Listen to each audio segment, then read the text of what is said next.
Ты распечатал, я тебе посылал, ты на работе распечатал.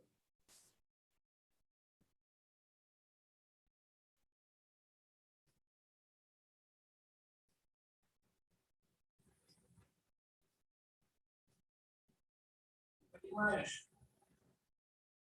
Ой, видите, не понимает.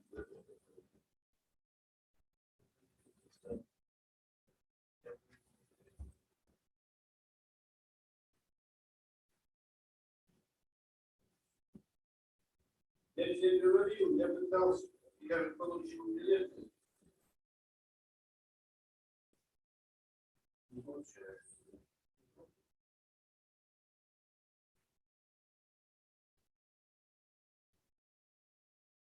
Я не знаю, там нет никакого личного кабинета.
То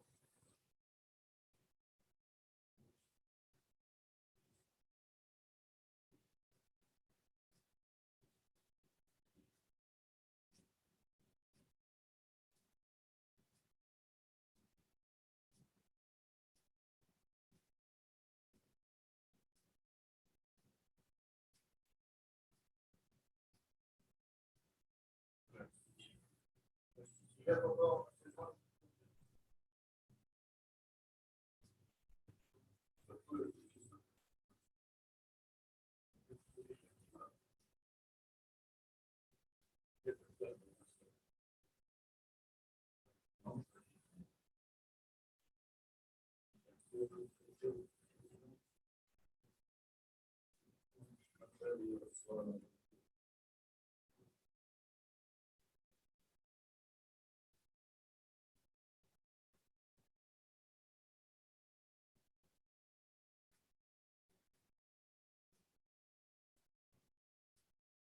И очень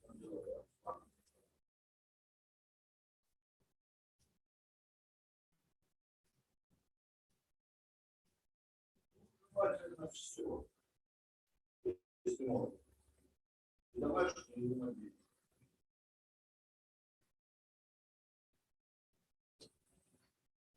Ну, я же представился, я ее представить товарищ. Да. 44.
Да, Ярославна.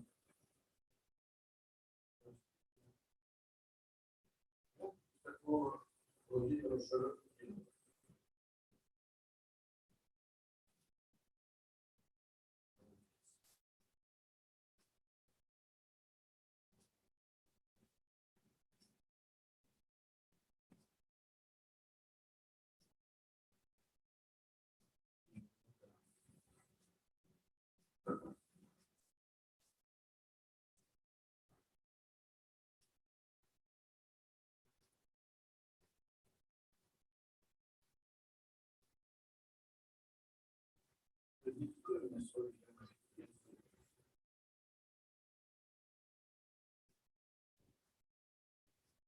Да.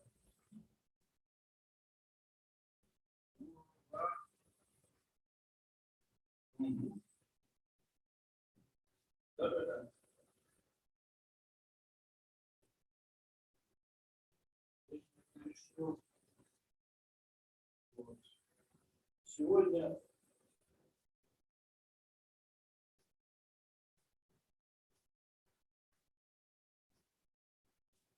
это Саша рядом, да? Большой уже. Ну как, у тебя же дети, а сын покраснел.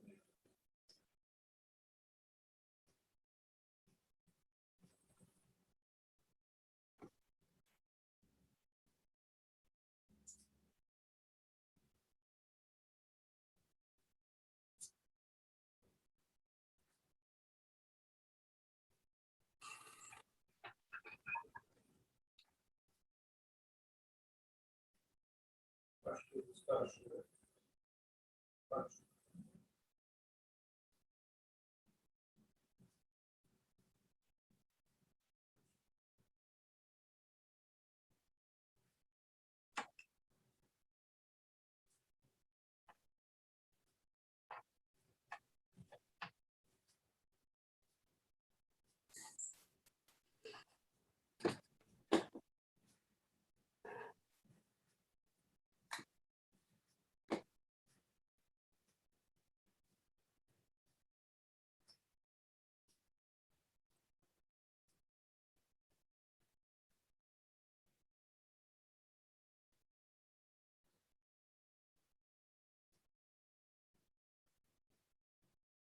Да, ладно,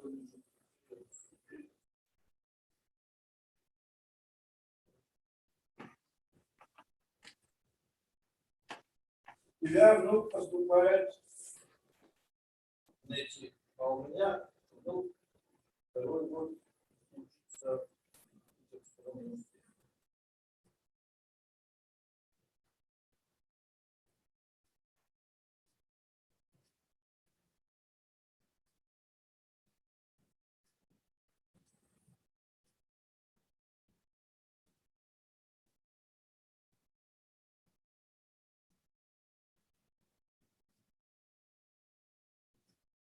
У меня внук на геофаке.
Спектроскопия по-русски называется.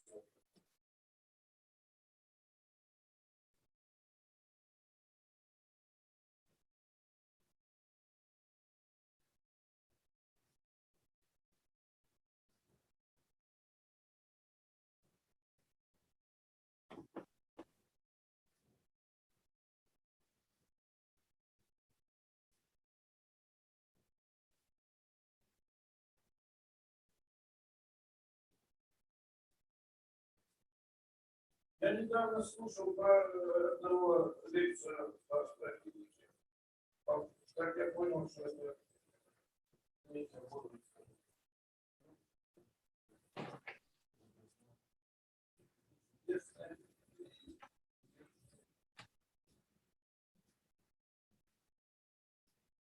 Но ты знаешь, я что еще услышал? Они там что-то говорят.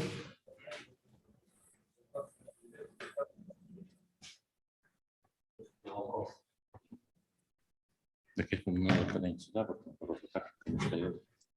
А тут раз сюда. Микрофон будет? Нет, я имею в виду вот сюда куда-то. Просто что нет,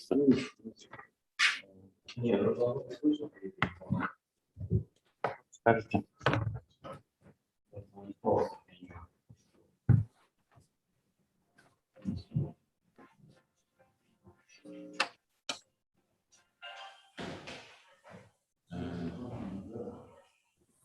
Так, а как она называется?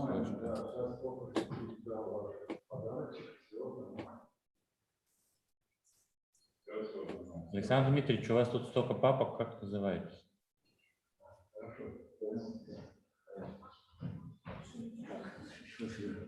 Там есть институт медных, значит, медных, потом кнотс какие-то. Медных. Медных таких. Ну, это волюм 21, Да, и вот да, это.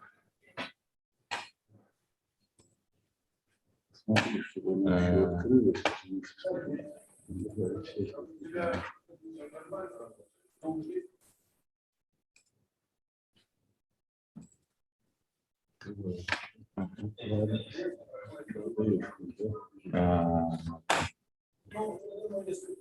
На десктопе, там, по новому 90, я не первый, уже на месте. Коллеги в Zoom, скажите кто-нибудь что-нибудь в микрофон, просто для проверки звука. Раз, два, три, четыре, пять. Ну, плохо слышно. Все не слышно. Плохо. Даємо вже день. Ну, все. На все. Но, к сожалению, что там не очень громко.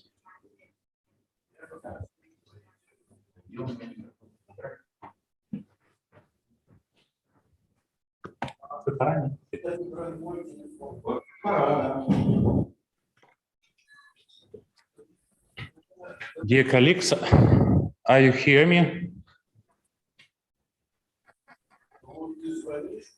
Да, вас хорошо слышно. Ага, их плохо. Ну, может, по-прежнему как вчера. Давайте через монитор, может, тут вообще ничего не слышно.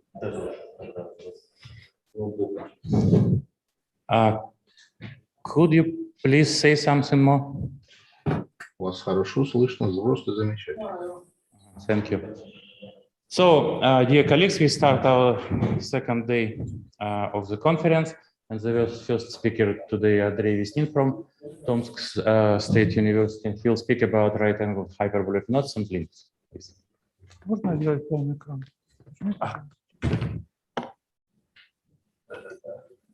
Так, а как тут? Я вроде Ctrl-L жму.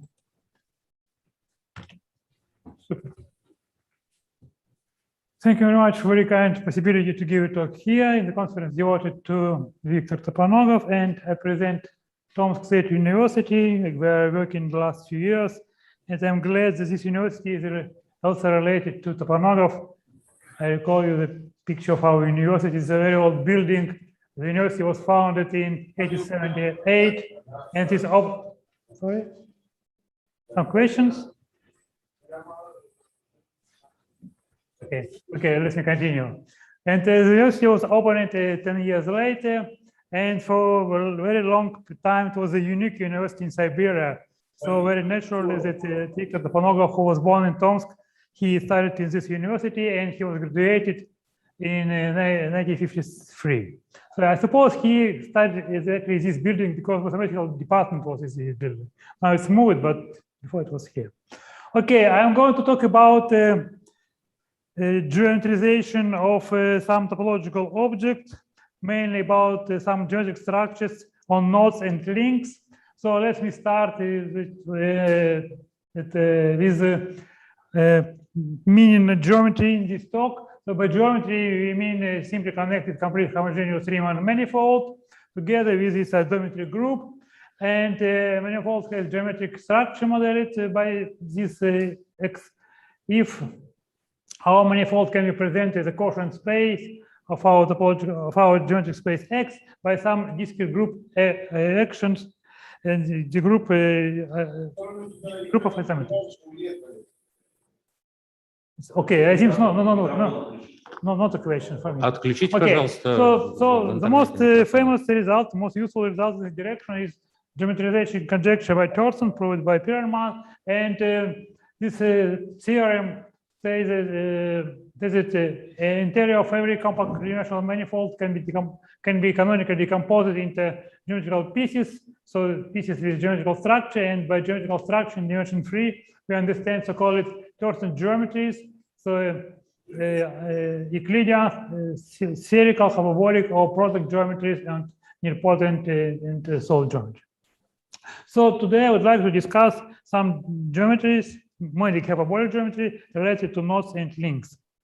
And it's very nice to have a hyperbolic geometry related to nodes because of the rigidity theorem proved by Mostov. So suppose we have two n-dimensional hyperbolic manifolds, so space is constant curvature -1, and if we consider manifold, so quotient of this space by discrete group action, so rigidity theorem says that if you have two hyperbolic manifolds and if you have isomorphism between groups, you have isometry between manifolds. And so any geometrical invariance, such as a volume, is a topological invariance. So it's very useful. You can apply geometric invariance to understand topological objects by this rigidity theorem. And since I'm going to calculate volumes, I just recall you a very nice formula for calculation volumes in hyperbolic space. So suppose we have tetrahedron in hyperbolic three-dimensional space, and suppose it's ideal in the sense that all vertices belong to absolute of hyperbolic space.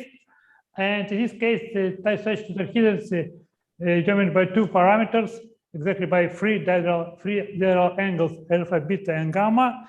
So opposite diagonal angles are the same, alpha, beta, and gamma, and some of these angles are Euclidean. So it's alpha plus beta plus gamma is equal to pi. So there are really just two parameters because they are these three give pi and the sum. And the formula for calculation of volume is known in some form from Lobachevsky time, and also it's known due to Milner. He proved a beautiful result which looks at this theorem. If you want to find volume of tetrahedra with all vertices in absolute with the diagonal angles alpha, beta, and gamma, then the volume is just a sum of Lobachevsky function calculated in 3 points. So lambda here is the Lobachevsky function, and you just substitute alpha, beta, and gamma. And you get maximal volume if all angles are equal, so all of them are pi over 3. So you'll get the value of volume something like 1.1 and so on. It's just some expression in Lobachevsky function, and I would like to show you how this function looks. It's kind of a D logarithm. So it's a periodic function that you calculate volume in this form. So we just substitute this function in Milner formula, and we can find volume of the ideal tetrahedra. For other polyhedra, also there are some nice formula, but usually they are much more complicated. And today I'll present you mostly numerical results about volume, since it looks very, very complicated. Okay, so I would like to discuss manifolds which are constructed from ideal tetrahedra or ideal polyhedra. And the polyhedra in three-dimensional hyperbolic space or Lobachevsky space is said to be ideal if all its vertices belong to the absolute. So it's all they belong to infinity or absolute. It depends on terminology. So suppose we have a manifold which is obtained from a finite set of disjoint ideal polyhedra, and suppose we obtain it by some gluing. So denoted by S the set of all faces of this family of polyhedra, And suppose we are produce gluing by forward identification of faces using some parent called theta, for example. So we glue something by defining faces. It's induced gluing of edges and of course gluing of vertices. And if you consider such gluing for vertices, so this parent will split all ideal vertices in classes of equivalent under this gluing. And let's say denote by V in brackets the equivalence class, and we call this class a cast of our manifold. So our objects will be manifolds with casts. And if you want to understand what kind of geometry you obtain, you can consider ideal vertex, and you consider the polyhedra which contains this vertex. And after that, you can, since your vertex belongs to infinity, you can choose a sphere corresponding to this vertex small enough that you don't intersect another polyhedra. So you can consider a link intersection of your polyhedron with this sphere. And this link is a compact Euclidean polygon, because since it belongs to a sphere. And the pairing of polyhedra imply pairing of these links. And finally, you will get something Euclidean from these Euclidean pieces. You glue up the similarities, of course. And you obtain the surface, which is here denoted by L depending on the class of occurrence, depending on V in square brackets. And the surface call it a link of the cast.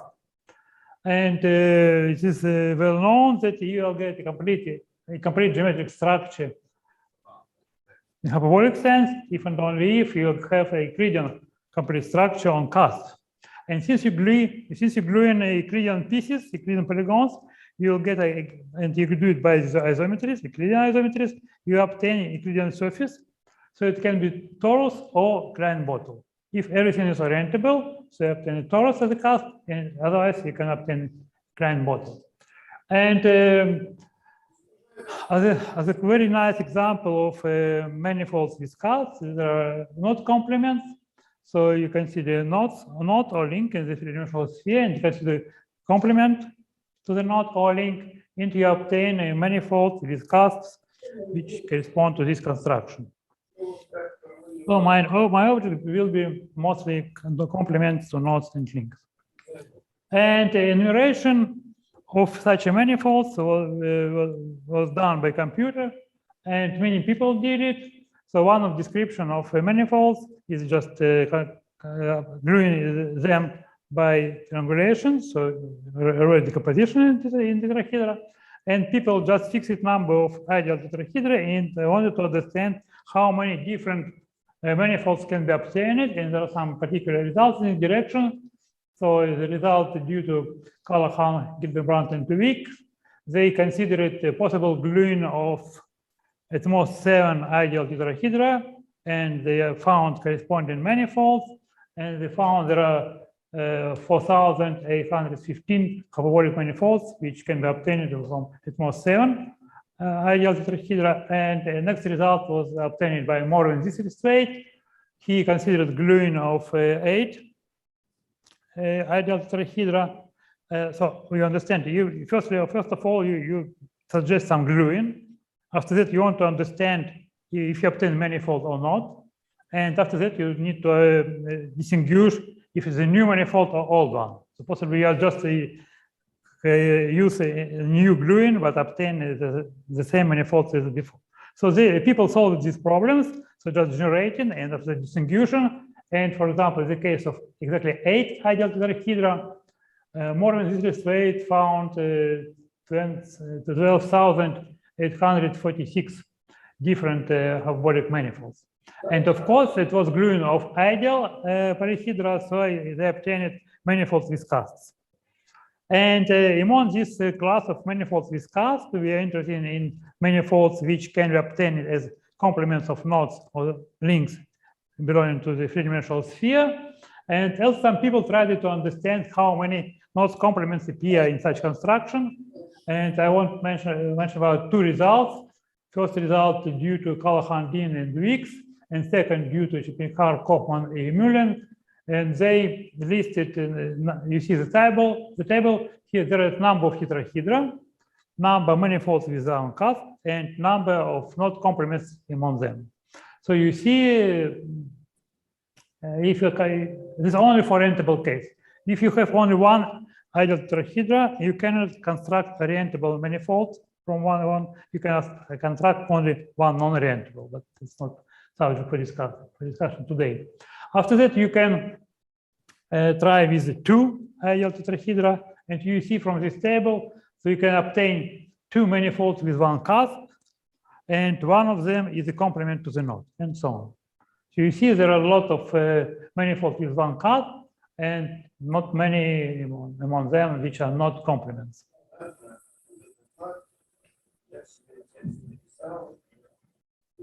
Okay, so just to remind you something about knots and links, I present here part of the table of knots. So as a knot, we were tabulated started tabulating in end of 19th century. Everybody knows these tables, and they present knots according to ordering of knots by number of crossings. So this numeration means that, for example, 3-1 can be drawn with 3 crossings. In this is just first in this list. Second is 4-1. It means that you can draw this knot using just 4 crossings in the diagram. This is first in the list, and so on. So initial list of knots looks like this one, and you are interested in links. So links just embedding of few components of circle. Few joint the circle in the free space.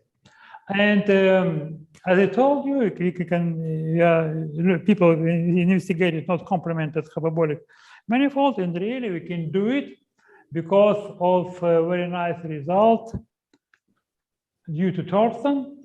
This is theorem about geometrization of knot complements, and the theorem says that if you consider knot in three-dimensional sphere, then the complement of the knot has a geometric structure if and only if the knot is not satellite. So this knot is not drawn in neighborhood of some another not at the object in the space, and it has a hyperbolic structure in the remaining case if and only if it is not a torus knot. And torus knot is a knot can be drawn as a closed simple curve on the torus. You have an example such a curve, and in the tables of knots, 3-1 is a torus knot, 5-1 is torus knot, and 7-1 and 9-1. All most of knots are hyperbolic. But just few torus knots in this table. So we are interested in hyperbolic structure on knot complements. So we consider generally hyperbolic manifolds with one cast and knot complements among them. And a very nice example known from Thorsten lecture note is from 80s of last century. It's example of the knot called the figure 8 knot. It has notation 4-1. 4 means you can draw it with 4 crossings. And Thorsten and also Riley before, they observed that you can obtain a complement of this knot by gluing 2 copies of ideal regular tetrahedra. So it's just illustration how you can do it. So you take ideal regular tetrahedra. Regular means all the ideal angles are the same. Ideal means all velocities belong to absolute. So all the ideal angles of such tetrahedra equal to pi over 3. And you have 4 faces for one tetrahedra and another for second one. So you consider pairing of these faces, and one of possible gluing give you a manifold, and this manifold can be obtained by gluing which presented here. So you use gluing according to these labels of edges. We obtain 2 classes of equivalent edges, and all vertices presented here will belong to one class of equivalent, and to give you a manifold with one cast, but it will be exactly complement to the figure 8 knot. And of course, you can find a fundamental group of the knot complement. You can do it by some technique from knot theory. it's many possibilities, for example, so-called Wirtgen representation. And since we can obtain this knot complement with geometric structure, we can realize this group as a subgroup of group of isometries, which is of hyperbolic space, which is PC2C. And here just a facial representation of a group of the figure 8 knot with generated F and J, and the images in the corresponding matrices of PC2C. So this is one of the most studied example. And you see the basic ingredient were ideal regular tetrahedra. And we considered a few years ago, we considered some generalization of this example. So we considered cusped hyperbolic free manifolds, which can be obtained with from finite collection of ideal regular tetrahedra. And in joint paper with Fomenich, Garofalidis, Göner, et al., we presented a census of tetrahedral manifolds and their triangulations up to 25 tetrahedra in orientable case and 21 tetrahedra in non-orientable case. And you can find in our paper there are description of triangulations, also description of manifolds, and we recognize some of these manifolds as linked complement. And the simplest guy in this family is the figure 8 knot. And since we are interested in hyperbolic structures, we are interested in presentation of fundamental group in the group of isometries of hyperbolic space. And there is a very nice result by Walter Neumann and Dallas Bitt, what I want to mention. The theorem says that if you have a Kleinian group of isometries, so this group of isometries of hyperbolic space, and if this group is not compact, so quotient by this group action is not compact, but this has finite volume, then such group has a faithful discrete representation in PCL2 over the extension of rationals by traces of this group. So you can see the traces of all elements of this group, and you extend the rational numbers by these traces. So you'll get a complete faithful representation of this extension, this quadratic field. And for example, for tetrahedral manifolds, in this case, we have square extension of Q by the root of from -3. Also, the group of the figure 8 knot belongs to this family. So it gives you a way how to obtain presentations and how to obtain hyperbolic structures, first of all. And today I would like to discuss another family related to other kind of polyhedra and related to another problems. I would like to describe the family in context, but after that I would like to formulate some conjecture which not prove this is still open conjecture, but I want to give some support to this conjecture related to calculation of hyperbolic invariance, in particular calculations of volumes. So let us consider hyperbolic space or Lobachevsky space in dimension 3. Let us consider a class of polyhedra with all the address angle equal pi over 2. So sometimes they call it right-angled, but also you can meet in another notation for this family. Some people call it all right polyhedra or orthogonal polyhedra. So you can see the polyhedra with all the angle pi over 2 in hyperbolic space, and also with all vertices belonging to absolute, so ideal polyhedra. And let's recall link in the sphere right-angled. If you keep it a hyperbolic structure, these manifolds can be decomposed into a right-angle ideal polyhedra. We know such example from famous Thurston lecture notice. So in this context of hyperbolic knots and links, there are three basic examples: figure 8 knot, White link, and Parameter rings. So we will discuss it, what is the figure 8 knot, and now I'd like to mention what is the White link and Parameter rings. So the White link, this link presented here with the two components. One is the blue and another in the yellow. And the Parameter rings is the link with three components. which printed the picture with red, green, and blue components. And it is known that you can obtain hyperbolic structure on complements of these links. And moreover, you know from Torsen construction that complement to the white link can be obtained from one ideal octahedron, and complement to the Brownian links can be obtained from two copies of ideal rectangle octahedron. So we know that such examples exist. So if you're interested in right-angled links, there are at least two examples. And now I want to present you some construction. So you see, you have a link complement. You can decompose it. So you want to understand if you can decompose it if into right-angled ideal polyhedron. It's very nice because it's a given relation with right-angled Coxeter groups and with very nice approximation properties. Okay, so I would like to present you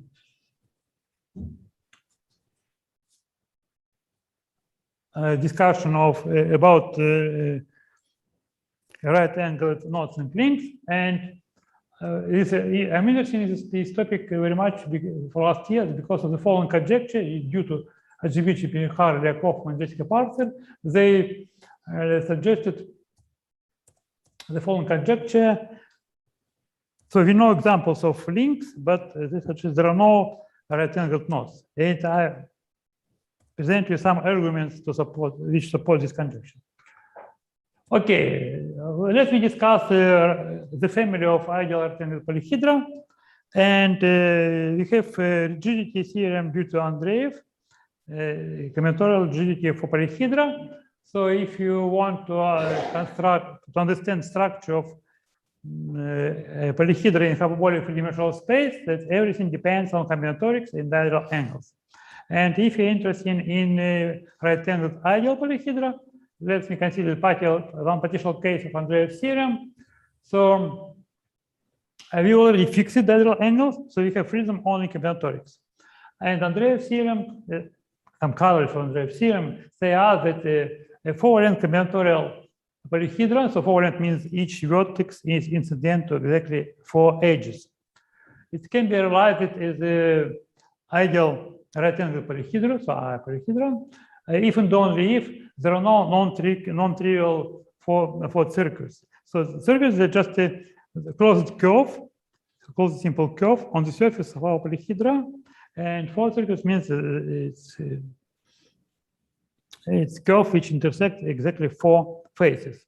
So if you consider any simple closed curve on the surface of your polyhedra, so you always intersect at least 4 faces, and non-trivial four circuit means that it's possible to go just around the vertex, but there are no other non-trivial curve of length 4. And you have a combinatorial description, and more, this realization is unique up to isometry of the space. And we can easily obtain something about combinatorics of this polyhedra directly from your formula in this foreign property. So you can see if you denote by pk the number of k-gonal faces of our polyhedra, that is always at least 8 triangles. And you have a freedom in quadrilaterals. And the simplest polyhedra, which has a minimal number of triangles, so just 8 triangles, is octahedron. So it's related again to white link and Brownian links. And let's consider the family of polyhedra, which generalize octahedron. So let's call it antiprism. So triangular antiprism, triangular antiprism, and so on. There are some pictures. So you have angle on top and bottom, and 2 levels of triangles between them. I suppose you understand the structure. And these examples appeared also in famous Torsen lecture notice. He calculated volumes of such polyhedra, and they presented here expressed in terms of the Lobachevsky function. So depending on n, such polyhedra exist in hyperbolic space. You can obtain it from Andreev's theorem. And so realization is unique. So you can correspond to volume to this combinatorial object, this one correct defined correspondence. And we know how to calculate volume, and volume of the octahedron denoted there by constant V8, this something like 366 and so on. It's just up to, I suppose, 15 digits. Okay, so this is this family. It's family of ideal rectangular polyhedra, and I would like to explain what's important. Let's consider two combinatorial transformations. So suppose we have a polyhedron, and we have a face, and we have at least three edges going by one by one. For example, in this picture, you have edges E1, E2, and E3, and of course there are must be more edges around, so it's not triangles, four angles and bigger. And let's consider the combinatorial transformation, usually called H-twist. It consists of 3 steps. So suppose we have E1, E2, and E3, 3 edges going in the same phase by one. So let us remove E1 and E3 here, like in this picture. So after that, we create the new vertex in this phase, call it V, and we connect this V with the ends of removed edges. So we apply it for rectangular polyhedra, and easy to check that again you obtain rectangular polyhedra. And this example of octahedron and next guys. So you cannot apply this move to the octahedron because there are only triangles, but you can apply for next antiprism. And as a result, you obtain the twisted antiprism, which has more vertices and more faces. It's was understandable. So we have basic family of antiprism, we have a move, and we can obtain new family of polyhedra. And why it is interesting? This is example. So you have antiprism number 6, and you just apply twisting. So you obtain new polyhedra, call it twisted antiprism, and we know how to calculate volume. So it's formula how we can do it using Thurston calculations for antiprism. And since I told you rigidity due to Andreev's theorem, we can expect that we can estimate the volume from combinatorics. We fixed diagonal angles, all the diagonal angles are pi over 2. So everything depends on combinatorics. And in particular, we can bound a volume from above and from below using a number of vertices. And first result in this direction was obtained by Christopher Atkinson. So he found a lower and upper bound for the volume of polyhedra, where we use a F number of faces.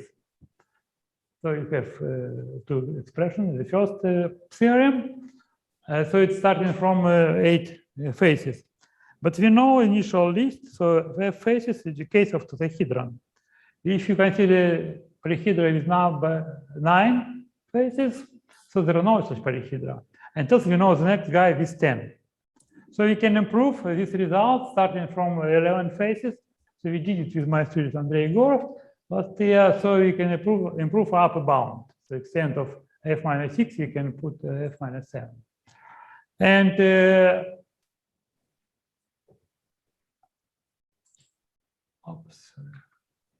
so I want to show how. Let me go my first scheme. So we know how to calculate volumes, how to estimate volumes, and you already have a family of ideal antiprism. And you have this twist, H-twist move. And since we define, so since we can describe polyhedra from combinatorial approach, so we can use the methods from combinatorial, from graph theory to understand more about our polyhedra. And there is a very nice result by Brinkman, McCoy, and Colossus, people from graph theory. They observed that the graphs, which are skeletons of our polyhedra, can be described in the following way.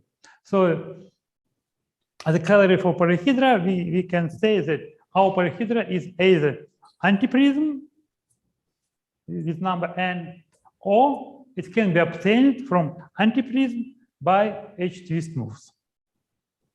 So we have a basic family of polyhedra, and we have transformation H-twist, and they prove that any guys in this family can be obtained from this antiprism by twist moves. And after that, Nikolai Rakovets improve this result a bit. So he proved that you can apply twist smooth just to antiprism with number 4. So you can say that ideal rectangular polyhedra is either antiprism with number n, or this guy which can be obtained from by final sequence of H twist from antiprism with number 4. So it gives us this possibility to explain to describe the whole family and also obtain some bounds for volumes. It's in our commentary. And this is the picture how the family grew up. So green points correspond to antiprisms, yellow points correspond to twisted antiprism, and 2 points corresponding to polyhedra connected by H, if you can obtain one from another by twists. So it's kind of tree, how it grew up. That illustration. And so we know combinatorics, we know how to calculate all volumes. So we will calculate volumes for all ideal rectangular polyhedra up to 23 faces.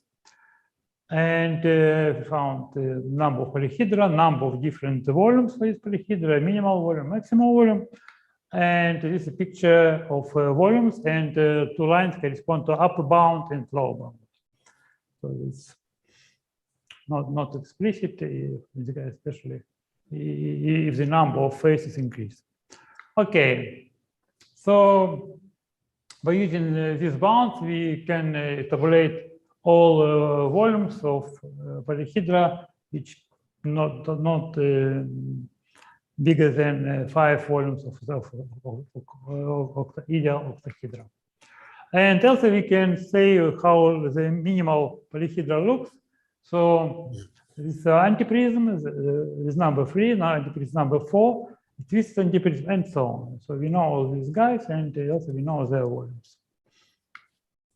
And now I want to go to the construction of manifolds. So suppose we have a right-angled ideal polyhedra. So you can consider group generated by reflections. So Coxeter groups related to this polyhedra. And you can see the epimorphism to the 4-element group, so to the Z2 plus Z2. And the result can be formulated in terms of coloring. Suppose you have coloring of faces in colors which related to these 2 elements of this group.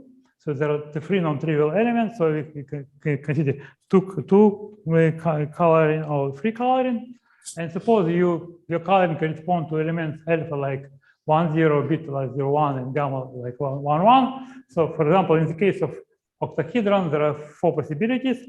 And the theorem says that if you consider such a coloring, you can consider the kernel of this epimorphism, and the corresponding quotient will be a manifold. Moreover, if you use only 2 colors, it will be a rentable manifold, and if you use it 3 colors, the 3 colors, it will be non-orientable. And this coloring produce a manifold with 6 casts. In the first case, there are 6 orientable casts. In the second case, 3 orientable, 3 non-orientable, and so on. And you obtain some manifolds. And of course, using standard technique as a Rademacher-Schreier method, you can find this kernel of an epimorphism. Also, you can construct fundamental groups for this manifold. And tomorrow we can recognize which kind of manifolds we obtain.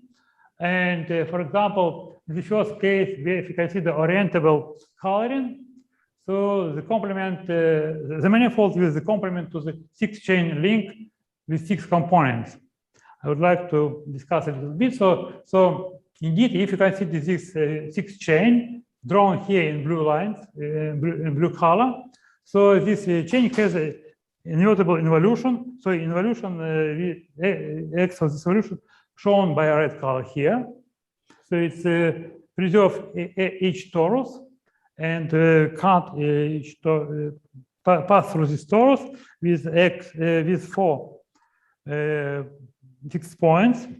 And you can consider the quotient by this involution. You obtain some orientable obifold, and it will look at the middle picture. So you have a red circle which corresponds to the X of rotation, and you have 6 blue components. There were torus, but you consider the quotient, so now they are balls. And after that, you just shrink these balls and you obtain a polyhedra. So numbers of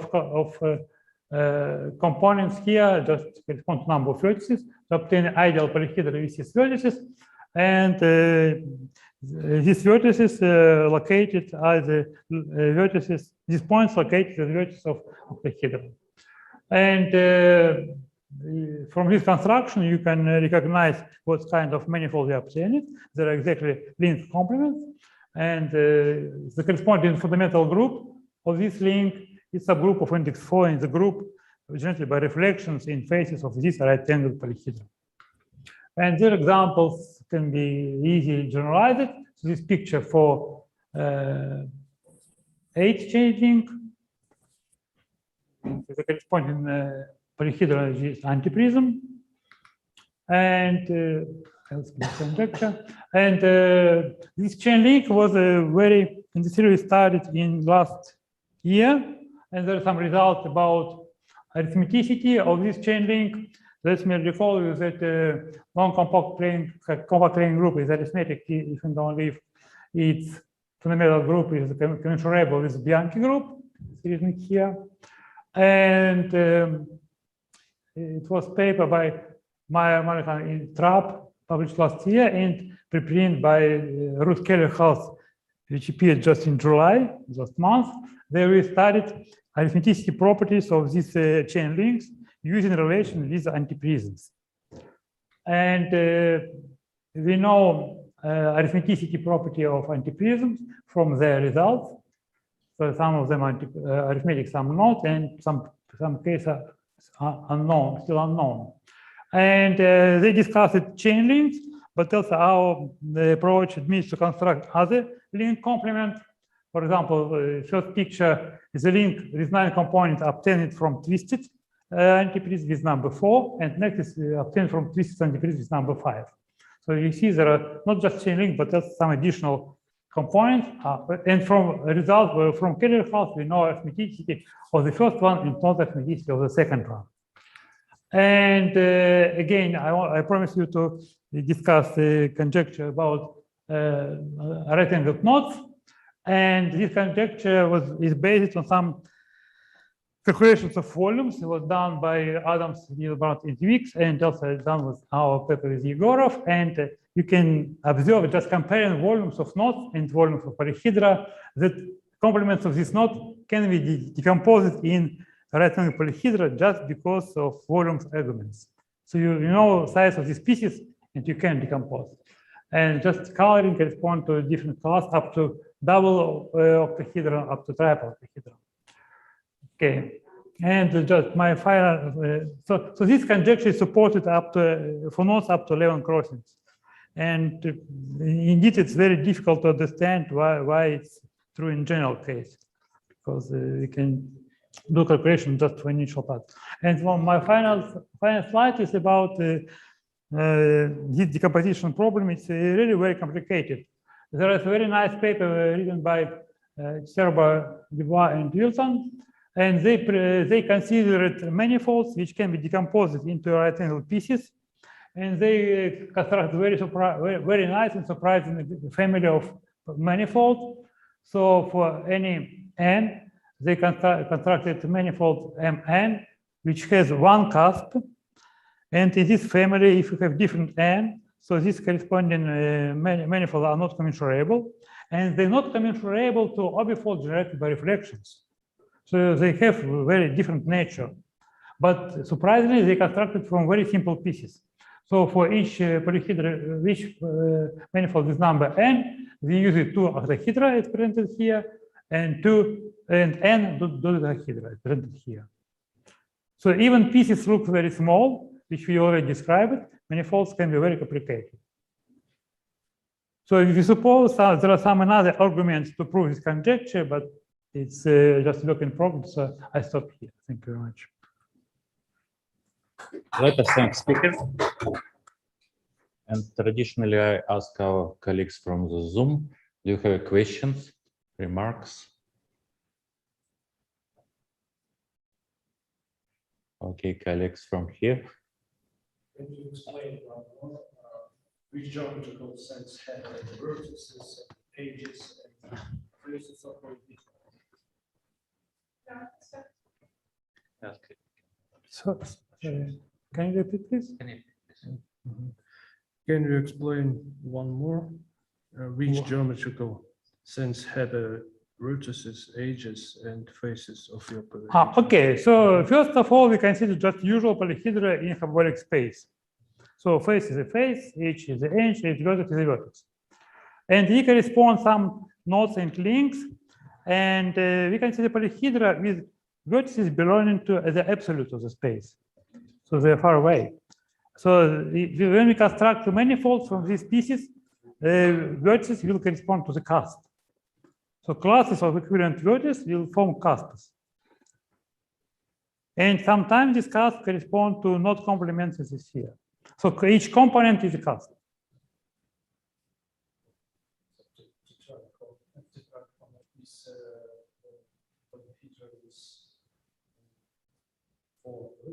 Yes, this is a usual combinatorial tetrahedra.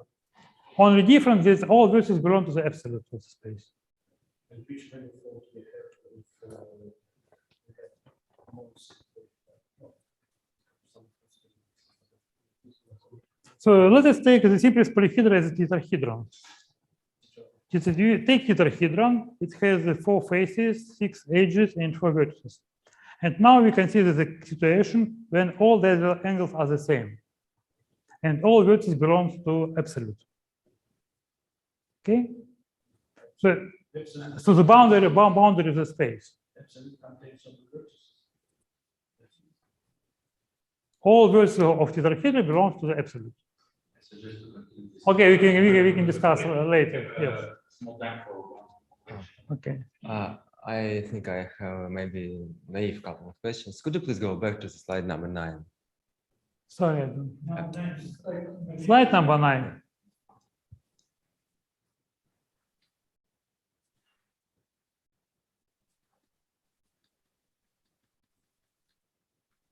Yes. Is there any kind of formula for these numbers for arbitrary number of node maybe, or there is just no No. chance to? There are no hope. Okay, thank you. And So one- people try to tabulate, and there are billions of objects. One more question about how we normally This I think is only for orientable. In orientable case, we tabulated tetrahedral, and in orientable case, usually there are a lot of triangulations, but not so many manifolds, and not so many volumes. So please ask your question in breaking room after the next talk. And now let us thank the speaker again. And we have just 1 minute break. And let me ask our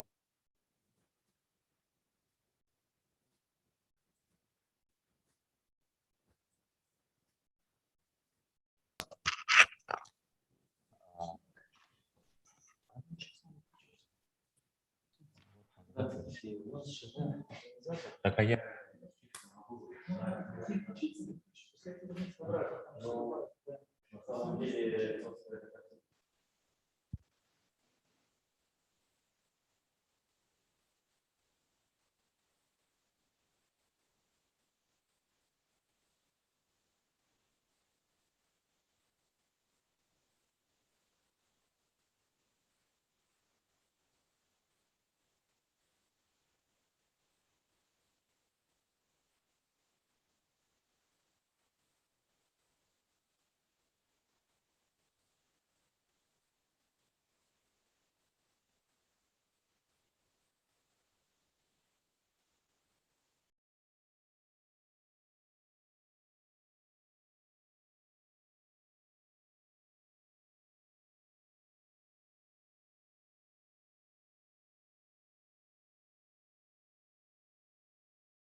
слайды для сидящих здесь.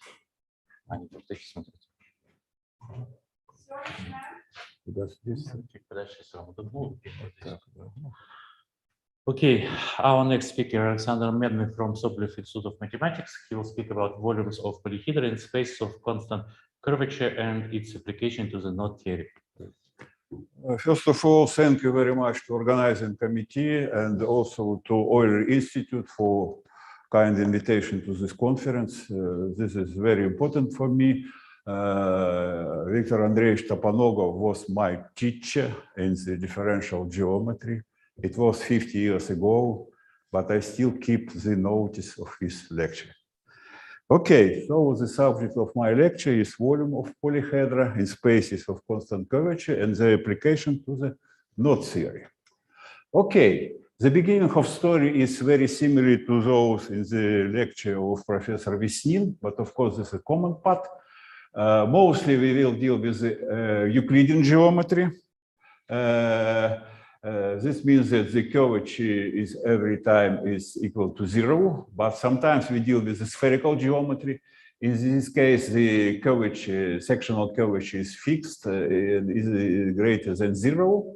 And one more subject is hyperbolic geometry with negative curvature. Everybody knows that first geometry was investigated by Euclid. The second probably was studied by Riemann, but I'm not sure. Probably it was known very, very many years ago because people use them in different fields related with traveling. But at the same time, there are more geometries in three-dimensional case. All of them are mentioned in the previous lecture. And also, Thurston geometrical conjecture is well known. This means that any three-dimensional manifold can be decomposed into pieces, and each of these pieces can be modeled in one of the eight above-mentioned geometries. This conjecture was solved by Grigory Perelman, and as a consequence of this conjecture, of the solution of this conjecture, he proved the famous Poincaré conjecture, which told us that any closed three-dimensional manifold with trivial fundamental group is the sphere. This is, of course, very general facts. I need more specific kind of geometrical object. This is so-called cone manifolds. The general definition is given here, but probably I need just a few words to explain what is the meaning of definition. What is cone manifold, n-dimensional cone manifold? This is some geometrical object which is obtained from the number of tetrahedral simplexes. Each of these simplex is modeled in very particular fixed geometry, say hyperbolic, spherical, or geometry. And all of these tetrahedra are glued together, so-called in phase-by-phase manner. As a result, inside of each tetrahedra, we have already a geometry. And also this geometry is keeping on the face of each of tetrahedra. But the problem is ages of this tetrahedra. If we consider a total angle along the edge of this complex, it's maybe not necessarily equal to 2 pi. So we have a singular geometrical structure along some edges. This edges forms exactly a singular set of our cone manifold. And in our lecture, we suppose that this singular set every time is a knot or link. So this is a union of circles. And also we suppose that total space, topological space of this complex is every time three-dimensional sphere. So we consider three-dimensional sphere, and inside the singular set, which is knot or link. Outside of this knot or link, every time we have a fixed geometry of the constant curvature. Okay, this is a typical example. The first part of the picture give us an example of tetrahedra modeled in spherical geometry. This tetrahedra has a number of diagonal angles. This is diagonal angles equal to alpha, another one is equal to beta, and diagonal angles along of black edges supposed to be equal pi over 2. Then we have to identify the faces of this tetrahedra by rotation.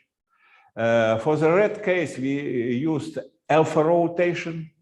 In the second case, for blue edges, we used beta rotation. After this identification, we topologically get a three-dimensional sphere, but inside of this sphere, we have a singular set formed by red and blue edges. Together, they give us so-called Hopf-Link. But each of this component of Hopf-Link already admit a singularity. Total angle around the red angle is alpha, and total angle around the beta angle is beta. So we have a typical example of Kohn manifold modeled in the spherical geometry. Okay, now we prefer to deal with some calculation related with the volumes. To do this in the hyperbolic and spherical spaces, we have used so-called Schläfli differential equation. K is curvature, is fixed in our consideration. Then the differential of volume of Kohn manifold under consideration is given by the very simple expression. Every time L sub alpha is just a length of H with total angle alpha around, and this is differential of M. So we have to take a sum of all components of singular set to get this formula. Now to find volume formula, we have just integrate this differential form. Of course, it's easy to put the integral sign, but how to find this number explicitly, this is a quite difficult story. In the above example of Hopf-Link, we fixed a curvature equal to plus minus 1. Then one can easily recognize from the picture that the H labeled by alpha has a length exactly beta, and another length labeled by beta has a length equal to alpha. As a result, the Schläfli differential formula has the following simple form. After integration and suitable constant of integration, we have the following simple formula. So this is the first result related with volume calculations for orbifolds, for Kohn manifolds, modeled in spherical space. Okay, more general case. Let me consider so-called trefoil knot. It's showed on this picture, and now we suppose that it's already inside of three-dimensional sphere. Outside is some geometry of constant curvature, and the total angle around the component of this knot is alpha. It's well known that this knot, in some sense, is not geometrical, because according to the Torstens's theorem, the complement of this knot has no hyperbolic structure. But in the same time, there are many other geometries related with this knot. Indeed, quite a long time ago, Seifert and Weber constructed the so-called spherical space of dodecahedra, also known as the Poincare homological sphere. It was constructed as a fold fold covering of the sphere branched over the trefoil. So this means in our language that Kohn manifold, trefoil with Kohn angle 2 pi over phi, has a spherical structure. Poincare homological sphere is very interesting object in geometry, because the first statement of the famous Poincare theorem was, suppose that the first homology of manifold is equal to 0. Is it sphere or not? Of course, this is not true, and Poincare himself constructed such an example. This is exactly this example, described in slightly different terms. Okay, now, if we consider different Kohn angles related with trefoil, then we have a lot of geometrical structure. Indeed, if the Kohn angle is of the type 2 pi O n, when n is natural number, we have just a geometrical representation. So our object can be represented as a space X3 divided by action of the discrete group. And if this n is sufficiently small, less or equal to phi, we have again a spherical structure. point 6, we have more complicated PSL 2L structure for n equal to more than 6. And for 6, we have a new structure in this situation. Surprisingly, but the complement of the trefoil, which has no hyperbolic structure, it admits two different structures, simultaneously two different structures. These respective geometries are given on this slide. Recently, a group of young researchers from Novosibirsk Scientific Center and Tomsk University described that torus knot with additional bridge can be modeled also in Euclidean, spherical, and hyperbolic geometries. Okay, so now the following result is valid in the spherical geometry. Suppose that cone angles is between these two constants. Then there exists a spherical structure of this cone manifold, and moreover, the volume of the spherical structure is given by the following polynomial. This is angle. The proof is quite elementary, but at the same time, he used very strange model for three-dimensional sphere. We provide the unit sphere sitting in the complex 2 space by the following Riemannian metric. We have complex numbers, this is Hermitian metric indeed. And lambda is very particular parameter which depends from the alpha. As a result, we have just a model of three-dimensional sphere with a constant curvature +1. Okay, then the trefoil under consideration has the following fundamental set. It can be obtained by A and B rotation, which identifies the pair of the respective faces. Very interesting that coordinates of this polyhedra in a four-dimensional complex case can be defined very explicitly. They depend just from the angle. So this is complex two-dimensional space or real four-dimensional space. Of course, it's a projective models. Because these coordinates and also a very explicit form of the metric, we can easily calculate the lengths of our knot. By elementary calculation, we have the following expression. Now we have to solve the Schläfli differential equation, which is elementary in this case. After the integration and find the suitable constant of integration, we have exactly the statement of our theorem. So in some sense, the spherical geometry is quite simple if we deal at least with the so-called toric knots. Now we consider a bit more complicated considerations. This is a figure 8 knot, which was also mentioned in the previous lecture. We can easily find it on the picture. It has, of course, a hyperbolic structure on its complement. It was described in the previous lecture. And also,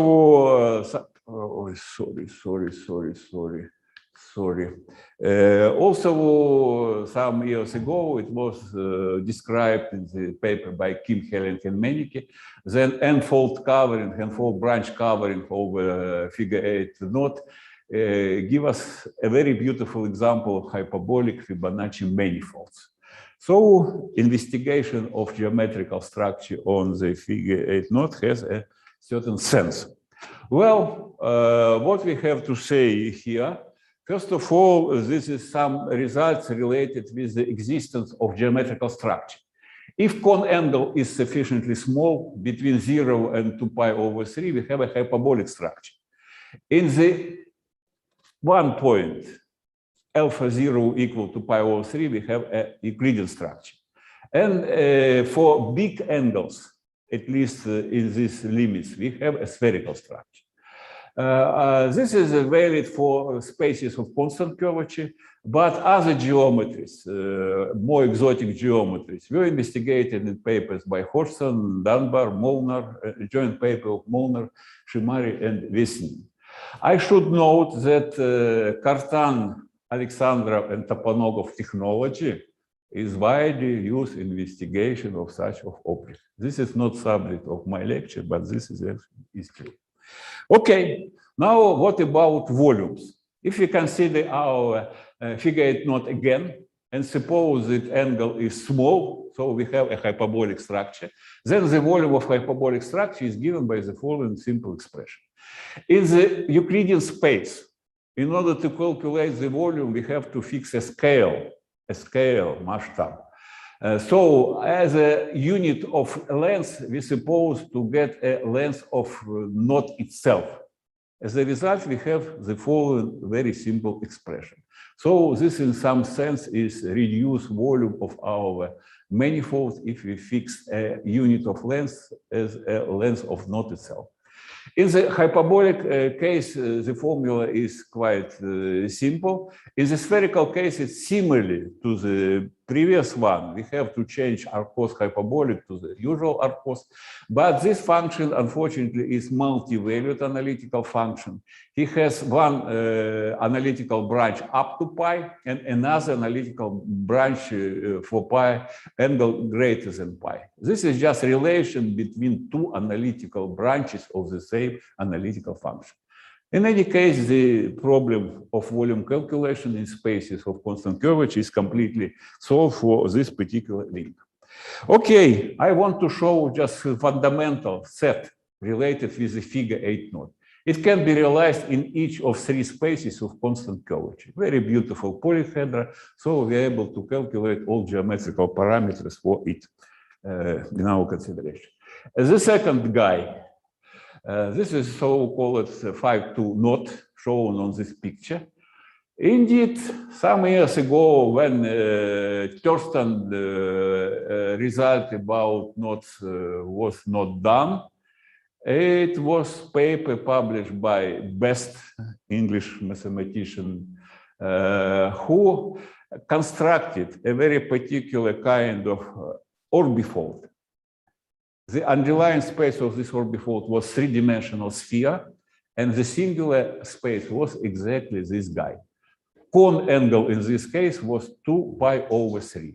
The fundamental set of this cone manifold was exactly a regular tetrahedra sitting in regular cube sitting exactly in hyperbolic space.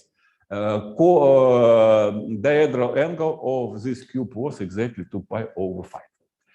Okay, now it's known much more about geometrical structure of this knot. Probably I avoid some details because of time. One of the interesting results is just the complement to this knot 5-2 is a union of three congruent ideal hyperbolic tetrahedra. But these tetrahedra are not regular anymore. Some very particular tetrahedra which are isometric to each other. Okay, now what we have to say about geometrical structure of this orbifold. Again, if angle is small between some limits, where limit is given by a very explicit formula, we have a hyperbolic structure. In this particular point, the structure is exactly Euclidean, and for bigger angle, we have a spherical structure. This is just existence theory. Now, what about volume calculation? Well, again, if we consider the angle which give us exactly a hyperbolic structure, then the volume of this hyperbolic structure is given by the following complex integral. So we have to integrate some very particular functions, and limit of integration are root of some particular cubic equations. There are three roots, two complex conjugated, they are exactly the limit of our integral, and one real root which is outside of our consideration. So this formula is true, and what is maybe not so surprising, but it's more or less a new result. If we consider bigger angle, then the spherical volume of this cone manifold is given by the similar integral. Now there are no complex numbers anymore, complex I disappeared. Again, Z1 and Z2 are root of the same cubic equation, but now this cubic equation has three real roots. We are interested only of two of them, which are greater than -1. The third one, I think, is very, very small, -6 or something like that. Again, we have two possibilities. The first formula is valued up to pi, and after that, we have to change the analytical branch of this logarithmic function. As a result, we have a similar expression, which relate together two analytical branches of this integral. Okay, probably I avoid the detail of proofs. In the hyperbolic case, we have to understand that the fundamental group of the complement of knot has a representation to the group PSL2C. And as a result, if you consider meridians and longitude of our knot, they given after conjugation by quite simple matrices where angle alpha is on the display and gamma alpha is so-called complex length of our knots. And this gives a possibility to calculate a real length as a real part of this function. And as a result, by making use of the Schläfli formula to obtain the result. The similar consideration can be done also in spherical geometry. Now the image of our fundamental group is in SO4, which has to live to the direct product of SU times SU2. And we have a pair of matrices which are completely responsible for our geometrical structure. Some calculations relate these parameters with length of our knots and so-called additional angle of rotation of lifting gomology. Okay, again, to do some calculations, we have to use some analytical equipment. This is coming through so-called apolynomial related with the knot. The properties of this apolynomial is well known, but in general, the structure of this apolynomial is awful. It's quite big. In order to avoid investigation of this large polynomial, we have to produce a very special statement, which for knot 5,2 is given in the following form. This is so-called cotangent theorem. So this means that the length of our knot and angle, cone angle of our manifold, and also angle of lifting gomology is related together by so-called cotangent relations. Z is exactly the root of the cubic equation mentioned above, and A is just fixed constant dependent on the angle. Indeed, this is just trigonometrical form of the apolynomial, which indeed is quite large. But this helps us to understand the structure of our knot from geometrical point of view. This is just a polynomial. After some suitable change of variables, namely these two, we have exactly this cubic equation. So this is more or less the meaning of the above statement, which I call cotangent theorem. Okay, very shortly, how to prove that this formula exactly gives us a volume. Okay, suppose that we have this integral. It's given very explicitly. Limit of integration and root of the cubic equation, so they are given. We know that limit of integration are exactly root of the integrand. If you put z1 or z2 inside, integral is equal to the 0. Integrand is equal to the 0. Again, by Schläfli formula, the derivative of this volume is supposed to be L over 2. If this is valid, we have exactly the proof of our theory. So we have to differentiate this expression with respect to alpha. What happens as a result? This is standard formula for differential. But I should remember that the z1 and z2 are roots of the integrand. So these two terms are 0. You have only one integral, which can be easily calculated. And now is the turn to use cotangent theorem.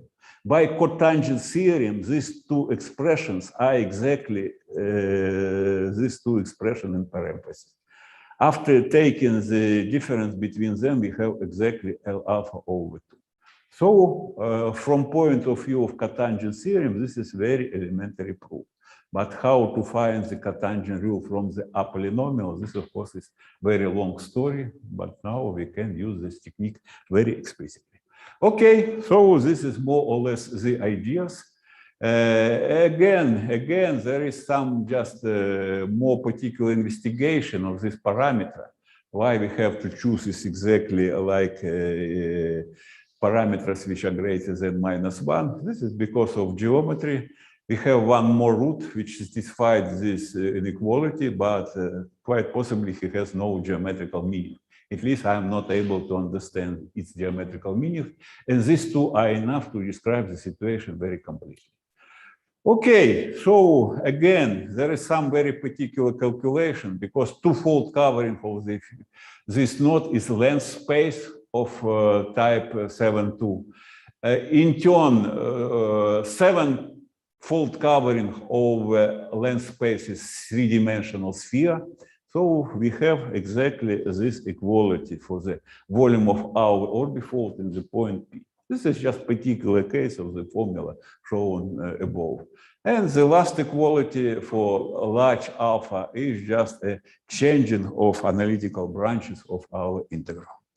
Okay, now I should say something more now about Euclidean volume. This is quite a new subject. These results are published just recently. And in this case, we are interested in the volume calculation for Euclidean structure. We know that Euclidean structure happens only for one particular value of this alpha, which is given on the slide. And in order to define this spherical volume correctly, we have to divide by the cube of length of our knot. So this is specific volume, reduced volume, or maybe some other words should be used. This theorem told us that this volume can be calculated very explicitly. This is just algebraic number, which is responsible for this analytical volume. How to prove this? We have to use just a formula for hyperbolic geometry, or maybe for spherical geometry, and find a limit of this expression when alpha is going to this particular angle. Very unfortunately, both sides of this expression are going to zero. So we have to use so-called L'Hopital rule to obtain the result. Differential of volume with respect to angle by Schläfli formula is exactly minus length over 2. And also we find differential of the another expression. As a result, we have just calculate this expression. I should say that the length of knot is a very specific function. Its behavior in zero is like a square root of x. So his derivative is going to the infinity. So we're not able to find this limit very explicitly. But square of length is just an analytical function. Its behavior like x, like where x is given to 0. So we have to find just derivative of this expression. It's quite complicated, but it's just analytical function. Sooner or later, we have the result shown on our slide. The same calculations can be made also for another knots up to 7 crossing. The results will be shown later. I just prefer to give one more example. This is so-called knot 6-1 shown on this picture. We have a volume formula which is quite similar to the above formula, but in this case we have to use just one more square root to find the nice expression for this volume. This is hyperbolic volume, but similar formula is valid also for spherical volume. And then using the above mentioned limiting procedure, we have to find also a spherical volume for this knot. All results of calculations up to 7 crossings are given in the following table. This is a knot which was shown on the slides of Andrei Vesnin. This is the name of this knot. This is just slope. All of them are two-bridge knot. This is a limit of hyperbolicity. This means up to this value, the knot has hyperbolic structure. Exactly in this point, it has a spherical structure, Euclidean structure, sorry. And after this, he has a spherical structure. This is specific volume related with the Euclidean case. All calculations are done very explicitly. So all of them are algebraic number. Every time we have to calculate a polynomial with integer coefficients whose roots are exactly these numbers. Well, so probably that's all what I want to say today. Thank you very much. Thank you. Let us thank speaker. Questions from Zoom, please. First. Are there any questions? Yeah, please. То, что это алгебраические числа, это общий результат или просто Да, так now получилось? we have to prove a general. Oh, sorry. theory. Sorry. The fact that the numbers are algebraic, is it general? Is Yeah. it true for 15 crossings? No, now it's a theorem. It's not published yet, but it's just So very it's recent. true. Yes, it's So true. it's a observed Yeah. fact. Yeah, that it then- was 1 year ago, but now we have more general results, like you mentioned. Oh, yes. I have a question. Yes. Yeah, sure. Okay, when you have a complex integral, Uh-huh. is it true that you have always real number as a volume of Sure, manifold? this Maybe positive- so, this maybe is so that positive complex number. number, This is positive number every time. real number. This is surprise, not real, just positive. Why? Positive. No, this is the nature of integral. Yeah, no, we are Integral is going to complex. calculate a volume. We have just complex equipment to do this. This depends. You may use also real calculation, but it will be just more larger, more complicated. No, this Complex is just integral gives complex real analysis. rule. Volume always is a real number. A real number, also positive number, greater than 0, not only real. You're right. But there are also some technique to find so-called complex volume, which depends from two numbers. Real part is volume indeed, and the imaginary part is so-called Chern-Simons invariant. So indeed, we are able to use the same technique to find also Chern-Simons invariant for the bow knot. This is not done yet, but probably in few years we can do this also in very explicit form. Yeah. Are there any questions? We have a time for it. Алло, вы слышите меня? Да? Можно спросить, Александр Дмитриевич? Я- Вот Сейчас формула, я которая- подойду к окну. Сейчас, ага. Слушаю. формула для метрики, которая у вас была записана для трилистника. Да. Куда, как параметр альфа туда входит? Ну как? Нет, там было написано, что лямбда есть единица делить на 2 синуса альфа пополам. Ну, альфа-то, где она там содержится? Там z, z1 и z2, x плюс и y. Так, ну я должен вернуться к слайду. Я сейчас уже сходу, конечно, не скажу. Yeah, so, what is it? This one. Lambda, you can see the slide, yes? Could you see the slide again? Ну, Ламбда.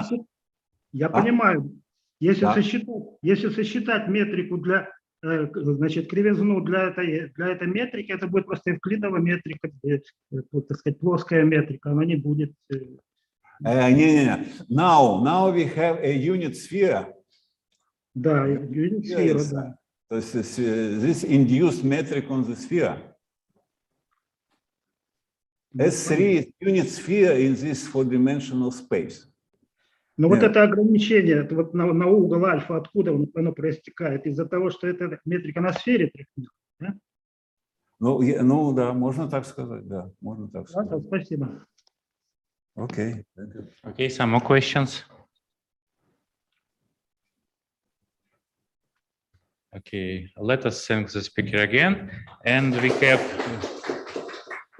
24 minutes coffee break.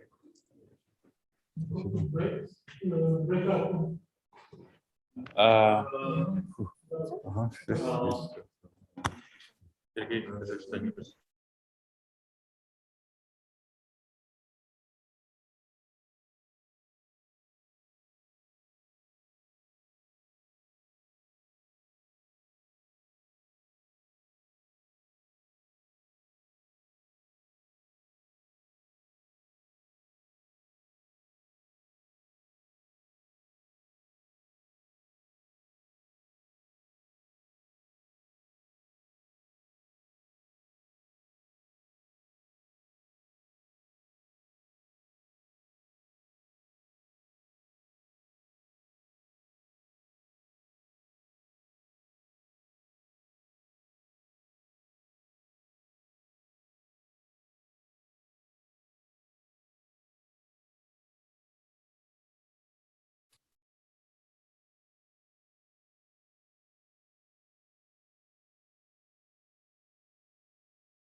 Okay, we continue our morning session. And the next speaker today, Nikolai Abrosimov from Sobolev Institute of Mathematics. He will speak about explicit volume formula for a hyperbolic tetrahedron in terms of edge lengths, please. Thank you. First of all, I want to thank the organizers for such a nice conference and for the opportunity to give a talk here. I will talk about our joint result with Bao Wang, who is also here. His talk is the next one. The calculation of volume of some polyhedron in three-dimensional space of constant curvature is a very old and difficult problem. Probably the first known result in this direction belongs to Tartaglia, who described the algorithm how to calculate the height of Euclidean tetrahedron with some concrete edge lengths. The formula which expresses the volume of an Euclidean tetrahedron in terms of its edge lengths was given by Euler, and the multidimensional analog of this result uses the Cayley-Menger determinant. More precisely, let T be an Euclidean tetrahedron which with the edge length Dij. So Dij denotes the edge between vertices I and j. Then the volume is given by this quadratic equation whose coefficients are integer polynomials in terms of Dij. The problem of calculating volumes remains relevant. This is partly due to the fact that the volume of a fundamental polyhedron is main geometrical invariant for a hyperbolic three-manifold. And since Mostov-Prasad rigidity theorem, it is a topological invariant also. Every three-manifold can be represented by some fundamental polyhedron. That means we can pairwise identify the faces of this polyhedron to construct a three-manifold. Thus, the volume of manifold is the volume of its fundamental polyhedron. It can be considered as the volume of its fundamental polyhedron. So consider a hyperbolic space, or Lobachevsky space if you want. A compact hyperbolic tetrahedron is a convex hull in this metric of 4 points in the hyperbolic space. Let's denote the vertices of T by numbers 1, 2, 3, and 4. Then we denote the edge lengths by Lij. So Lij is the length of the, so is the distance between vertices I and j. Also, we put theta ij for the corresponding diagonal angle. A Gram matrix of a tetrahedron is defined as follows. It consists of minus cosines of diagonal angles. Consider an edge matrix. An edge matrix of a hyperbolic tetrahedron consists of hyperbolic cosines of edge lengths of a tetrahedron. And it is known fact that a hyperbolic tetrahedron is uniquely up to isometry defined either by the set of its diagonal angles or by the set of its edge lengths. So any of them, a Gram matrix or an edge matrix, contains all the information about the hyperbolic tetrahedron. This is unlikely to Euclidean case, where only an edge matrix defines the tetrahedron up to isometry. But a Gram matrix defines Euclidean tetrahedron only up to simility. But there is no notion simility in hyperbolic space. Well, it is a very difficult problem. I mean, in most general formulation, it's a difficult problem to find the exact volume for hyperbolic polyhedron of prescribed combinatorial type. In this general formulation, it was done only for hyperbolic tetrahedron, which is the most simple polyhedron I mean, in sense of combinatorial type. Even for general hyperbolic octahedron, it is an open problem. Nevertheless, if we know that, if we assume that a polyhedron admits some non-trivial symmetry, then the volume calculation is essentially simplified. We can say that firstly, this effect was shown by Lobachevsky. He found the volume of an ideal tetrahedron. That is a hyperbolic tetrahedron with all vertices at infinity. So consider an ideal hyperbolic tetrahedron. Since all vertices are at the infinity, then the sum of diagonal angles adjacent to each vertex is equal to pi. And consequently, we have that the diagonal angles along the opposite edges are equal to each other. So it has a symmetry. The following formula was given by Milner. So he found a very simple and elegant formula for the volume of ideal tetrahedron, which was originally computed by Lobachevsky. It is just a sum of 3 Lobachevsky functions, and the arguments here are diagonal angles, A, B, and C. And the Lobachevsky function is defined here. Well, we can say that the family of all ideal tetrahedra can be parameterized by 2 independent parameters, for example, angles A and B. A more complicated case with only one vertex at the infinity was investigated by Ernest Borisovich Winberg. Also, Lobachevsky found the volume of bi-orthogonal hyperbolic tetrahedron, or so-called hyperbolic Otto scheme. And the next theorem presents the formula given by Coxeter for this case.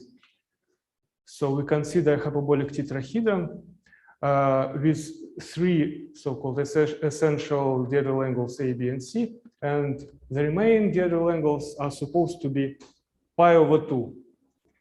Then its volume is expressed by this formula.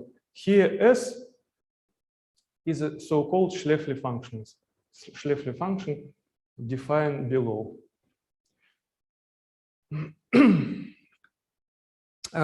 Despite that above mentioned very important but still partial results, a volume formula for arbitrary hyperbolic tetrahedron has been unknown till very recently. The general algorithm for obtaining such a formula was indicated by Hsang in 1988, and the complete solution of the problem was given by Cho and Kim in 1999. But the formula given by Cho and Kim was not symmetric in the sense of rearranging the arguments. Then Jun Murakami and Yana found a symmetric formula, and Akira Ushijima find a geometric proof for Murakami-Yana formula, and also described the case of truncated hyperbolic tetrahedron.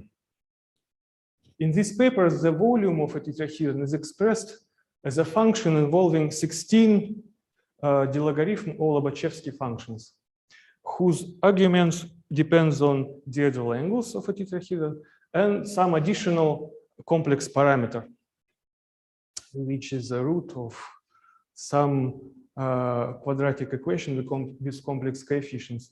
And geometrical meaning of the obtained formula was recognized by Le Bon from the point of view of Frege symmetry. And an excellent exposition of these ideas and the complete geometric proof was done by Yana Mahanti in her PhD thesis. Here is Murakami-Yana's formula. This is the definition of de logarithm. L is an auxiliary function in terms of complex variable zeta. It is related with Lobachevsky function. This is an imaginary part of L. And here is a formula. And well, you can see that indeed it involves 16 logarithm functions. And the arguments are Dierdel angles, A, B, C, D, E, and F capitals, and additional complex parameters Z1 and Z2, which I didn't describe on this slide because it takes too long. In 2005, Derevnin and Mednych suggested another formula for the volume of a hyperbolic tetrahedron. So, well, consider a hyperbolic tetrahedron given by its Dierdel angles. Well, we define some auxiliary parameters. V1, V2, V3, and V4 are just the sum of Dierdel angles adjacent to corresponding vertex. H1, H2, and H3 are the sum of Dierdel angles along the Hamiltonian cycle of edges, Hamiltonian cycles. Then the volume is given by this integral, logarithm of product, etc. And the limits of the integral Z1 and Z2, well, different Z1 and Z2 than in the previous formulation, sorry for that, are appropriate roots of the integrand expression. And more precisely, Z1 and Z2 described here in this slide, but I will not stop on that. Surprisingly, but more than 100 years ago, Italian mathematician Sforza already found a formula for the volume of arbitrary hyperbolic tetrahedron. This formula is shown on this slide. So the main trick by Sforza is that we assume that all the Dierdel angles are fixed except one, for example, theta 3,4, which is a formal variable. And then the volume is given by this integral. And here, C34 denotes the 3,4 cofactor of the Gram matrix. And we assume that the functions inside the integral, C34 and determinant of G, are the functions in one variable theta 3,4. And we denote it by T just to distinguish the variable of integration and the limit of integration. A new and simple proof of this formula was given in our paper with Alexander Mednych. And what we use to produce the proof? Well, of course, we use a Schläfli formula, and we use the main trick by Sforza. And also, yes, we need the following properties of the Gram matrix.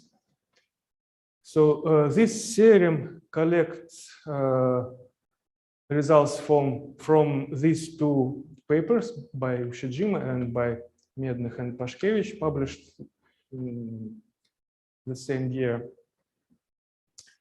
And the main part is this one.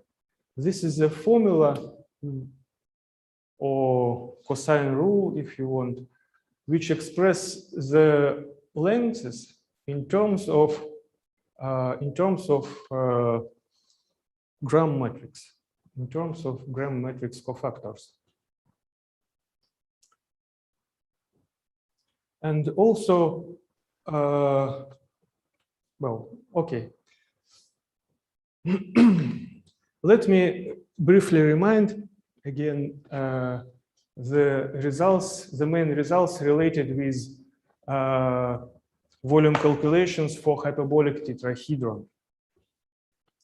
So Lobachevsky found the volume of hyperbolic orthoscheme, and more than 100 years later, Coxeter found a simpler version of this result. Also, Lobachevsky found the volume of an ideal tetrahedron, and Milner found a very elegant version of this result. Then Weinberg computed the volume of a hyperbolic tetrahedron with at least one vertex at infinity. Well, and the last sentence, the last paragraph here represents 4 different formulas for the general case for arbitrary hyperbolic tetrahedron. But all these formulas are expressing its volume in terms of diagonal angles. Well, there is one more paper by Jun Murakami and Akira Ushijima, 2005, where they suggest an approach how to calculate the volume of a hyperbolic tetrahedron in terms of edge lengths. But there is no an explicit formula in this work. One can just use partial derivatives of not explicit functions involving 16 d-logarithms to compute the volume in some given concrete edge lengths. And the natural question arises, can we find some explicit formula for the volume of a hyperbolic tetrahedron in terms of edge lengths? And we tried to do that. So consider again the edge matrix of a hyperbolic tetrahedron. First of all, we need an existence theorem, existence criterion for a hyperbolic tetrahedron, not in terms of diagonal angles, but in terms of edge lengths. And here it is. There are 3, how to say, two-sided inequalities, right? And I can explain what they mean. So for the first inequality, it is just a triangle inequality for 3 sides. Well, first we take a distance L12 to be just any positive real number, right? Arbitrary positive real number L12. Then the first inequality is just a triangle inequality for the triangle with sides with sides 1, 2, 1, 3, and 2, 3. Then the second inequality is necessary and sufficient condition for the existence of the triangle in hyperbolic space with side lengths L12, L24, and L14. Okay.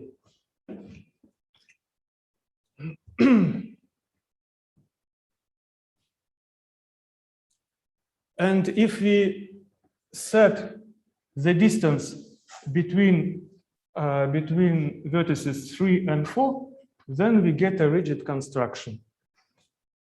And the last distance named L34 cannot be chosen arbitrarily as we want. We have some limitations. So the shortest possible distance between these two vertices, 3 and 4, is attained when the diagonal angle along the edge 1, 2 is equal to 0. And our flexible construction became flat. The longest possible distance between vertices 3 and 4 is attained when the diagonal angle along the edge 1, 2 is equal to pi. And again, our construction became flat. And we can compute this minimal and maximal distances. We call them L1 and L2. And we get this existence theorem, existence criterion in terms of edge lengths. But I tell the idea of proof of this theorem not only because it is simple. More important that now we have the explicit construction in hyperbolic space. We have the family of hyperbolic tetrahedra with rigid faces 1, 2, 4 and 1, 3, 4. Oh, sorry, 1, 2, 3 and 1, 2, 4 with the common edge 1, 2 and variable distance between vertices 3 and 4. And we have a sharp two-sided bound for this variable distance. So this construction is explicit, and even in the case of classical, Sforza formula, we have no such an explicit construction when 5 diagonal angles are fixed and just one diagonal angle is variable. But here we have. Then we prove the analogous properties of the edge matrix of a hyperbolic tetrahedron, as we saw before for the Gram matrix, right? And the most important part is this expression for the cosine of diagonal angle. Cosine of diagonal angle in terms of cofactors of the edge matrix now. And here, taken indices 5 minus I and 5 minus J is nothing more than the reflection of the edge matrix with respect to second diagonal and nothing more. So we can write it in this way or in this way.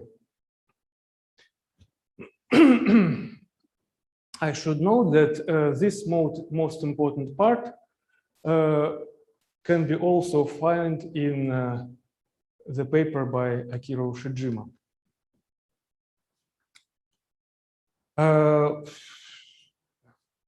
The necessary instrument for us is Schläfli differential equation, which relates the volume differential, edge lengths, and differentials of diagonal angles.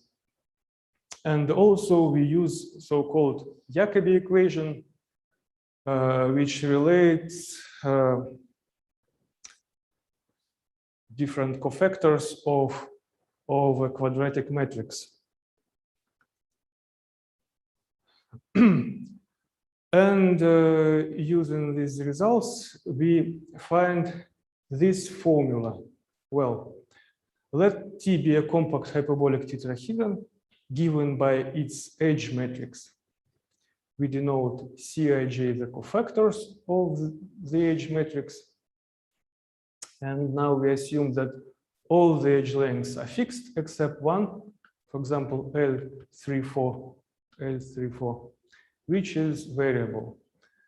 Then the volume of a tetrahedron is given by this integral.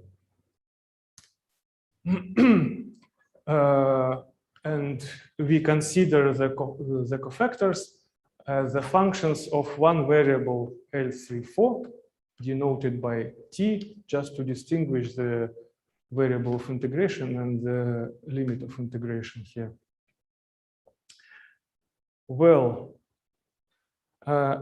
you can say that, one can say that this formula is more complicated than the classical Sforza formula. And I agree, I completely agree. But the reason is the following. Well, consider once again the Schläfli formula for a hyperbolic tetrahedron. Well, I can write here minus is due to hyperbolic geometry, 2 is due to dimension, and on the right side we will have 6 guys.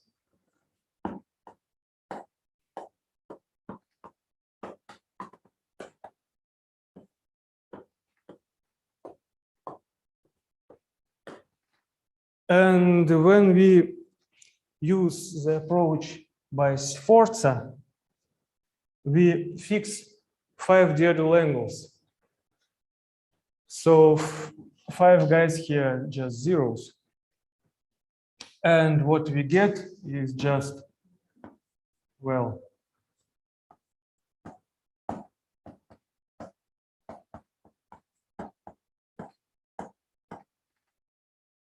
you see. But in our approach, we have that, well, I can show you again this construction. When we change the distance between vertices 3 and 4, when the L34 varies, all 6 diagonal angles also arise. So what we have in Schläfli formula? Well, the derivative of volume by L34, our variable of integration. We have, well, as a derivative of the composite function,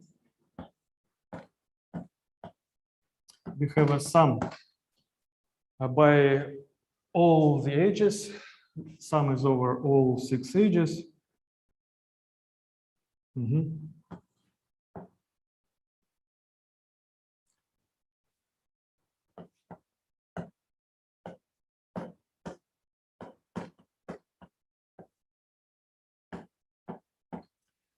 And of course, this guy can be substituted by Schläfli equation, and we get this sum.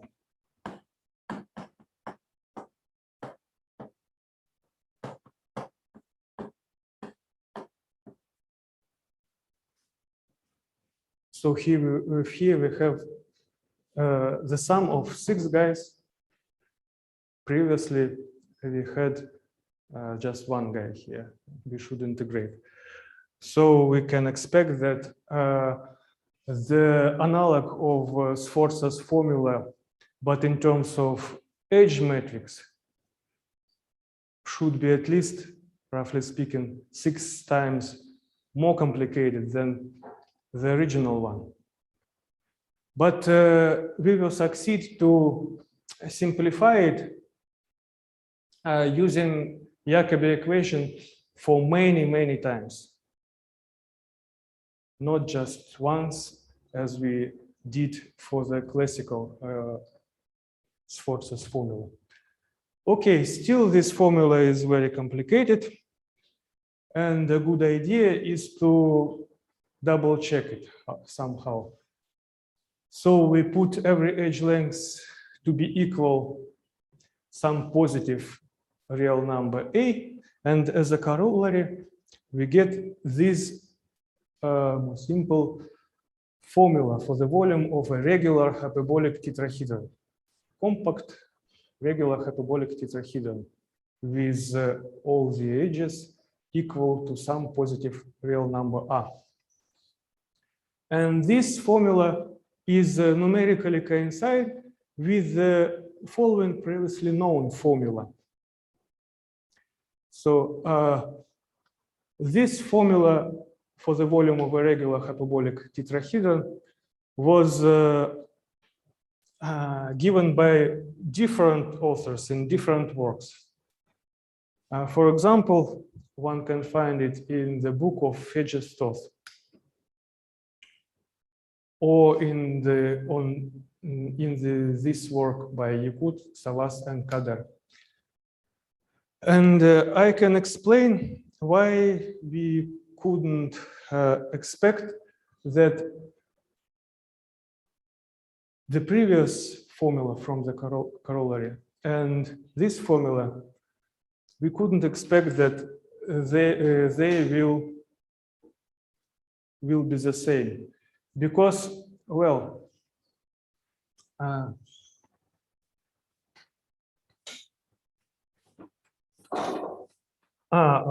probably. So in our case, what we have? We have, well, we have this tetrahedron. I draw it again. Hyperbolic tetrahedron, right? And how we integrate? How we integrate this? This distance between vertices 3 and 4 is a variable of integration. So we take the flat picture. Volume is 0. The diagonal angle along the edge between vertices 1 and 2 is equal to 0, and we have this flat construction. And here is the minimal possible distance between vertices 3 and 4 in our flexible construction, right? We denote it by L1 previously in the existence theorem. In the case when all the edges are equal to each other, of course we have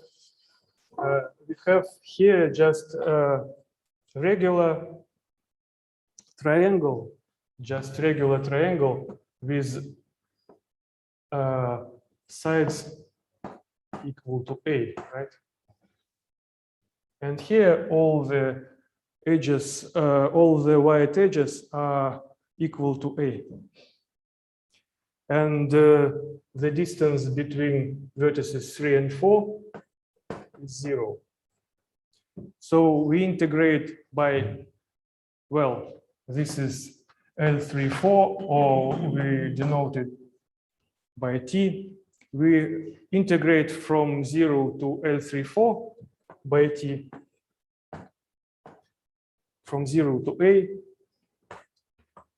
T is a variable of integration. But the differential form, the integrand, is different, because in this case, the latter theorem, we integrate all the edges at the same time. So we started from a point where T is equal to 0, right? And then our tetrahedron grows and grows, all the edges at the same time.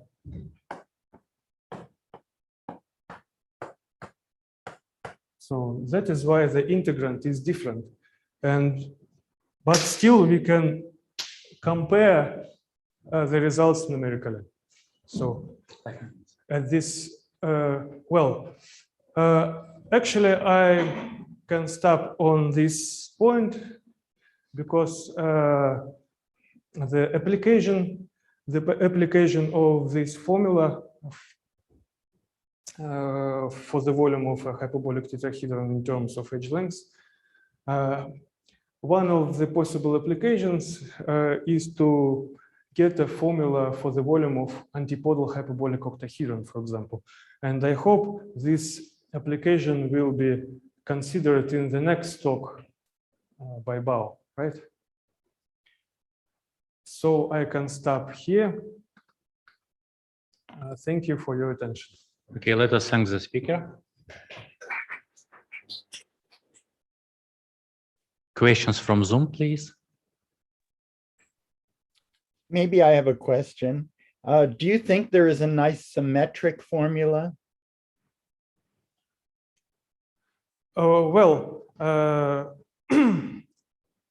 There are many formulas and some of them are very nice for the volume of a hyperbolic tetrahedron. I think that the classical Sforza's formula is very nice, but it expresses the volume in terms of edge length, in terms of diagonal angles. I But mean, in terms of sometimes we need the formula in terms of edge lengths. do you think there's a nice symmetric formula in terms of edge lengths? Nice metrics. Probably, but we didn't find it yet. Of course, you could just average this formula and get one. Sorry? You could just average this formula over all permutations of the labeling and get a symmetric one, but that's not. Now I understand. Certainly, this formula is symmetric because we can. This formula is symmetric. We can rearrange. The vertices 1, 2, 3, and 4 in any way. We can permute them, and nothing will change here. It is symmetric, actually.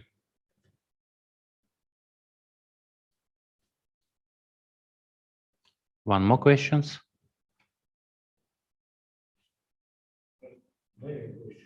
Okay.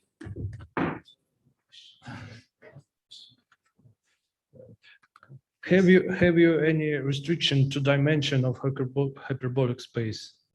Well, this formula is just for 3 dimension. Three-dimensional hyperbolic What about tetrahedron. high dimension? What about high dimension? No Nothing. We don't know. We don't know nothing. But of course, there should be some. Adequate formulas for the volume of n-dimensional hyperbolic simplices, not necessarily regular ones. Yes. More questions? Remarks? Okay. Let us send the speaker again, and the next talk will start in few minutes.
Okay.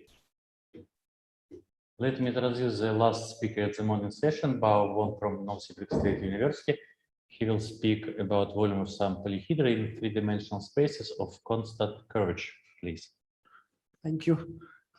First, I want to thank you, thank the organizer for inviting me here. Such a very nice place, and this is full of history and memory. It's very, very amazing.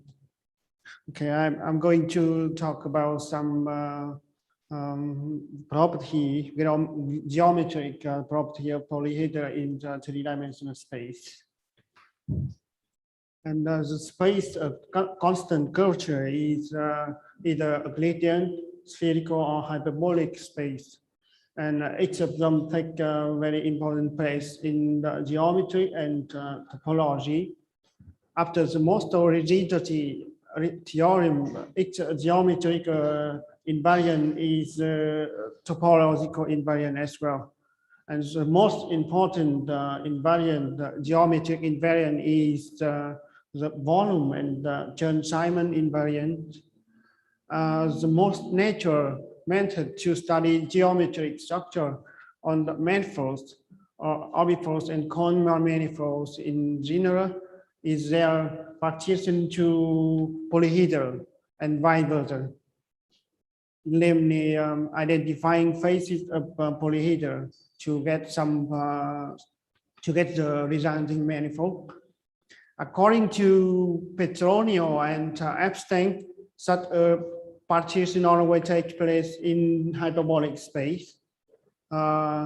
So we take some several polyhedral and we choose some pattern of orientation reversing identification, a pair of two faces. This yields three complex which is an oriented manifold except near the vertices. And the number of three manifolds go dramatically with some complexity of the description. And any manifold can be obtained from some polyhedron by pairwise identification of its faces. Such a polyhedron is called fundamenton, and its volume is equal to the volume of the given manifold. Andreev published a classification of all three-dimensional compact hyperbolic polyhedra other than tetrahedra, having non-obtuse dihedral angles. Thorson geometrization conjecture states that each of certain three-dimensional topological spaces had an unique geometric structure that can be associated with it. And Thorson himself proved the conjecture for the case of Hankin manifolds using Andreev theorem as a fundamental tool. And Grigory Perelman, mathematician from St. Petersburg, gave a famous proof in 2003, the proof of full geometrization conjecture.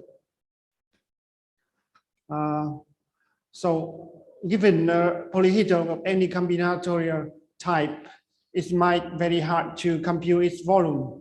For the case of hyperbolic and spherical polyhedra, it's even more difficult. And an integral formula for the volume of simplest polyhedron, that tetrahedron in hyperbolic and spherical space was standing for a long time undiscovered. Now it's now at the Riemann-Meitner formula or Sforza formula was mentioned in the last talk. In the Euclidean space, Sabitov so that the volume of simplicial polyhedron is determined by its combinatorial type, and H length up to finitely many possibility. Namely, its volume is the root of so-called Sabitov polynomial. It's unknown. It's unknown of it is take place for in the hyperbolic or spherical space. And so to study the polyhedron in the particular spaces, namely the Euclidean space, hyperbolic or spherical space, we have to so put it into some model of the corresponding spaces. In the Euclidean space, it's just ordinary system coordinate. So it's not ordinary cases which we on the way work on school geometry. But in the hyperbolic case and spherical case, we have to put it in some model. Namely, in hyperbolic case, there are several models of hyperbolic geometry, such as Client model, Poincare disk model or Poincare half plane model, and the Norland or hyperboloid model. And for spherical case, hyperbolic spherical model in Rn or Cn, and or stereographic model. And working in this model is on the way have many of technical difficulty because because it's on the way make it more complicated and more higher dimension to work in the model. And for describe a particular polyhedron, it might take many parameters to define some polyhedron in general. But and the more parameter we need to define polyhedron, the more complicated to work with it, and the more complicated to get the volume of the corresponding polyhedron. However, symmetry of particular polyhedron reduce the number of parameters, and it makes easier to work with. Then, when we have a model for polyhedron, we can use the Thun-Bike Schläfli. It's was mentioned in the first and the second, so the talk previously. It's just the differential of volume of some polyhedron with associated with its parameter like H length and the dihedral angle. And this so for three-dimensional cases. And so there's a formula for higher dimension as well. So now, when we have using the Schläfli formula, we have to know some property, namely the relation between the parameter which define the polyhedron. And for the last case, is that the relation between dihedral angle and the H lengths. And in the hyperbolic space, the vertices of polyhedron can be laid on the infinity, and in this case, the sum of dihedral angle so around the vertices is equal to n minus 2 pi. So this the Wien trick in the three-dimensional case can describe as follows. So consider some polyhedron, and at the vertex of polyhedron, we can put some sphere, and the sphere intersect with the faces of polyhedron the intersection will be a polygon. And so in the picture, so that it is the sphere which lie in the center of this, in the vertices, and the intersection is some it's the intersection will be the spherical polygon. I draw it's like a Euclidean polygon, but it's in the reality it's the spherical polygon. And so we get and this polygon has the edge of polygon. It is the planar angle of the corresponding faces at the vertices. And the angle of the polygon will be the diagonal angle of the corresponding polyhedron. And the number of sides of polygon is a number of faces in association, so in the place of vertices. And to get the relation between dihedral angle and edge length of the polygon, we can so instead we can study the property in the polygon, the corresponding polygon spherical, instead of the three-dimensional three-dimensional model. We can investigate the two-dimensional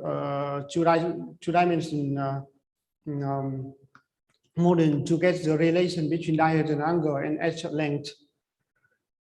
And it's give we a tool to get the relation.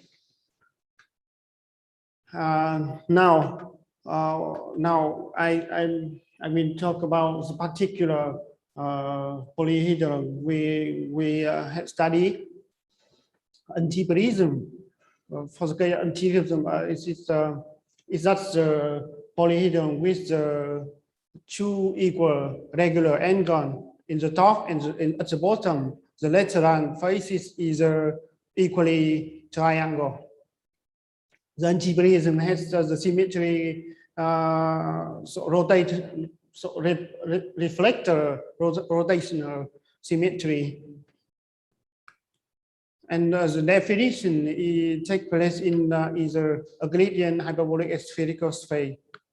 And so to define antiprism, we have to need two parameters. And in the ideal cases was studied by Wisnin and Mednick and the case of ideal rectangular antiprism is due to Thurston. And in the case of ideal antiprism, the right angle is related by condition 2a plus 2c equal to pi, as the previously case in this. That's the particular case. And for the compact case, it's the inequality holds, like 2a plus 2c greater than 2 pi, because this polygon is spherical, and in the ideal case, the polygon is degenerate to the Euclidean polygon. And for the n equal to 2, the n-gon at the bottom and the top is reduced to the an side to the set an edge. And for the n equal to 3, it is octahedral. And for the two cases, this was investigated by Abrosimov and me, and previously for Abrosimov, Kurina, and Mednick. So for hyperbolic antiprism, we use the Kelly-Klein model, and in this, that's like in the vector space model, and using some property of scalar coordinate, scalar product, we can get the relation between dihedral angle and the edge length of antiprism in this model. And it takes several computation to get this as a relation in the, like we have to compute the normal vector, we compute to the h length by in the system of coordinates. And we end up with some relation like that. That express the dihedral angle A and C in terms of h length A and C. And using the Schläfli formula, we can get the volume as shown here.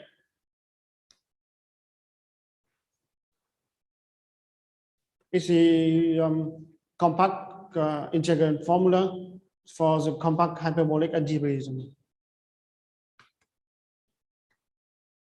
And for the case of spherical algebraism, we use a Wien metric, which I showed before, and we put some sphere, two-dimensional sphere here, and the intersection with vertices of algebraism will be some isosceles trapezoid. It is a spherical trapezoid, which the side is x and z, which is the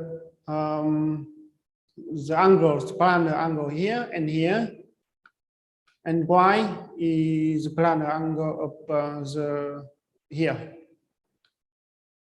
And A and C is correspondingly the dihedral angle along the H, A and SC.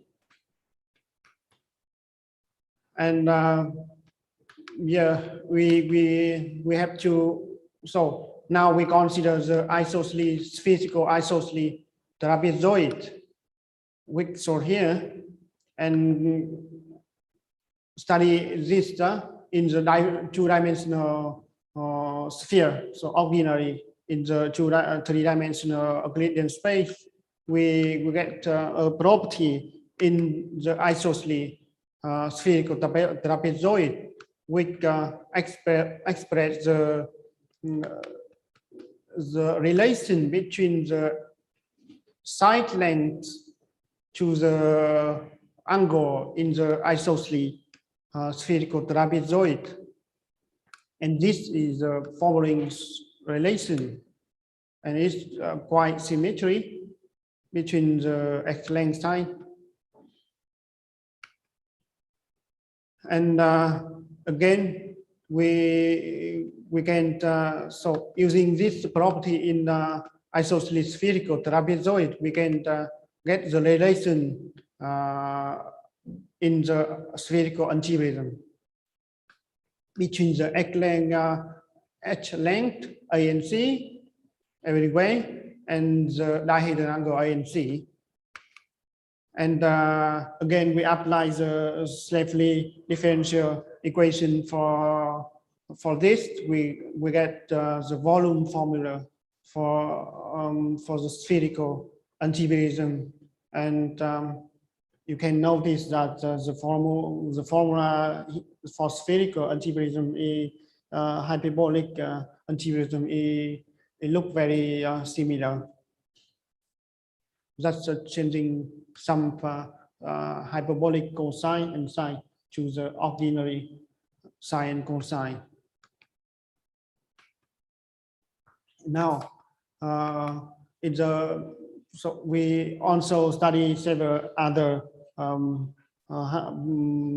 polyhedron, but I show here only for the hyperbolic compact antipodal octahedron, which the antipodal octahedron is the octahedron with the symmetry, the central symmetry, through the point C in the space. That is, we have the vertices V1 and vertex VC a symmetry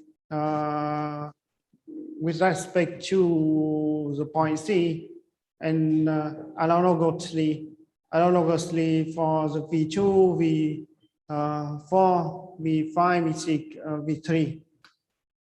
Now, so to define the hyperbolic compact antipattern octahedron, we have to define some kind of a pyramid. If we have a pyramid, V1, V2, V3, V4, V5, we can define the antipattern octahedron that symmetry with respect to the point C here. So we can, so for compute the volume of compact antipattern octahedron, we can forget the lower part of the antipattern octahedron, and we only consider the top part of this.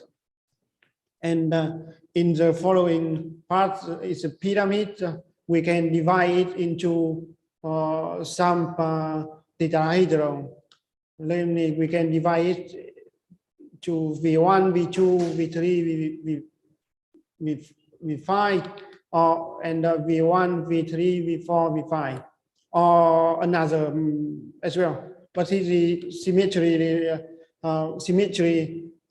So like in reputation between the parameters. So it is not. So it's not in particular we consider this partition or this partition. Yep. And to define antipattern octahedron, we need 6 parameters: A, B, C, D, F, and E. Yeah.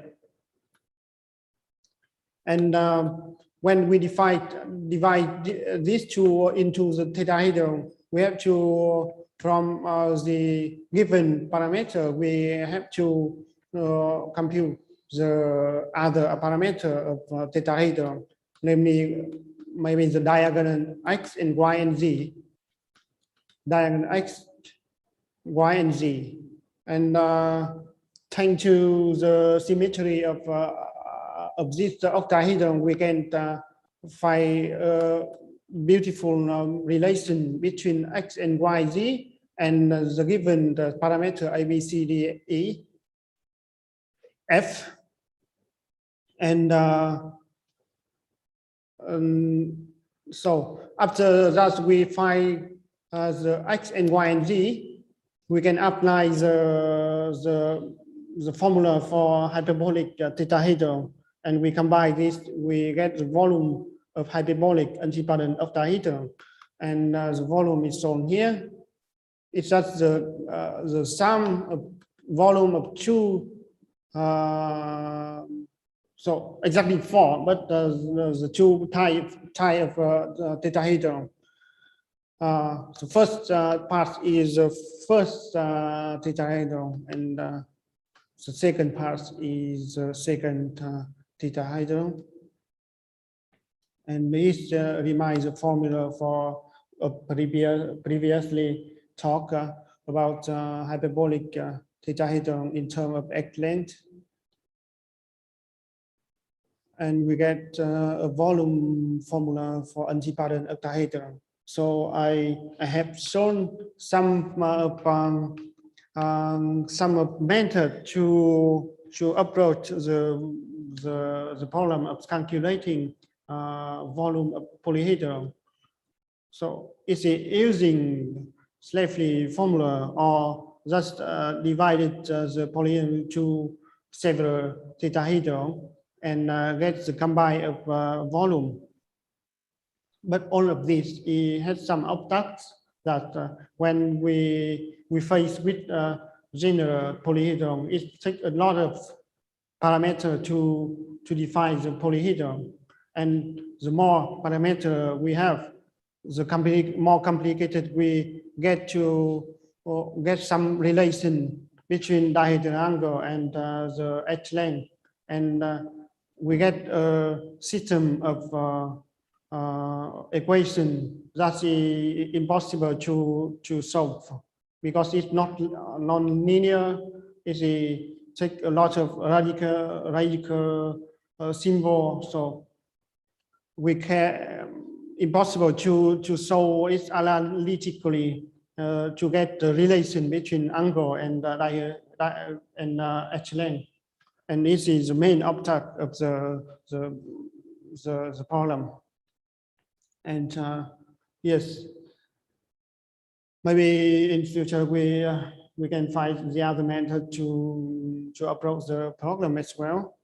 And I think I finished my talk here, and I hope I give you something to get home from my talk, and you get some useful information from this. Thank you. Okay, let us thank the speaker. Are there any questions in Zoom here? Okay, please. You reduce your formula.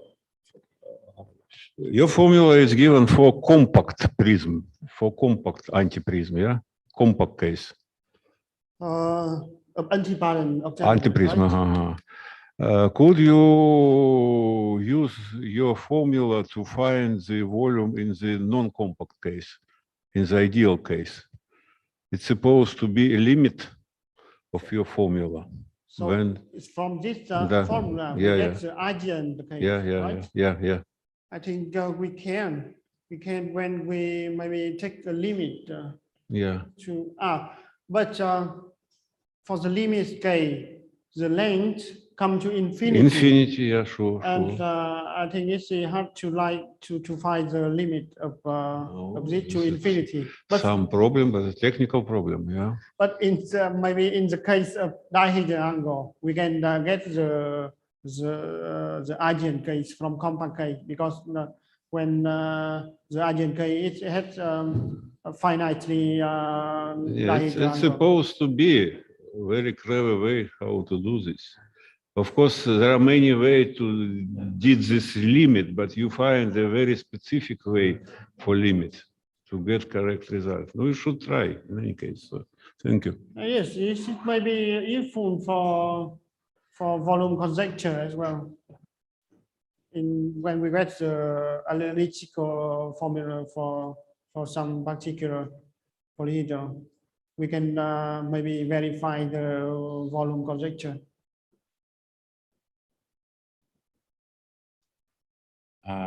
Other questions? Remarks?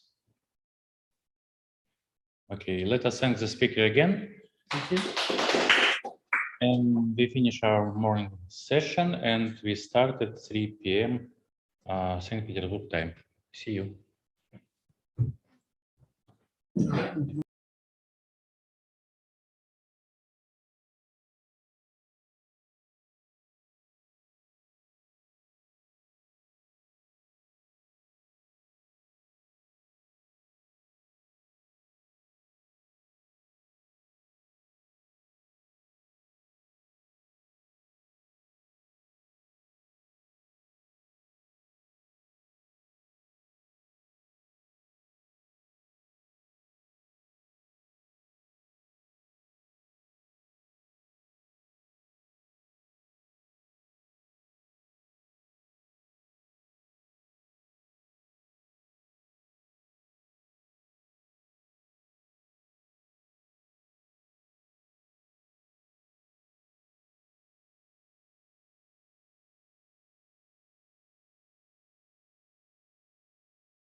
Так, я хочу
Меня слышно?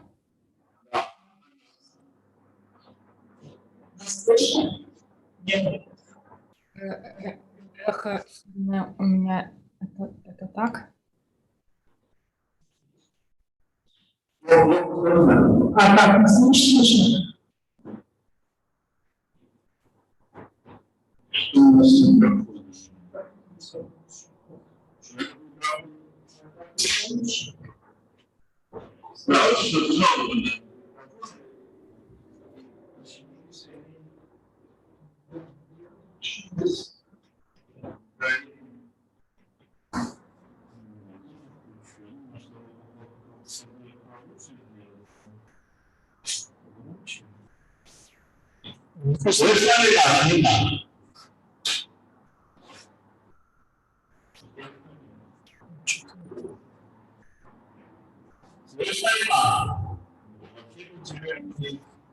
Do you hear somebody else, please?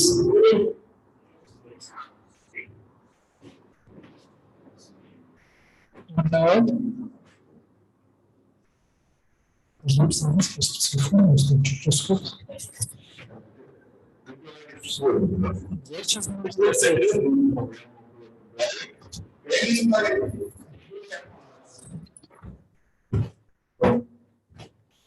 Can anybody hear us?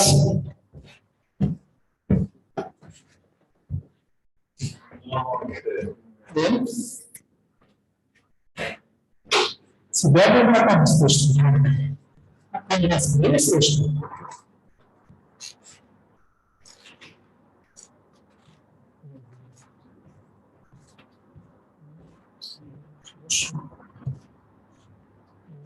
Было слышно, она мне тоже было слышно, здесь говорят плохо.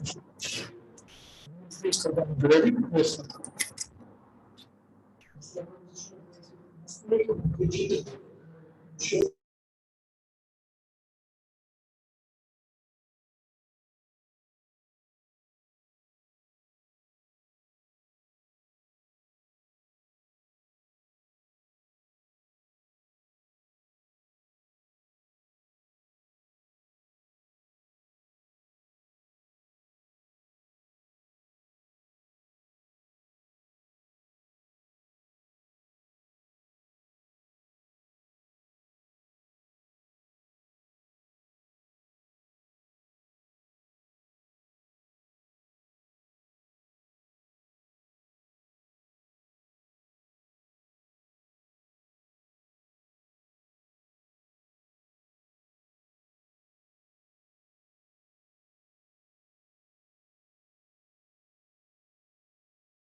Да.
А, ты демонстрировал экран.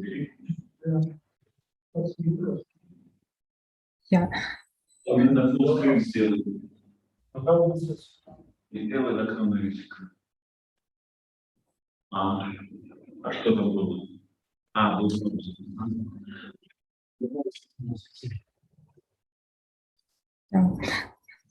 Let's start our afternoon session. So the next speaker is Manuel Aman from University of Augsburg, and he will talk about maximal antipodal sets and the topology of generalized symmetric spaces. So Thank you very much. I hope you can understand me, can hear me. Okay, I would like to share my screen. Hope that works. So I started screen sharing. You can see that. Looks good. Yeah. Okay, everybody? Yeah, looks good. Okay, perfect. Then let me start like that. Okay, yeah. Thanks a lot for having me. It would be even better to be in beautiful St. Petersburg, but okay, this is the situation. So as Nina already said, I'm going to speak about maximal antipodal sets in generalized symmetric spaces. And this talk unites three different aspects and stands on, so to say, three pillars. So first of all, as the title suggests, we're going to deal with symmetric spaces and their generalizations, which then will be called generalized symmetric spaces, and with their submanifolds. And we will pick a particularly simple instance of a submanifold. Second, again, from the title, you will guess that we want to relate these submanifolds somehow to the topology of these symmetric spaces. And when I speak about topology, it will be especially very simple. It will be like cohomological invariance, or like for most of what we're doing, the Euler characteristic is already like nearly enough. And then the third pillar all this stands on, this is like the way we combine these two aspects, the geometry and the topology, and we'll do so by group actions. And I will come to specifying what exactly that means, like what kind of groups we're looking at and how the action will be. And of course, like this is, I mean, this is a broad overview of so much research which has been carried out in the last decades. So we can always only touch a little glimpse or have a little glimpse on each and every item here, because it looks back on so much history. And so I can only touch some aspects, but I hope to at least give you a hint or an idea how these nicely interplay in the following. So let us start with symmetric spaces. Of course, like what you know is, so now I'm going to try to start this commenting. I hope it works. Okay, 1 second. Where? Here, okay. I'm sorry.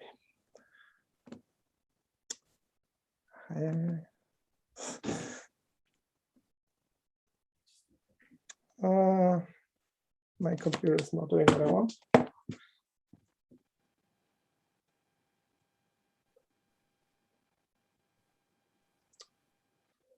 I just had it a second ago. I'm sorry. Okay, whatever. So symmetric spaces have this involutive symmetry around each point. So in the case that when we're speaking about Riemannian symmetric spaces, then this is just you have the point and you have this reflection along a geodesic. And let me call that as x in the following. So x will be an isolated fixed point, and then well, you follow just the geodesic from one point through that fixed point, and you end up when you go the same distance down, you end up with another point, and that just defines that as x. And then if you look at this situation, you have this compatibility relation, which just basically states that the SX are sort of morphisms compatible with the symmetric structure itself. And well, in the following, I'm going to generalize this to what is called a generalized symmetric space. So I'm going to replace this involution as x by a more complicated group. So for example, by an element which has not order 2, but say order p. But as the results of this talk are already new for symmetric spaces, if you don't want to go that way with me, you can just forget about this additional technical humbug, but just focus on symmetric spaces. So coming back to this conference and how this is all linked to the work of Toponogrov, maybe, of course, one should not forget to mention that the symmetric spaces are a key player in the theory of non-negative and especially positive curvature. So as we know, for large dimensions, the only examples we know of positively curved manifolds are actually these compact rank 1 symmetric spaces. So like we have the Cayley plane additionally, but in really large dimensions, it's only the spheres, the complex projective and the quaternionic projective spaces if you focus on the simply connected ones. And so symmetric spaces certainly reappear in this whole theory abundantly. Okay, so this is the generalization I want you about. So this is now the definition of a generalized symmetric space or a generalized regular S structure. So as I said, you don't have to go that way fully with me, but the idea behind this that you just replace the involution that you have at every point by some other discrete action, say CP action at each point. And then you again have similar or you want the similar properties like X being an isolated fixed point. You have this compatibility relation. You have to claim it, you have to demand it. And then, well, if this is acting by isometries, then we call this a Riemannian generalized S structure or generalized symmetric space. And so this will be like the terminology of a gamma symmetric space, where gamma now, in the case of a symmetric space, just boils down to C2. It's just a technical extension, and as I said, it's not really relevant. So what do we know in general? Of course, whenever you're speaking about symmetric spaces, the first question somehow is, why should that be interesting at all? Because symmetric spaces are classified. By Cartan, it's a very beautiful list. It's extremely beautiful work combining different techniques in mathematics. It's definitely a highlight. And they feature amongst the most beautiful spaces that we can think of, but yet they do have some nice complexity still, like also from the topological side, as we will see. And the other thing that is maybe a little astounding is that we know these spaces so well, but we don't know their submanifolds, like not at all.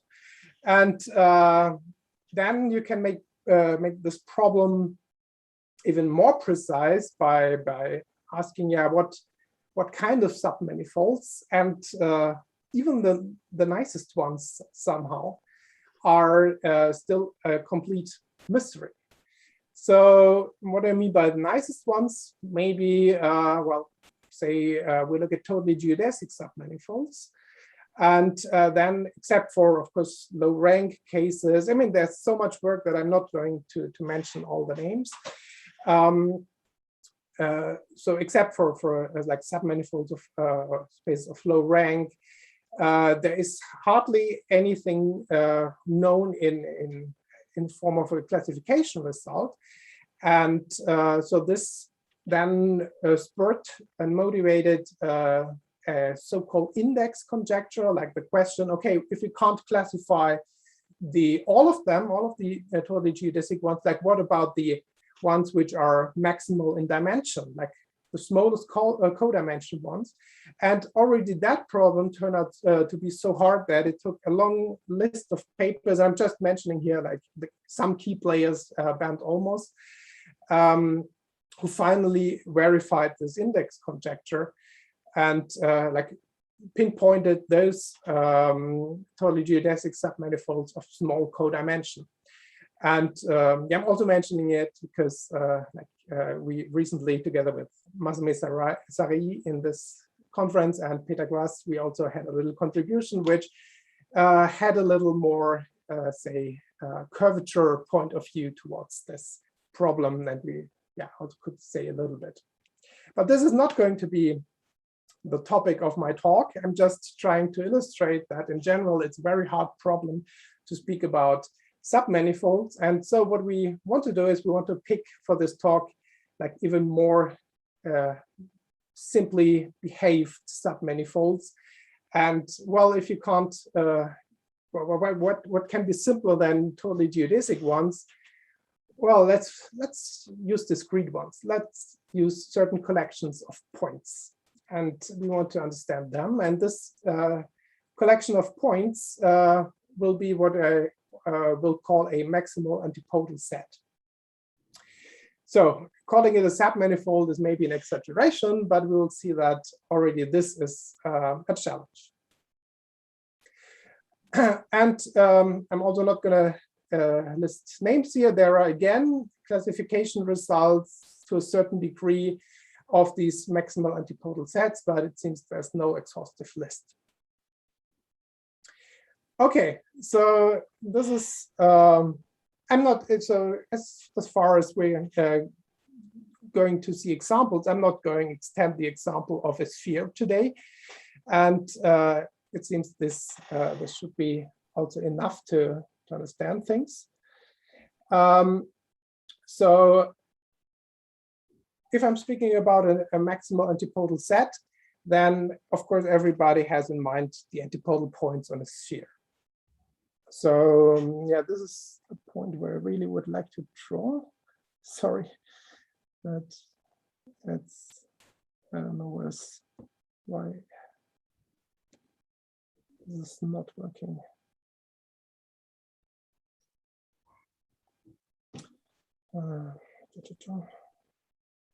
I'm sorry.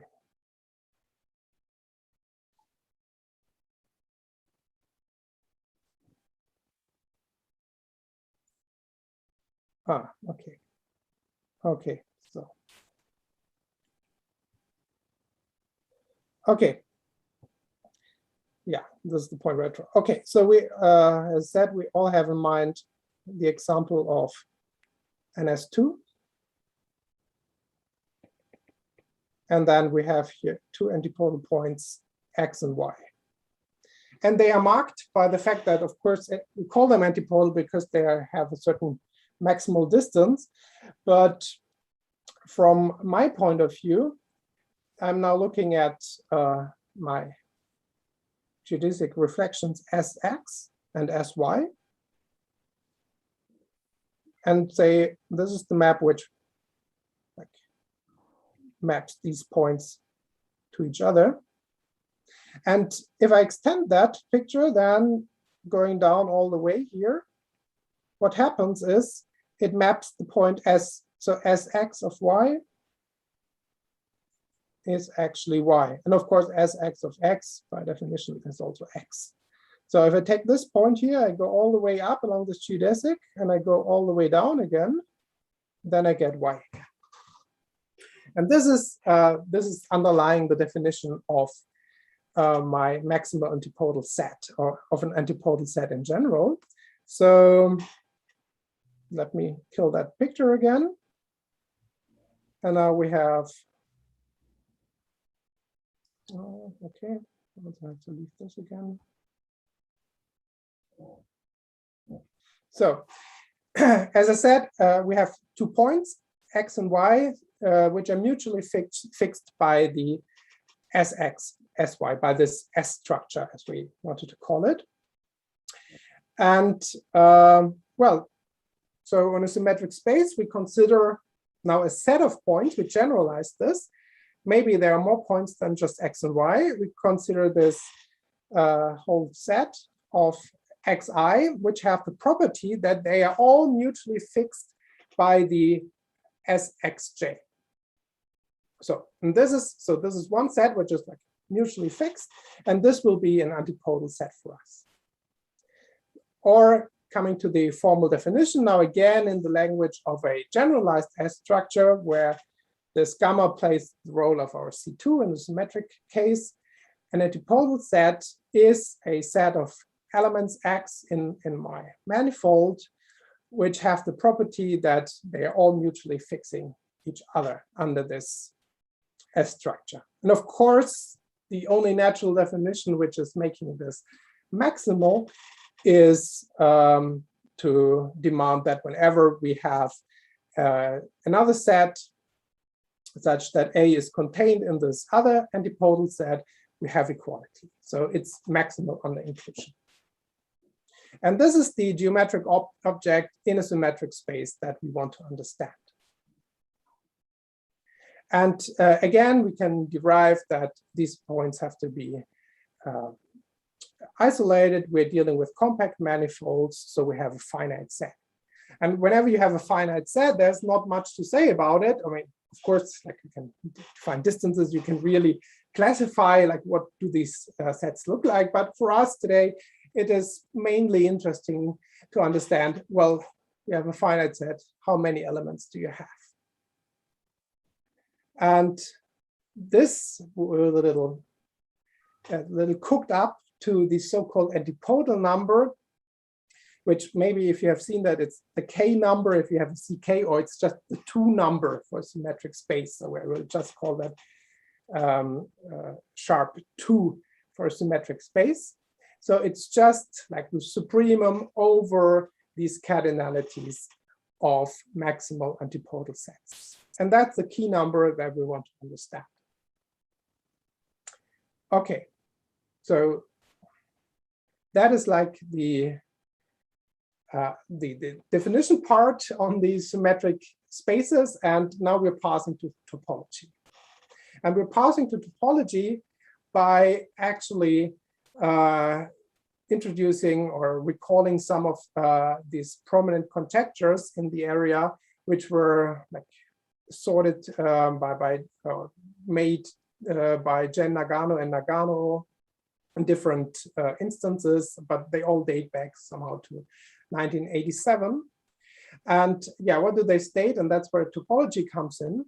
So we have our, okay, as I said, now they stated for symmetric spaces, we will prove something on generalized symmetric spaces on certain.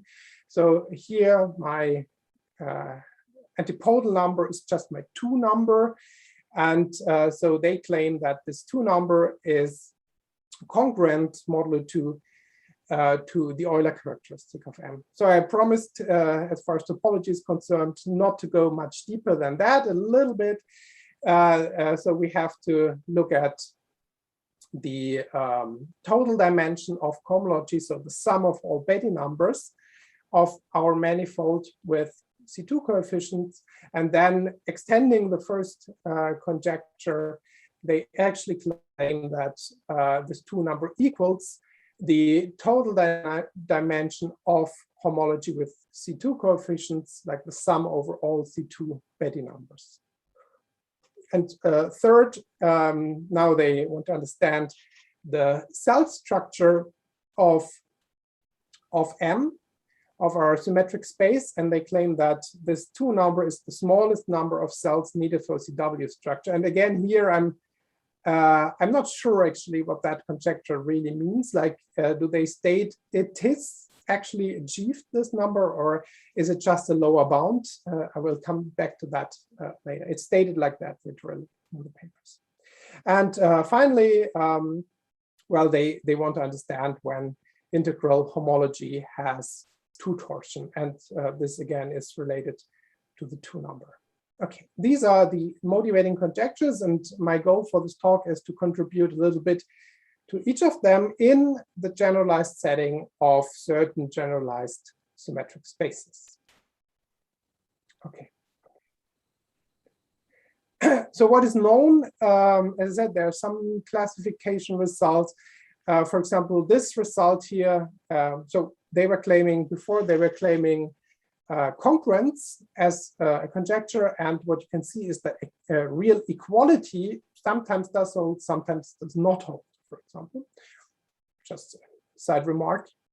Next, this conjecture was verified on symmetric R spaces, like the congruence, by Takeuchi. So symmetric R spaces, special symmetric spaces like over parabolic subgroups.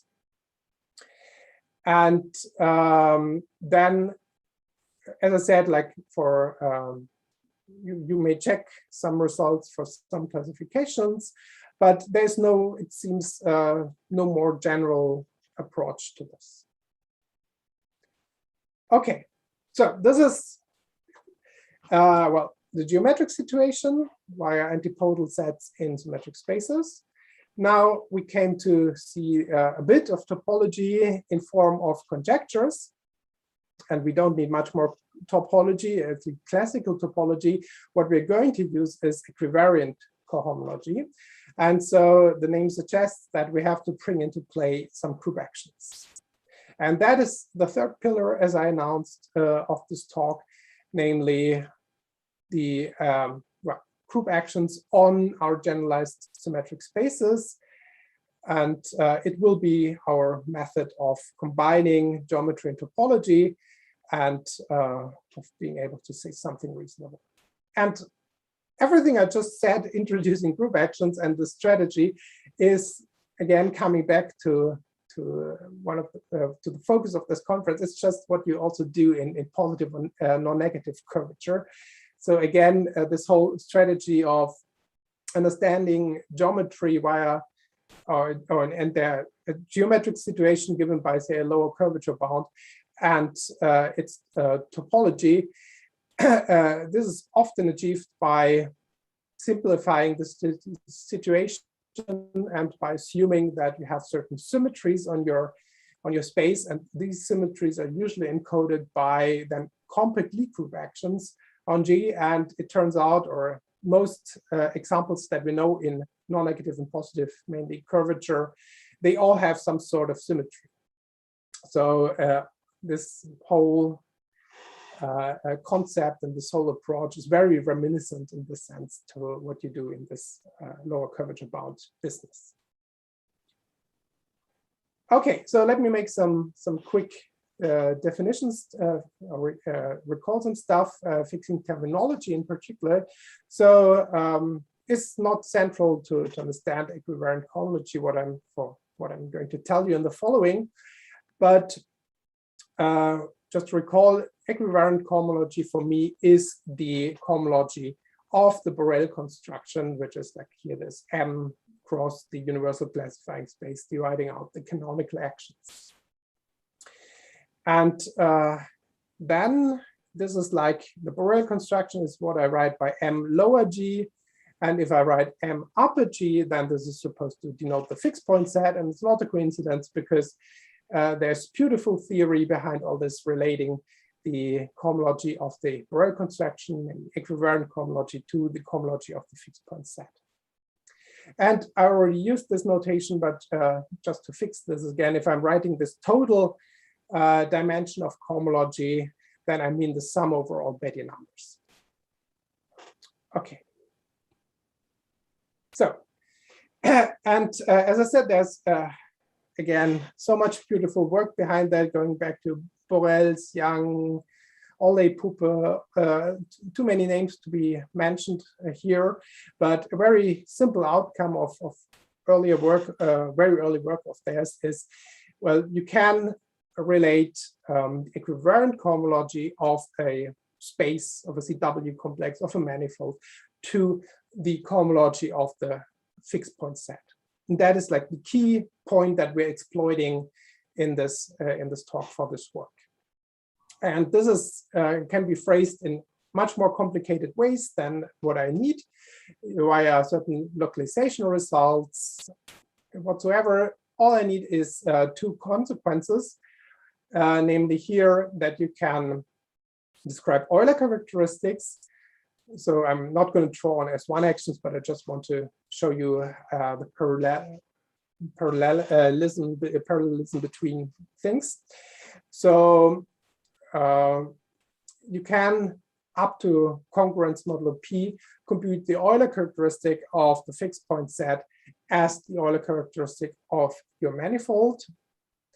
And once you have a finite P group acting, and if you actually have a torus acting, then you have equality. So this is what we're using for Euler characteristics. And then there's the total dimension of cohomology. And again, there you have the same distinction. You always have to adapt the coefficients in your cohomology theory to the group acting. If it's a finite group, you take that group. If it's a torus or just S1, you take rational coefficients. And again, here you can relate the CP cohomology of your fixed point set to the CP cohomology of your say manifold later, and it's usually smaller equal. Okay, so let me, I'm not going, or I don't have the time to go into the proof, but I can at least, I hope, motivate a little why these things, like why antipodal sets should have something to do with group actions, and what the idea behind it. And so we're going to consider two examples, which are then, of course, in much more complexity and somehow to be found as a proof idea. Okay, so very simple examples. We take the, again, as I said, I promised I'm not going to speak about much more than the two-sphere today. So as our two-sphere, and now we have, we have say points X and Y again, our antipodal points, and now we rotate very simply. We rotate along the Z axis, so we have this rotation. Very simple. So we have an S1 action on S2, and then our theorems about the Euler characteristic tell us that, okay, the Euler characteristic of the space we act upon equals the Euler characteristic of the fixed point set. The fixed point set now just consists of X and Y, and the Euler characteristic of a discrete set is just the number of points. And this is exactly like the point which you should, which should trigger again your memory of the conjecture, where we had the two number, the antipodal number, which was a number of a discrete set. And so it's not surprising that, okay, and this is of course the Euler characteristic of that set. And rephrasing that number as an Euler characteristic, group actions are the means to relate that to the Euler characteristic of the ambient manifold. And of course, I mean, the rest is triviality. The S2 has Euler characteristic too. And we have 2 points which are fixed by this rotation, the intersection with the axis around which we rotate. Okay, so let me kill that picture again. So if there are no more questions, then let's do another example. Could I ask a question? Of course. What's the antipodal number of CP2? The antipodal number, it's exactly CP2, it's 1, 2, 3. 3, thanks. Yeah. Of CPN, it's like n+1, exactly. Okay, so now I need to get, okay, sorry. Okay, so the next example is, now we don't forget, I mean, I need some rotations as well, but like basically this work is about finite group actions, CP actions, say. And so let's do an example for this. So let's see again our S2. And yeah, we just reflect it at the XY plane. Okay, my drawing skills are very limited. I'm sorry, but I hope you see that. However I paint that, what is fixed is actually this equator, the S1. So fixed, or it's exactly the fixed point set. So we have an S1 fixed and an S2 upon which we have a C2 action. Okay, and then we have the Euler characteristic equality, which degenerates to a congruence. So we just know that the Euler characteristic of S2 is congruent to the Euler characteristic of the fixed point set, which is S1. And of course, I mean, this is S1 has cohomology concentrated in degrees 0 and 1. So this is 1 minus 1, this is 0. And the Euler characteristic of S2 is concentrated in degrees 0 and 2 in the cohomology, this is 2. And here, so this is a non-trivial statement in the sense. And now we also have the inequality statement from the theorem that I presented. So that was the inequality statement. And in this case, of course, inequality degenerates to equality. Okay, whatever, this is a coincidence, but we definitely have this inequality, the total dimension of the Betti numbers. So this is, yeah, as I said, in degrees 0 and 1, and this is in degrees 0 and 2. And it's one-dimensional, of course. Okay, and so you see, this is the kind of tool that we use, and now we just need to find a good action. Okay, so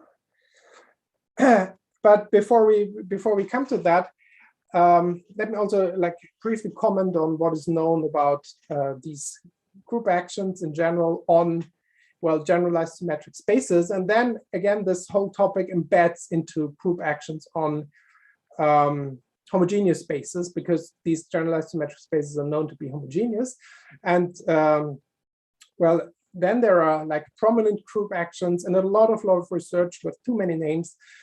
When you, for example, look at the isotropy action, the left action of K on GK, where it's the right posets, which I'm considering as GK. And for example, there's the question, when is this action equivalently formal, which means that the map induced in cohomology by this fiber inclusion into the Borel construction here, which is this the map from equivalent cohomology to ordinary cohomology is surjective. That is the definition of equivalent formality, the surjectivity. And I'm mentioning it for a smaller comment later on, but for now you should just see it as a side remark that, again, group actions play a major role in this context, or are prominently understood. And this equivalent formality of the isotropy action, for example, is understood for, it's established for symmetric spaces. Together with Andreas Korvos, we recently established it for C2 plus C2 symmetric, so very easy generalized symmetric spaces. And so there's also a lot of business in this area. Okay, but today, again, a simpler, but as I said, related somehow group action. And this is my method of proof. So we look at our generalized F structure.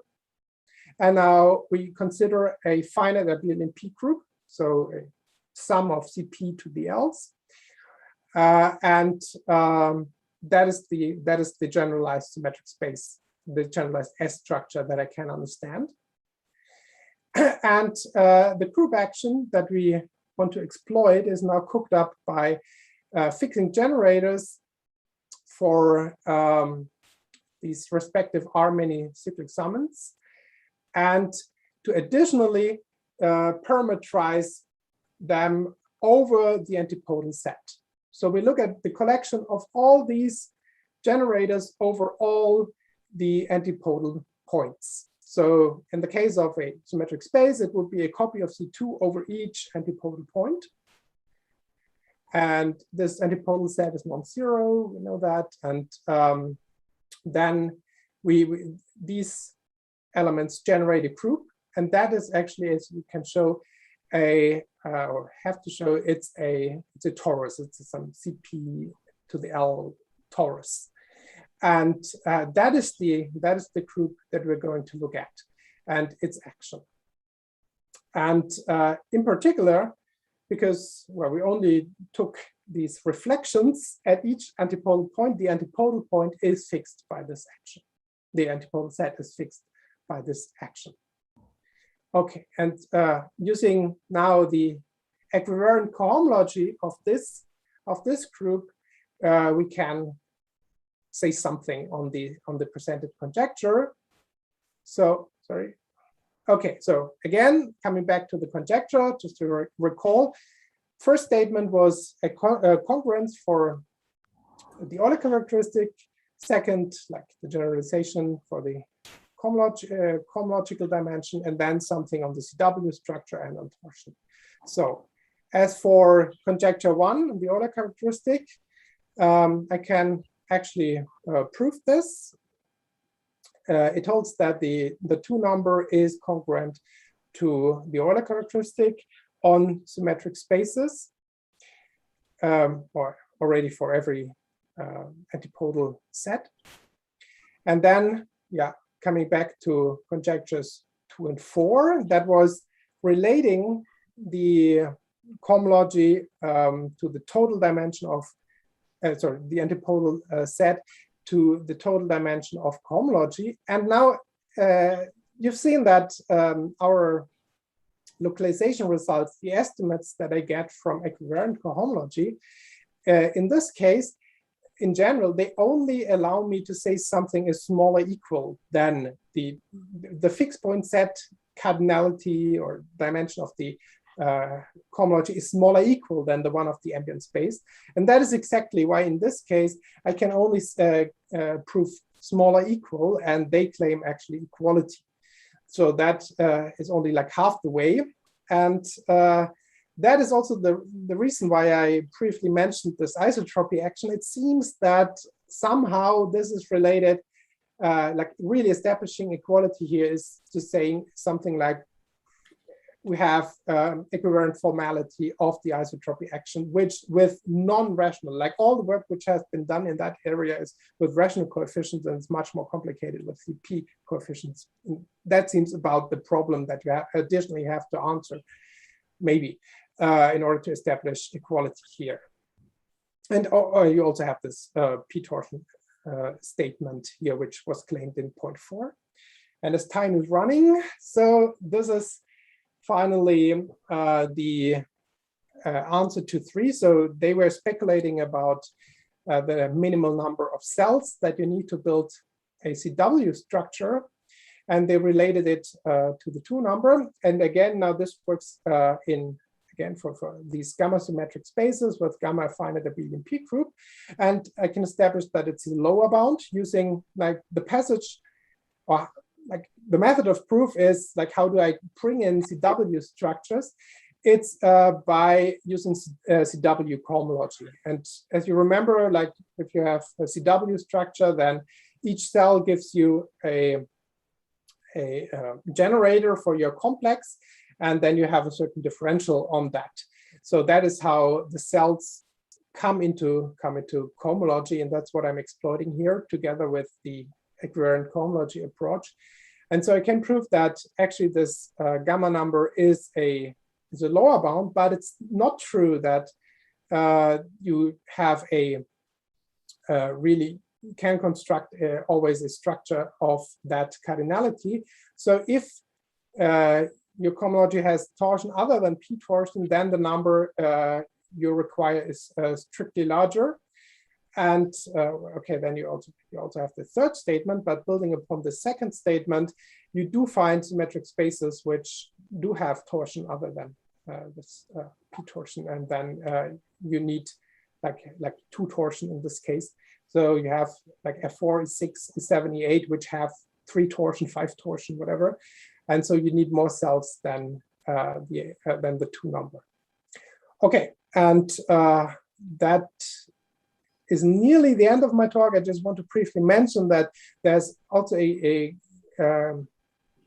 this estimate known here for symmetric spaces, that the Euler characteristic is smaller equal than the 2 number. This is known, and the question is now, can you also, because I'm trying to work, and it nearly worked out in most cases except for the Euler characteristic congruence, where I need really the fixed geometric situation of a symmetric space. I'm trying to deal with all these things in the generalized symmetric setting. And so the question is, can you generalize this? And yes, you can. Again, with the same setup, you can prove a similar inequality. And this is actually more complicated than I would say than confirming the conjecture, because you need to take into account the homogeneous structure and so on. And yeah, that is my final remark. And thank you very much. Thank you for your talk. Are there questions from Zoom?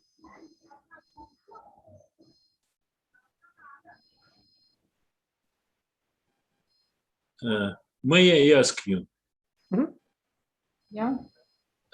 For example, let us consider complex projective space or compact rank 1 symmetric spaces. Mm-hmm. What in this case one can say about maximal antipodal subsets? Yeah, in this case, you have exactly as many, the cardinality equals the dimension of the cohomology. And I think in this case, it's also like exactly understood how they look. And so in this case, you have the geometric picture as well, as far as I know, yes.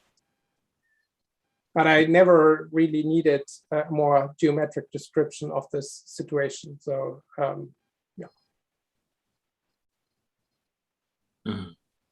Thank you. But yeah, but in this case, everything is known. It's just too simple.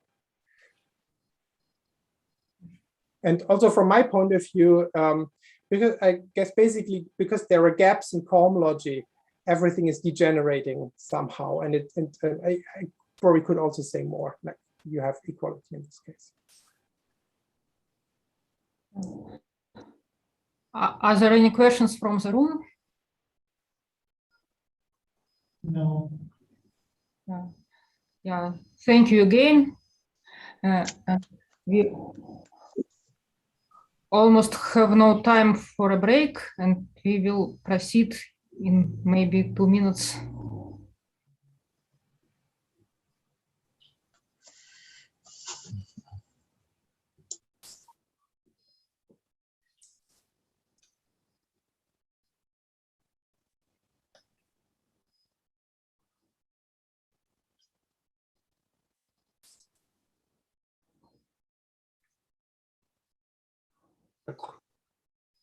Надо убрать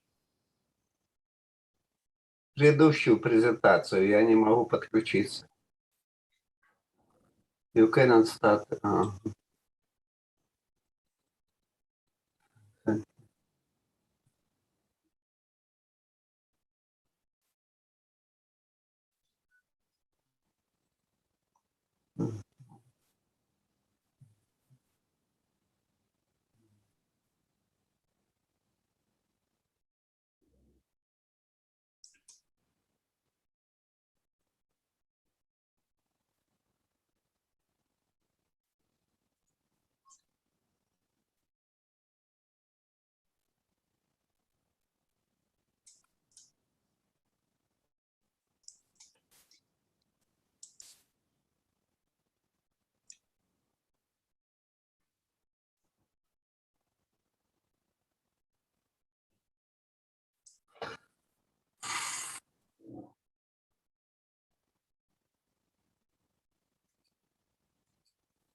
Можно чем-то помочь, нет?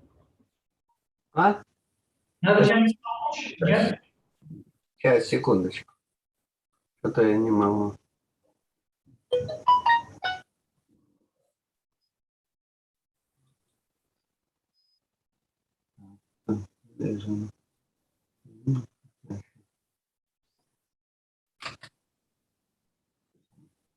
Сейчас, секундочку.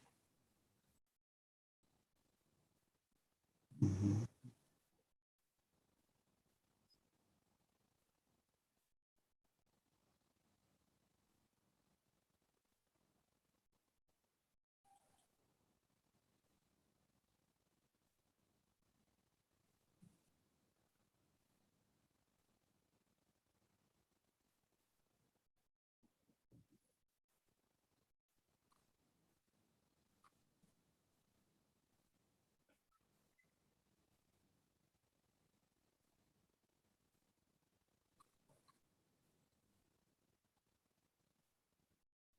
У вас есть моя презентация или нет?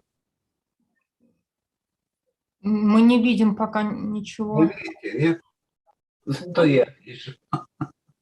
Сейчас, секундочку. Сейчас я. Там как share the screen, там какая-то надпись. Я нажимал share screen. Это я. Нам должно быть... сначала надо эту презентацию открыть в параллельном окне. Мгм. Ну, наверное, сейчас я. А? В параллельном окне открыть, а потом нажать на это распределить. Это делал уже много раз, но немного по-другому. Ну, хорошо, секунду. Share screen, где-то оно у меня. Владимир Петрович, там надо, чтобы выложено было на экране. Ну да, вот чтобы в параллельном окне это было, и тогда оно как... Так, скрин, где это я? Demonstration screen. Ну, в параллельном окне оно должно быть уже. Да,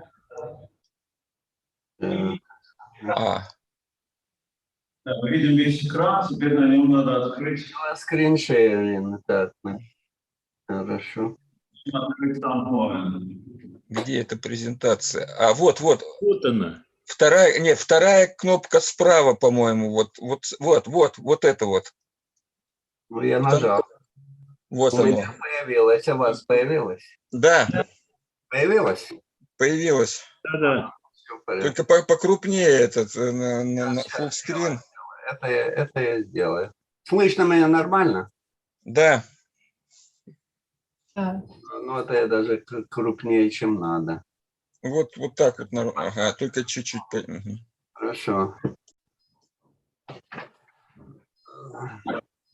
So our next speaker is Alexander Borisenko from Institute for Lower Temperature, and he will talk about the generalization of Konfoys-Topanogov splitting theorem.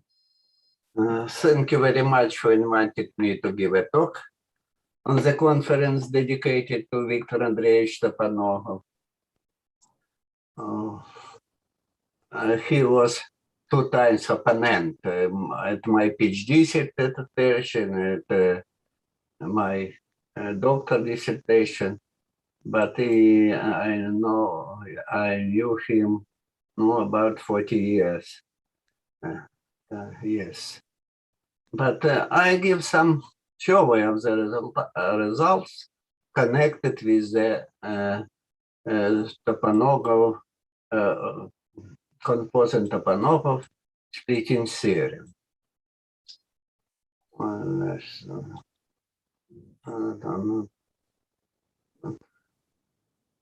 Yes, but if we have a metric geodesic space, a complete geodesic gamma is called the line if each finite segment of which realize the distance between its endpoints.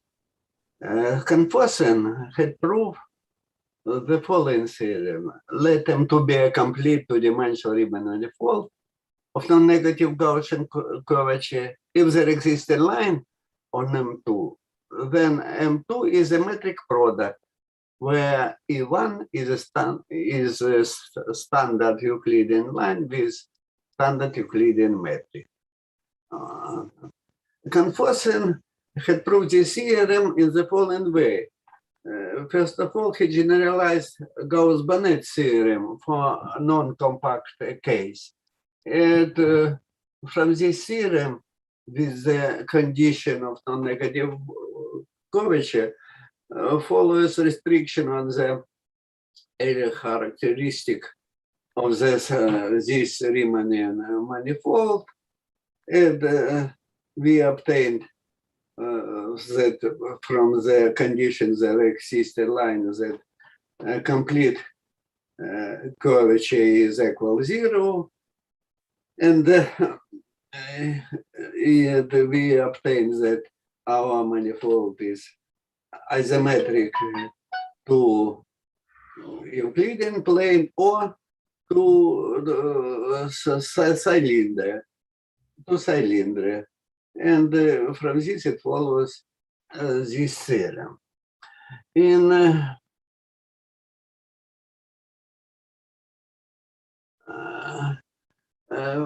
Victor Andreevich Toponogov proved the generalization of theorem 1 for multidimensional Riemann manifold. In his proof, he used Toponogov-Dehn theorem. This I recall this theorem, but it is main instrument which used Toponogov. Let them be a complete manifold section of curvature, satisfies the following inequality. Let gamma 1, gamma 2, gamma 3 terminate a geodesic triangle in M. Suppose gamma 1 and gamma 3 are minimal. And if k greater 0, suppose that L gamma 2 less or equal p divided to the square root from k. Let mk be simply connected to dimensional space of constant curvature k. There exists a geodesic triangle on the plane mk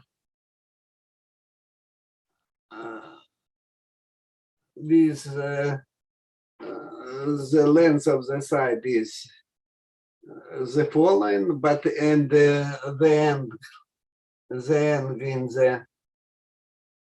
this end, alpha 1 and alpha 3 satisfy the following inequality. And uses, but Toponogov theorem is a generalization of Alexandrov's theorem for general two-dimensional convex surface. Toponogov theorem was used in the first proof of Swere theorem in investigation of complete non-compact manifold of non-negative curvature. Using Toponogov theorem, Gromov gave the summation from the above, the sum of Betti numbers of compact Riemann manifolds of non-negative curvature. And here, in Toponogov splitting theorem was used in some proof Riemann of the hypothesis Thurston and Poincaré.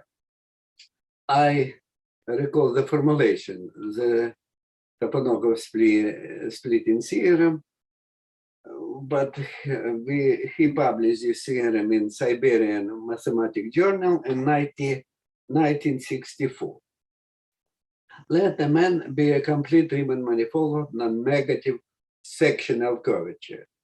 Suppose that a man contains a line gamma, then a man is Riemann metric product where E1 is Euclidean factor. If a man contains collinear independent line, that a man is a metric product where EK has a standard flat metric. Alexander Anatoly Dmitrievich Milko generalized this theorem for metric space with non-negative Alexandrov curvature. Chigir and Gromov generalized Toponogov splitting theorem Riemann manifold of non-negative Ricci curvature.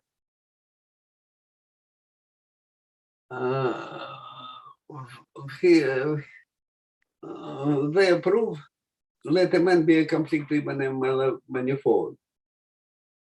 And recall that the array and that array is part of geodesic with the parameter change from 0 to plus infinity. Each segment of which is minimal 2. With each array gamma t in M, we associate a function g gamma and follows way as follows, where the bar denotes the distance, metric distance. This function is called Poisson function. The function g gamma is continuous but not differentiable on the cut locus of the gamma tree.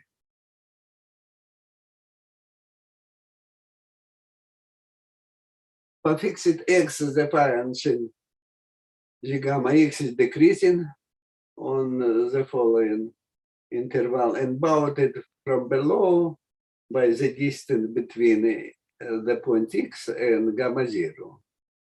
Hence, for t is go to infinity, gt converges uniformly to continuous function g gamma on compact set. For the proof of the generalization of Konfucian-Toponogov theorem, Chig-Reglomov had proved theorem, the following theorem, and M has no negative Ricci curvature. It is complete, of course, Riemann manifold. Then for any array gamma in M, the function g gamma is superharmonic. Here, superharmonics means that any given connected compact region D in M with smooth boundary satisfies the following equality: G gamma greater equal H gamma, on D where H gamma is harmonic function, and G gamma is equal H gamma. And then use, if you take the sum of G plus, if it, then we proved in use the maximum principle that from this it easy follows that Riemann manifold is metric product.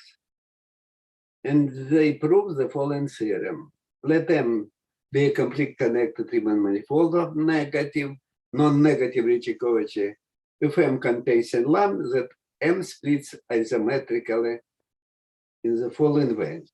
The elementary proof of theorem 4 was given by Jost Eschenburg and Ernst Heitzer.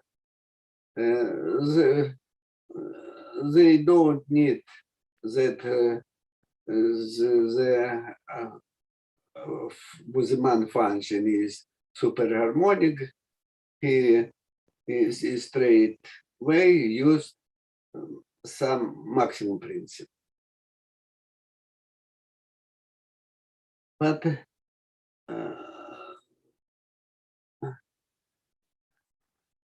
But this theorem generalized for non-regular case. First of all, a metric measure space is called CDKN space. First of all, the definition of the metric space with the curvature, Ricci curvature bounded from below, and the dimension bounded below by n. This definition is introduced that they help optimal transportation.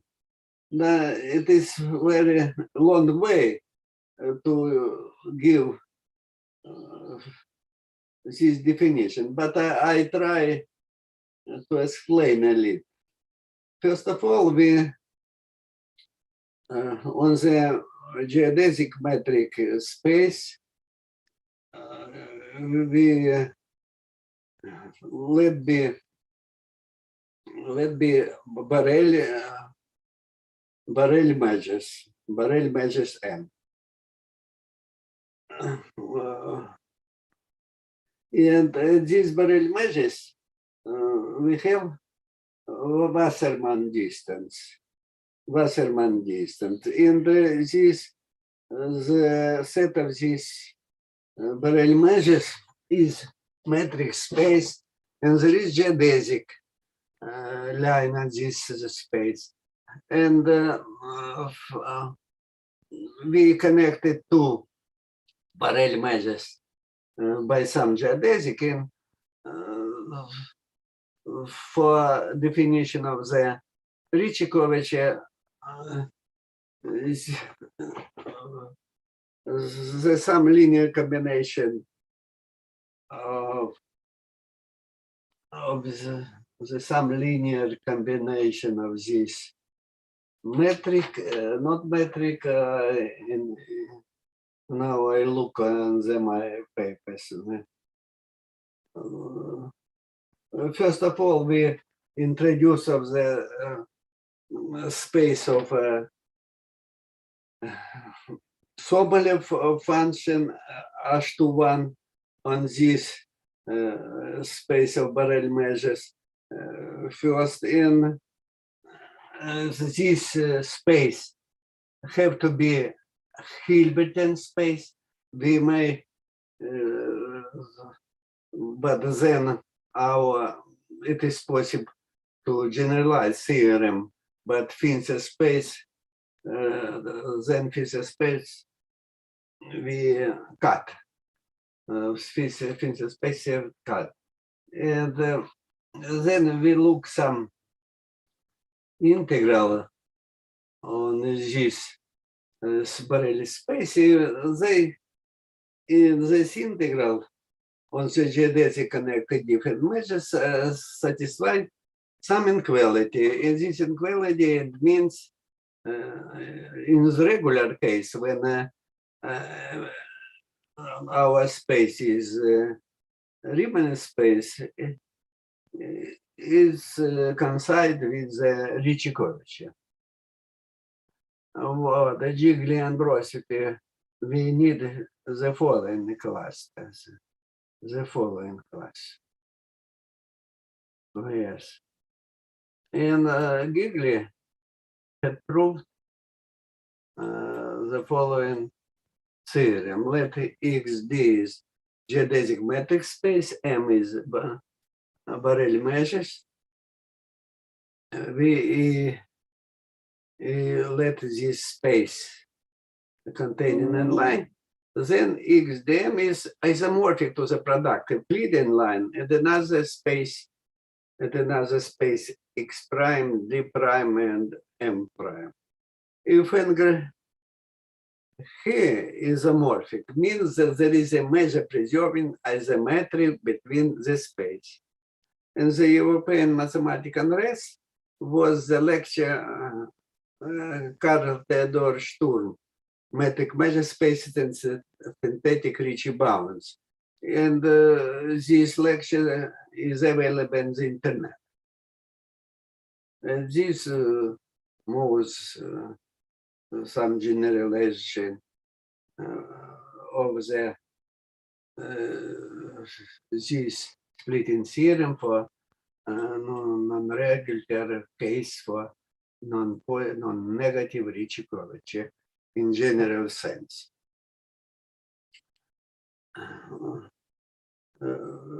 Cylinders. As a manifold segment in Minkowski space, in Euclidean spaces particular case, is called a cylinder with a k-dimensional generator. If Mn is a union of k-dimensional affine subspaces of n plus p parallel to fixed subspace Rk in Mn plus p. In Euclidean space,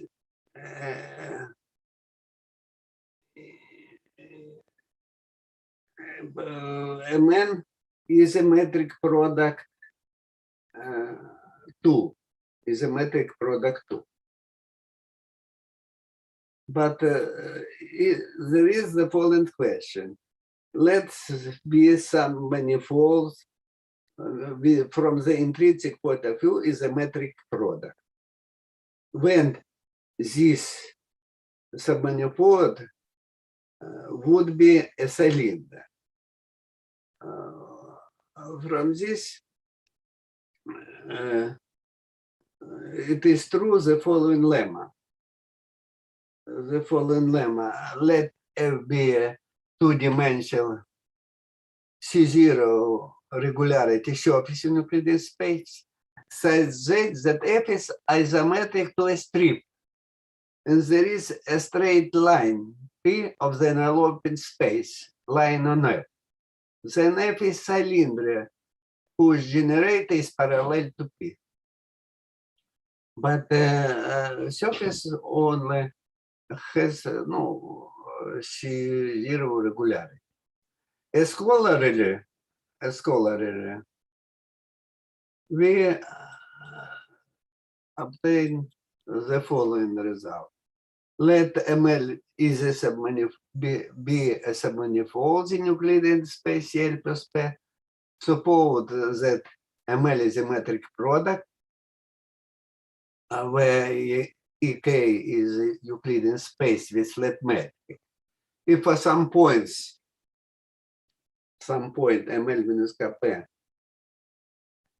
is a k-dimensional plane of the ambient space, then submanifold ML is a cylinder with generator EK. For it is enough only C0 regularity of the submanifold ML and ambient space.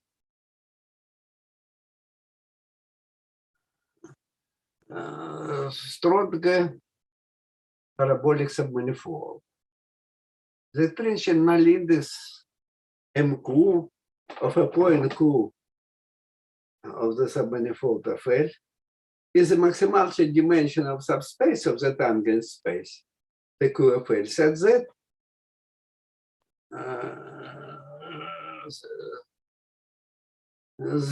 it is true the following equality for any vector belongs to L2 and any normal C from the normal space at this point, where XC is a linear transformation in tangent space of L corresponding to the second fundamental form relative to the normal C. A submanifold is called K-strong parabolic if the extrinsic null index mu greater or equal K for any point of the submanifold. Let Mn be a space of constant curvature. The submanifold belong and Mn is ambient space of the submanifold of L. If MQ is equal K and equal constant in some neighborhood of the point P0, then the null distribution LQ is integrable and the leaves as LQ are totally geodesic submanifolds. When Mn is Euclidean space, then leaves are the domains of k-dimensional place EKQ. If a L is a complete submanifold, then the leaves are planes EK. The problem is to find condition under which a complete multidimensional stronger parabolic submanifold in Euclidean space is cylinder.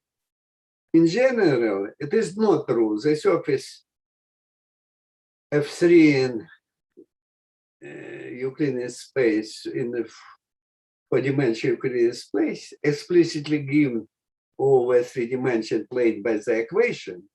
Hence, the null index mu is equal 1 at each point, but this hypersurface is not a cylinder with one-dimension generator.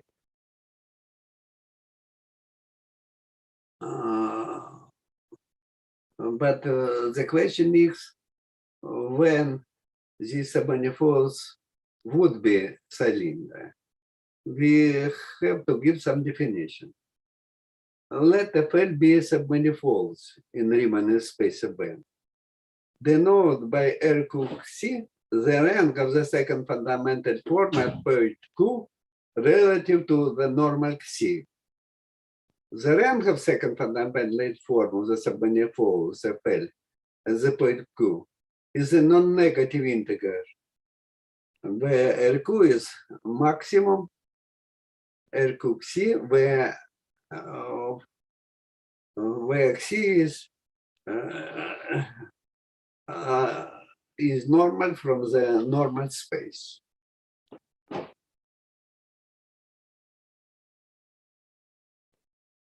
Assume that by reduction to diagonal form in the second fundamental form A cube C has K1 positive and K2 negative term. Then J cube C is minimum from K1, K2.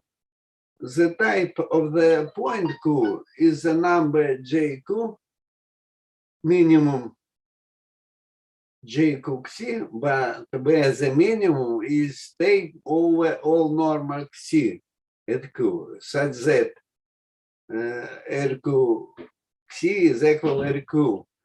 Because between the normal where the rank is maximum. When FL in Mn is true, the following inequalities between null index and rank and type of number. When type of number J is equal 0, that mu is equal L minus A. In some sense, submanifolds with J is equal 0 are generalization of convex Hecke surfaces to the cases of submanifolds of arbitrary codimension. It is true the following theorem. Let FL be a complete regular submanifolds in Euclidean space, such that for all points of the submanifolds, the null index is constant. Q is equal K, where K greater 0. The point type JQ is equal 0. Then FL is cylinder in Euclidean space with k-dimensional generator. But from the intrinsic point of view, it would be metric product. It would be metric product. The extrinsic geometric condition, JQ is equal 0, follows from the intrinsic restriction on Ricci-Kovács. If Ricci-Kovács of a submanifold is non-negative, that JQ is equal 0. But reverse is not true. But reverse is not true.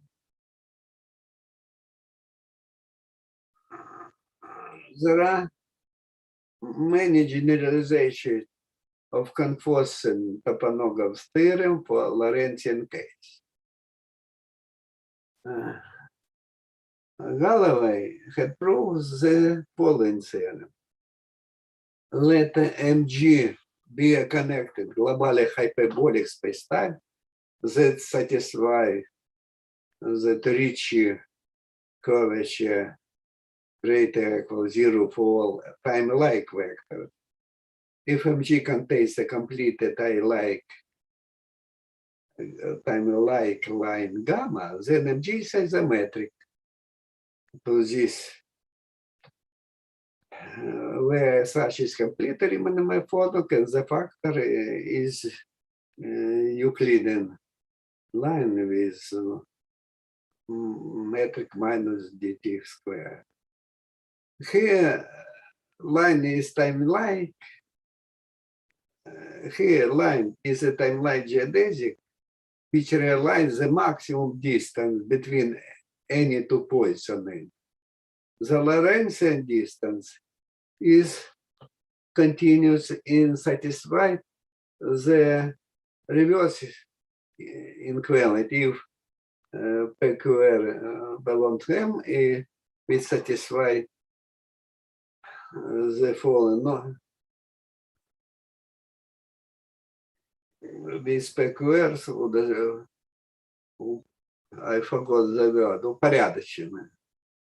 Так он видит. Then this inequality has reverse sign. DPQ plus DQR greater, no, there is some DPQ plus DQR less or equal DPR. It is some less or equal the pair. MG is called globally hyperbolic if there exists Cauchy surface. Cauchy surface is a set of M such that every inextendable non-space-like curve intersect S only in one point. In this we have in this theorem that the globally hyperbolic space and inequality on Ricci-Kovic and existing of the time-like line. But another theorem, but in some sense this theorem very close, had proved human.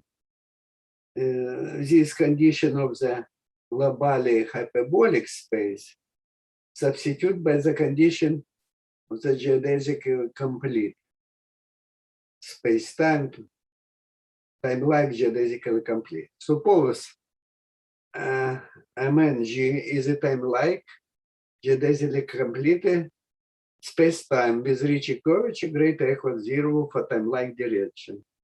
And suppose MNG admits a unit speed time-like line gamma.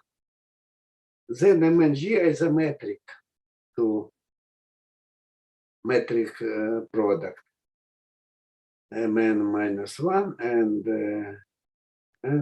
line A.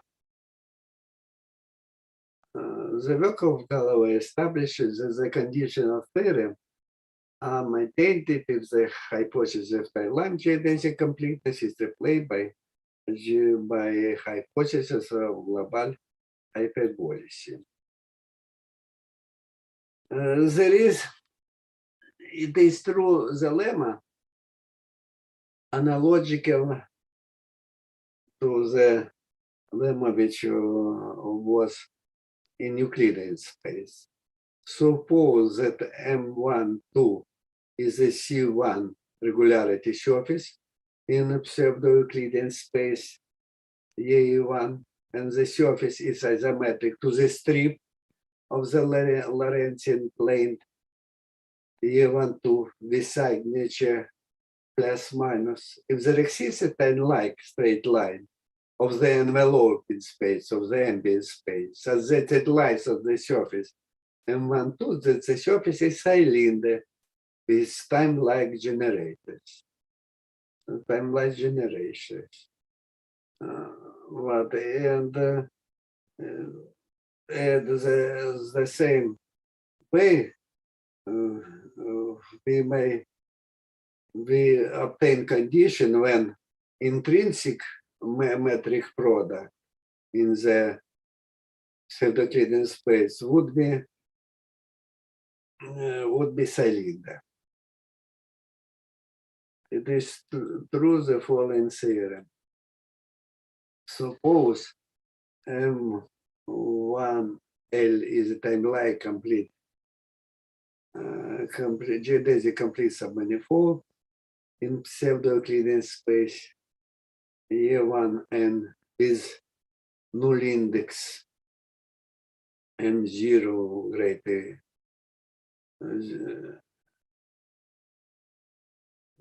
0 and Ricci-Kovic non-negative all time-like vector. If there exists a point Q0 of the manifold such that MQ0 is equal to M0 and LQ0 is a Lorentzian, then the submanifolds M1L is a cylinder with one dimension time-like generators. It was some generalization of the splitting theorem for Finsler space. Some theorem in this direction for weighted Ricci-Kovic had provoked, but of course, for Finsler space, it is possible metric products. It is possible, and some geometrical results we obtain when ML is Berwald space, a particular case of Finsler manifold. In Berwald space, for any C1 curve eta, the parallel transpond along eta is linear isometry between the tangent space in the point eta 0 and eta 1. Some property Berwald space. Let F be a connected Berwald space. Is the Flech curvature of F is identically 0, then F is locally Minkowskian everywhere. If the Flech curvature is not identically 0, then F is Riemannian everywhere.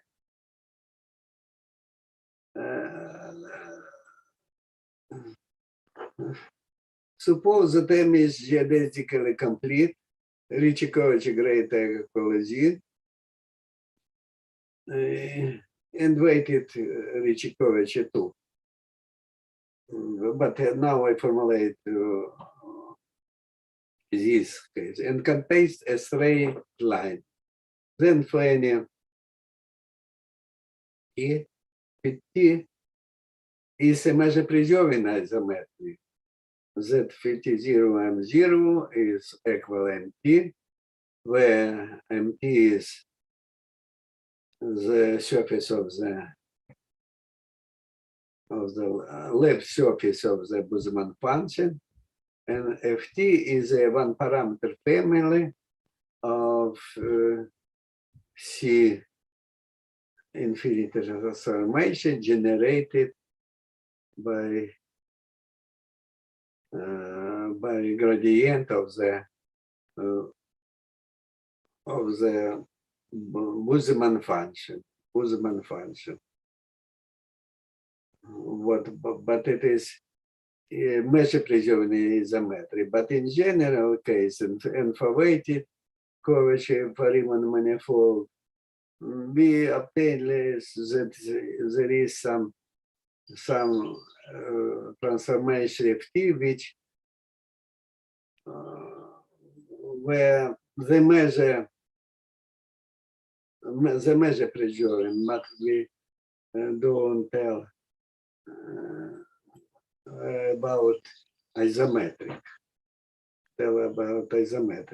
This is the definition of the weighted Ricci-Kovic for regular and Riemannian space and Finsler space, but where here is C is this is a density of the measure which is on this Finsler manifold. This is Finsler manifold, but I forgot to tell that first for Riemann case, the splitting theorem for Riemann case, but it was proved for weighted Ricci-Kovic. The Gigli had proved for general case in 2013. But we have Minkowski space. Minkowski space, but at Minkowski space there is some subgroup of the isometric Minkowski space is the group of parallel translation, and it is possible to ask the following when we have some submanifold in Minkowski space, when the submanifolds would be a cylinder. Now I recall the notion of Minkowski space.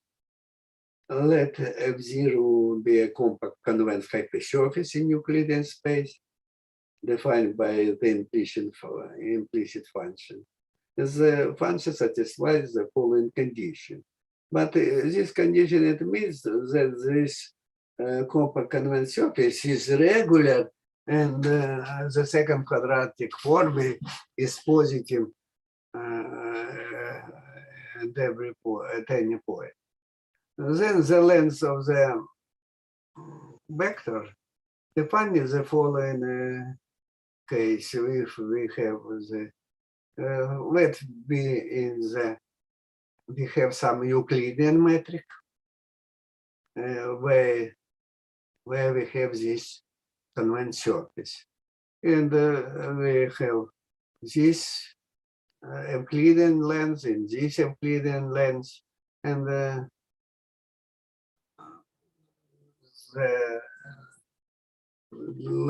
norm in this Minkowski space defined in the following way. In the space with this metric is called Minkowski. And for submanifolds in Minkowski space,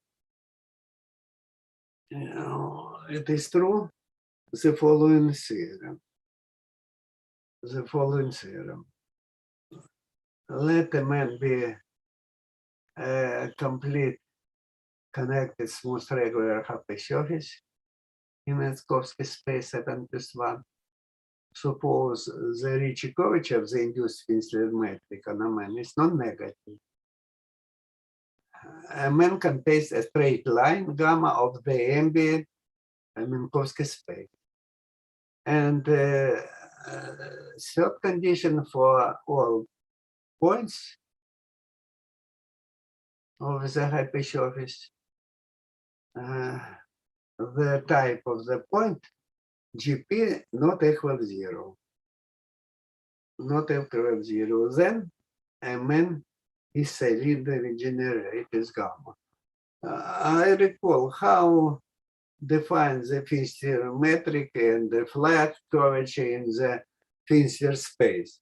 We take in some neighborhood of some points the family of geodesics, which regular family geodesic, and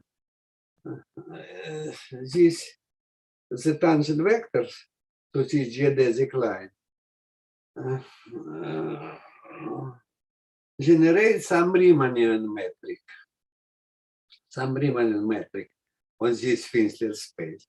And the sectional curvature of this Riemannian metric, it would be equal to the Fleck curvature of the Finsler manifolds. The same if the Ricci curvature, Riemann-Ricci curvature is equal the Ricci curvature of Riemann manifold, this and the direction of this geodesic line. I recall that for Ander's space, Mn+1, theorem 6 is true without condition C. Without condition C. Ander's space is a Minkowski space with the following norm. With the following norm. But it means that the unit sphere in this Minkowski space is ellipsoid, but the center of this sphere didn't coincide with the center of symmetric of ellipsoid in some Euclidean space. There is a splitting theorem for Minkowski space when submanifold is dimension 2. Let M be a complete connected smooth regular submanifolds. In Minkowski space M plus 1, suppose that the Ricci coverage of the induced Finsler metric on M is non-negative. For all points we have null index equal k, where k greater than 1. All points we type of the points not equal 1 and not equal 2. Then Mn is cylinder with k-dimension generate.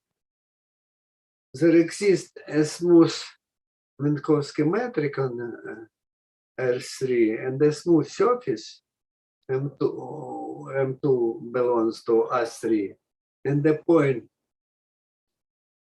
P which belong M2 such that the Gauss coverage M2 at P is negative for any choice of Euclidean metric on R3.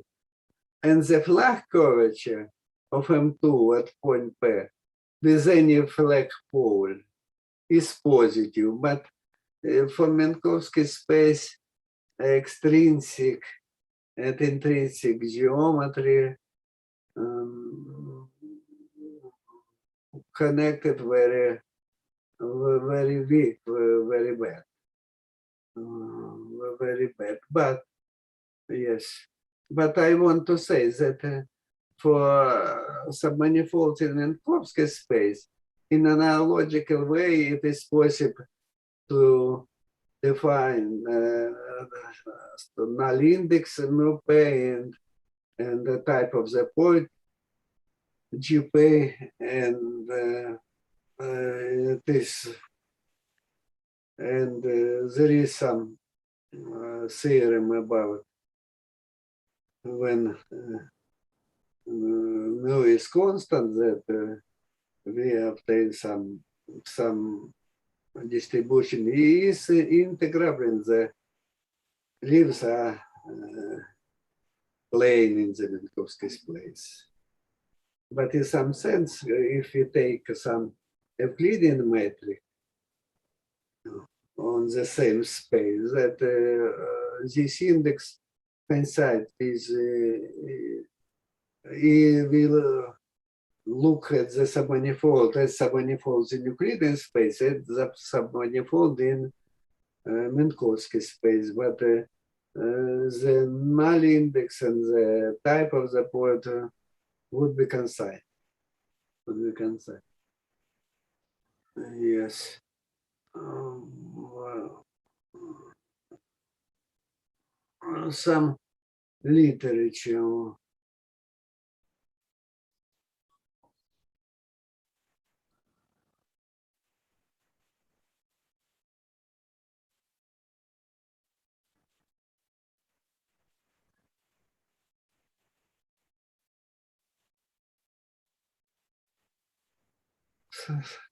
Thank you for attention. Thank you for attention. Thank you for your talk. But I finish earlier than yes, but where is my? So I finish. Yeah, thank you very much. Other questions from Zoom?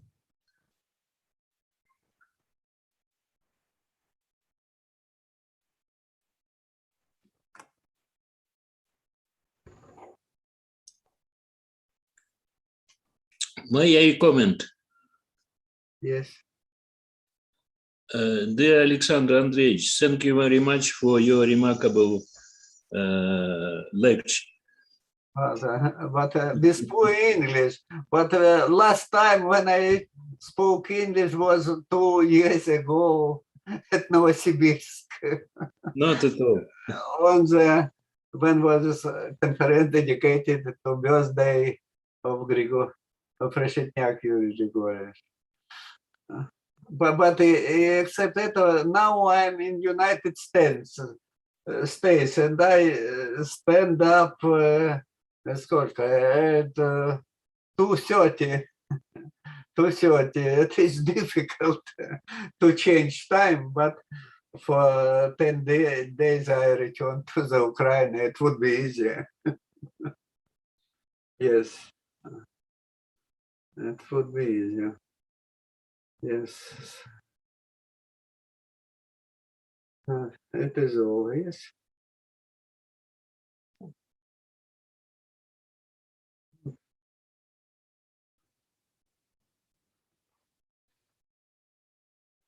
Ну, спасибо.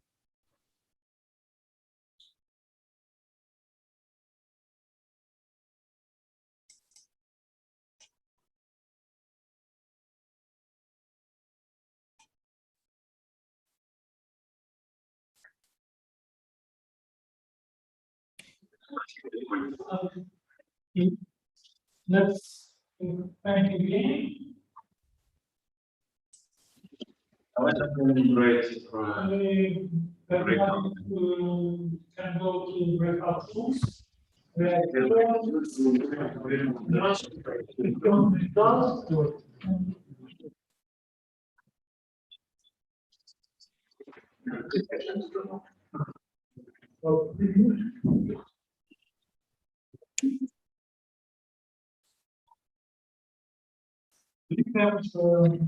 Break.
А? Доклад сделал, но другие будут слушать. Ну, я поняла, что не пойдешь туда в 11, потому что 12, да? Да. А мама там? Ну, я не видел, может, мимо меня шла. Не шла вроде бы. Ну, ладно. А она бы затронула этого уже. Не может быть, так что там. Значит, она вот на улицу вышла, делает там заряд. Она сама уже делала заряд, она уже учит. Ну, я пропала, да, выкрали. Хорошо. Нет, сейчас просто перерыв, вот у них кофе-брейк. Понятно. Нет, ну я уже, ну сейчас посмотрю, какой секунду. Саша, тебя соединили, ты лайв, тебя показывают. Давай. Меня? Да. Это ты, Игорь, да? Да, я тебя не узнал сразу там на конференции. Да, ты понимаешь же, я сейчас в Америке. Ага. Вот. И мне на компьютер внука, на которого игры его, так сказать. И вот сначала его идет Player One, да? Я вхожу, пароль его. А потом уже там открыт мой Gmail. Ну вот, проявилось, так сказать, я же этого не знал. Ну, посмотрю, я иду как Player One. Ага, Александр Андреевич, еще хорошо, что организаторы подцепили обычно. То есть они, когда заходишь на конференцию, просят под своим именем, чтобы там... Нет, так я свой же мейл открыл. Тогда... И с него посылал, из то, что мой стандартный мейл, аборигенный Gmail.com. Но она почему-то меня посчитала как вторичным. Вот, но тут я уже что-нибудь менять, а зять как раз уехал к себе там в Алмату, так что, собственно, поэтому мы и приехали. Поэтому, ну, вообще-то, вот такая. Ну, я думаю, ну, в конце концов, уже узнают же, так сказать. Хоть мы уже, конечно, вот и плохо узнаваем, но тем не менее. Вот. Ну, ничего, хотя теперь узнаю точно. Нет, я тебя, Игорь, сразу, так сказать. Ну, ясно, что повзрослел. Мягко сказано, да? Ну, все мы повзрослели, что делать?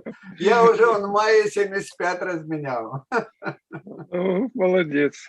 Вот, так что, ну, ничего, так... Около 1000 километров уже наездил на велосипеде в этом сезоне. Так что молодец. Я хотел по гоголевским местам проехать, но была очень высокая температура, так что не поехал. Ну и тут взять как раз, в общем, я 3 года не был внуков здесь. Это в Мэриленде, в общем. Так что вот и такие дела. Так что, конечно, я еще не перешел и на это время, и на то время. Ну, в общем, такая сплошной сумбур, поэтому и соображается. Ну, да, как старше становишься, мне тоже, так сказать, ночью уже сидеть я не могу. Ну, я вынужден был вставать, ну, коль уже участвовать, так участвовать, что где. Это же уже такое дело. Так что я встаю в 2:30, потом... Ну, бывают некоторые доклады, которые там менее интересны. Ну, там, да, и кроме того, на обед же попадает, чуть перед посплю, что-то, ставлю будильник 3 раза на то. Так что, ну, ничего. Скоро вернемся домой уже через 26-го, да, мы? 26-го, так что такие дела. Вот. Нас записывают, по-моему, да? Наши разговоры, надеюсь, не поставят на YouTube. Да, не важно, что пусть записывают. Так, а то, что говорят в сессионных залах, тоже записывают или как там? Ну, значок есть? Записывается? Записывается? Да, так что. Ну, хорошо, я рад. Ой, Игорь Георгиевич, сейчас не планируешь посетить Новосибирск после того, как эти вот падут. Опс, что-то прекратилось. Алло? Да, я хотел узнать, в Новосибирск не собираешься как-нибудь? Ну, может, когда-нибудь, да, приеду я иногда, так сказать. Ну, сейчас Я помню, пандемия. что, ну, правда, как-то довольно давно это было. Да, может быть, как-нибудь приеду, но сейчас пандемик в ближайшее время, похоже, Ой, это конечно, никуда не будет. приедет. У нас сейчас вот классы начинаются, это посмотрим, как это будет. Еще, да, тут до Это первый университета класс. добраться до университета. Мы же дома сидели, вот сколько, года полтора, да, из дома преподавали. Ой, Ну, хорошо. И как студенты усваивали? Ну, ты знаешь, даже мне кажется, что и неплохо, все хорошие, по крайней мере. Это кто как? Это кто как? Ну, еще и удобнее, видишь, там они меня контактировать всегда могут и так далее. Все это очень удобно. Ну, посмотрим, как сейчас будет. Сейчас это первый раз мы пойдем вот за 1,5 года преподавать, ну, лицо к лицу, как тут говорят, in person, а у нас по-русски я даже не знаю, как сказать. Живьем. Живьем.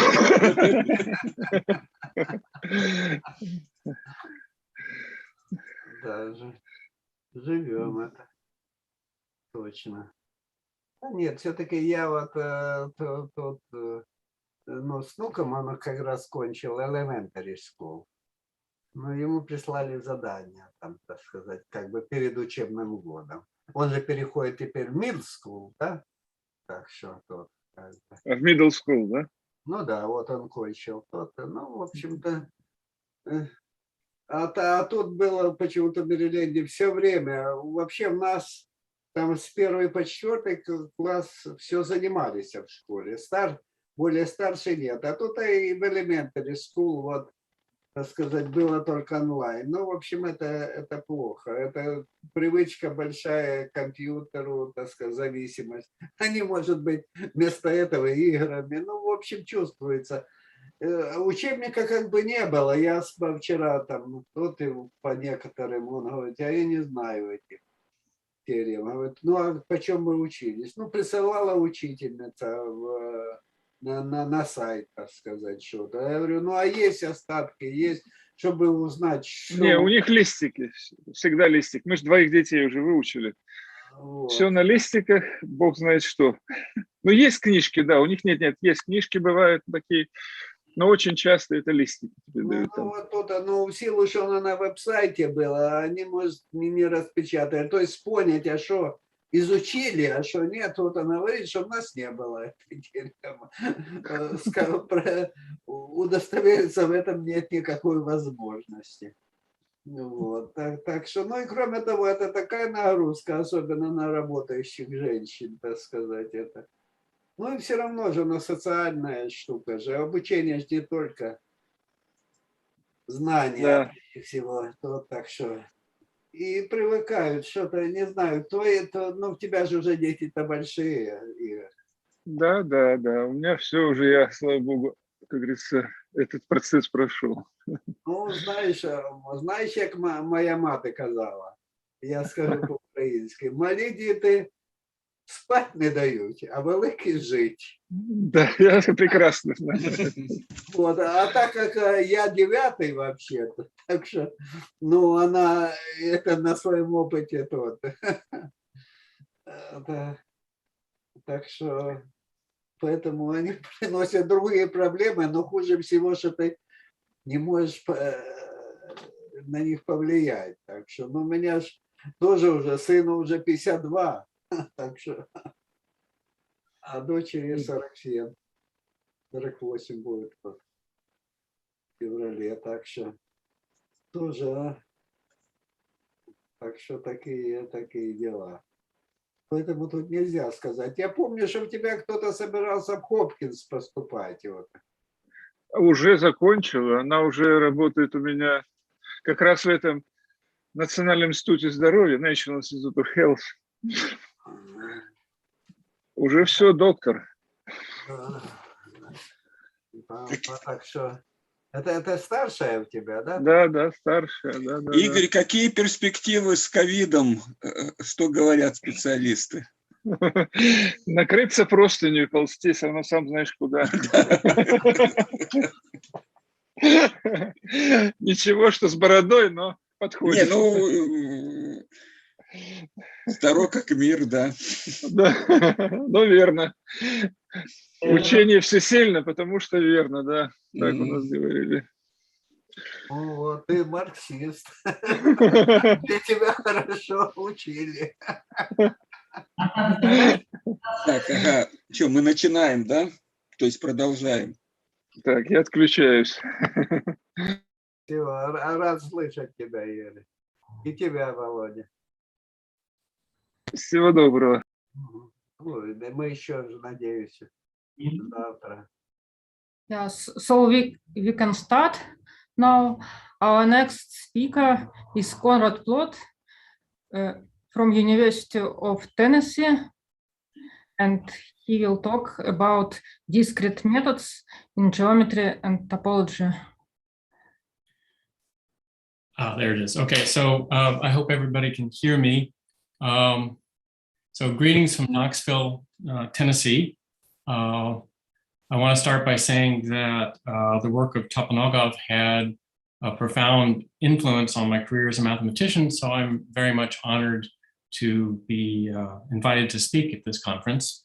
I want to follow that with an apology because I'm starting my 10th and final year as department head and classes begin tomorrow and I have complete chaos with the pandemic and everything else. And so I'm not going to be a very attentive participant, but I'm very glad that these are being recorded so that when things settle down a little bit, I can go back and look at some of these very interesting talks.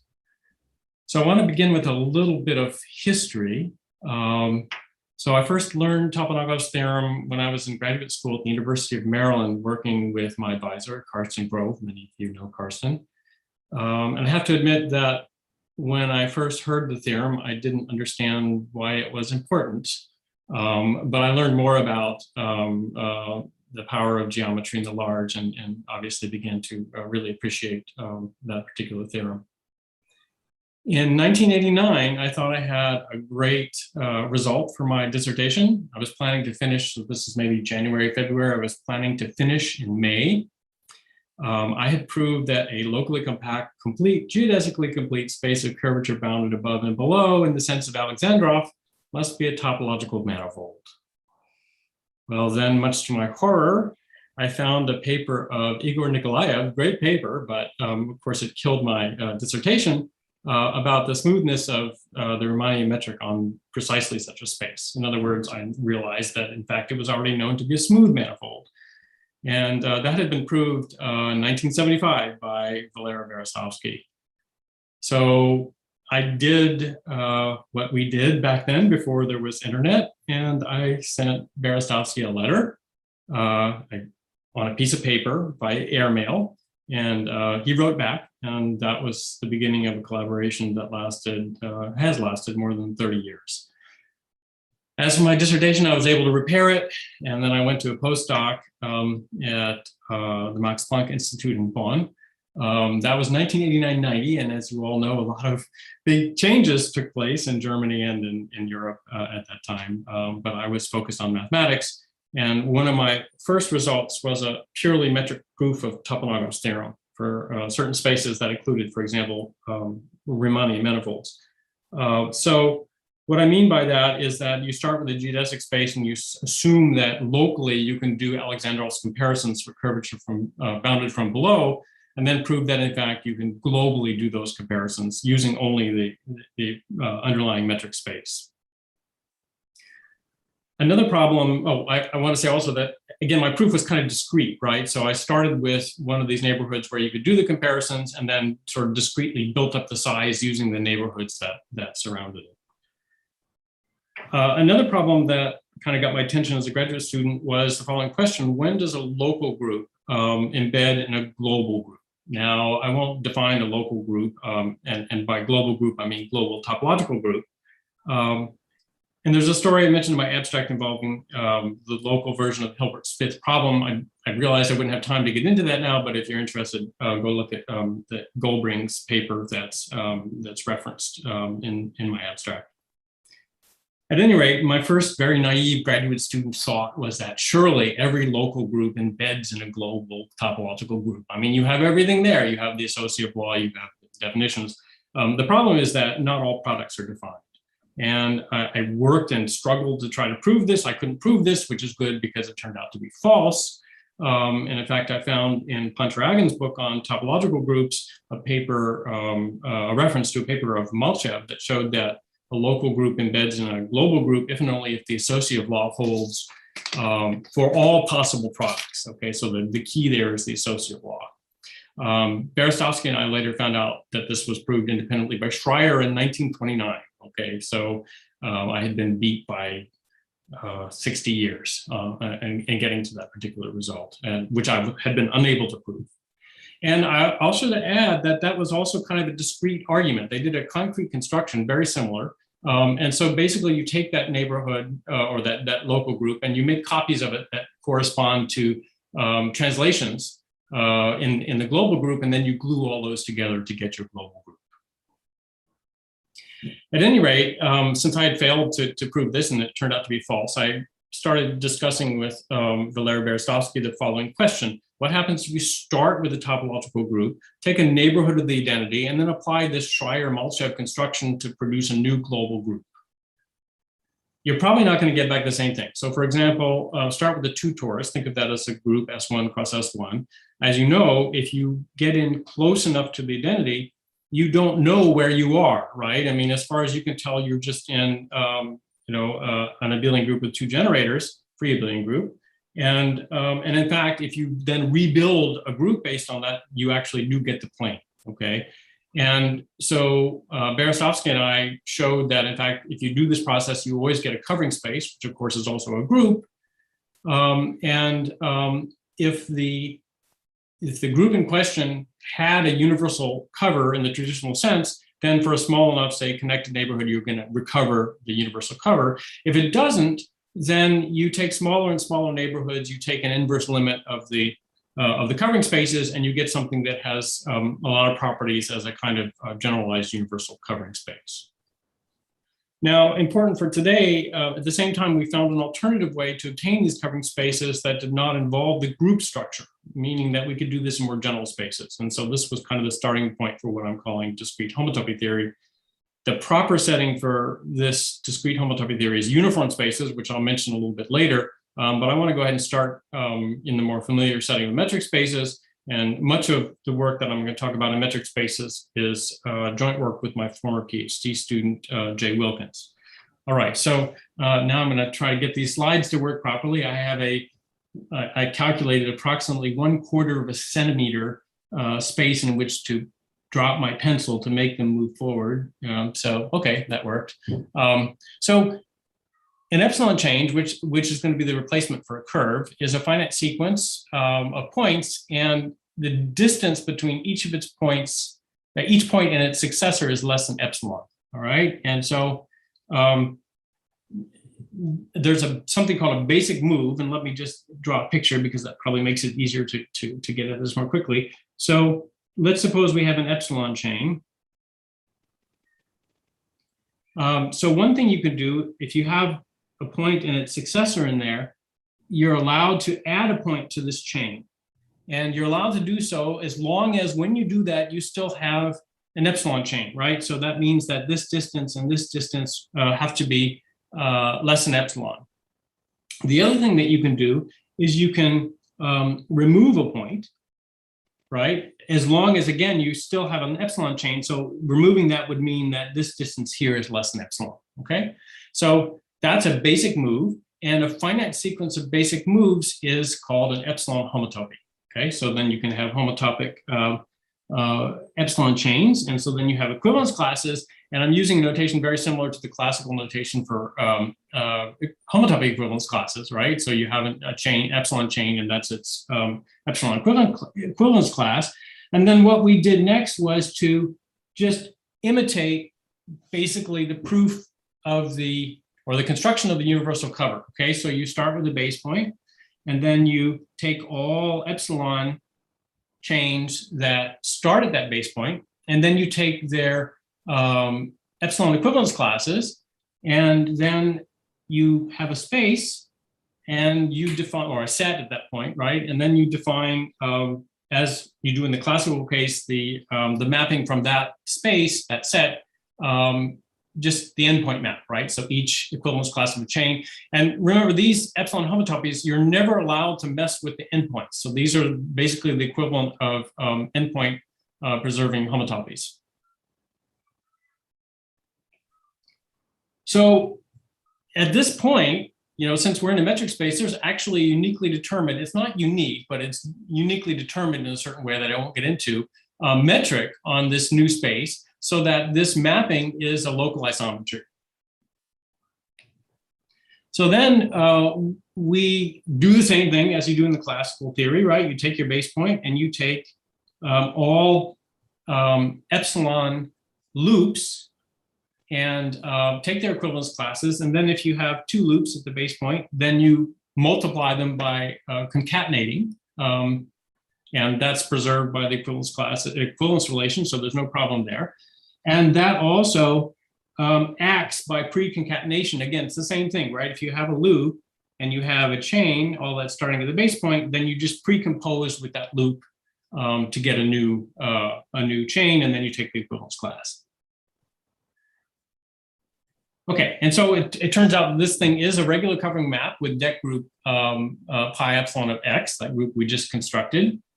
And moreover, well, I missed a slide, I think, of the piece somewhere. Well, okay, so that group also acts by isometries. Somehow I thought I had a slide for that, but okay. So you have this very nice situation where you have this new space, it's a new metric space, and you have this mapping that's a local isometry, and then you have this group that acts by isometries, and this is actually a regular covering space in the usual sense. And keep in mind that we have no assumptions here other than just that we have a metric space, right? All this can be done. Okay, and so you think of this phi epsilon as sort of the universal cover of x at the scale of epsilon, all right? So it only sees holes, and I'll get into this a little bit later, that are somehow at that scale, and this pi epsilon of x is sort of the fundamental group at the scale of epsilon. Okay, now if you have a geodesic space, and that's kind of important when doing this construction with metric spaces, if you have a geodesic space and it has a universal cover, then eventually this space will be the universal cover. So this whole process will stop. You don't have to take smaller epsilons, and you're done. You have the universal cover.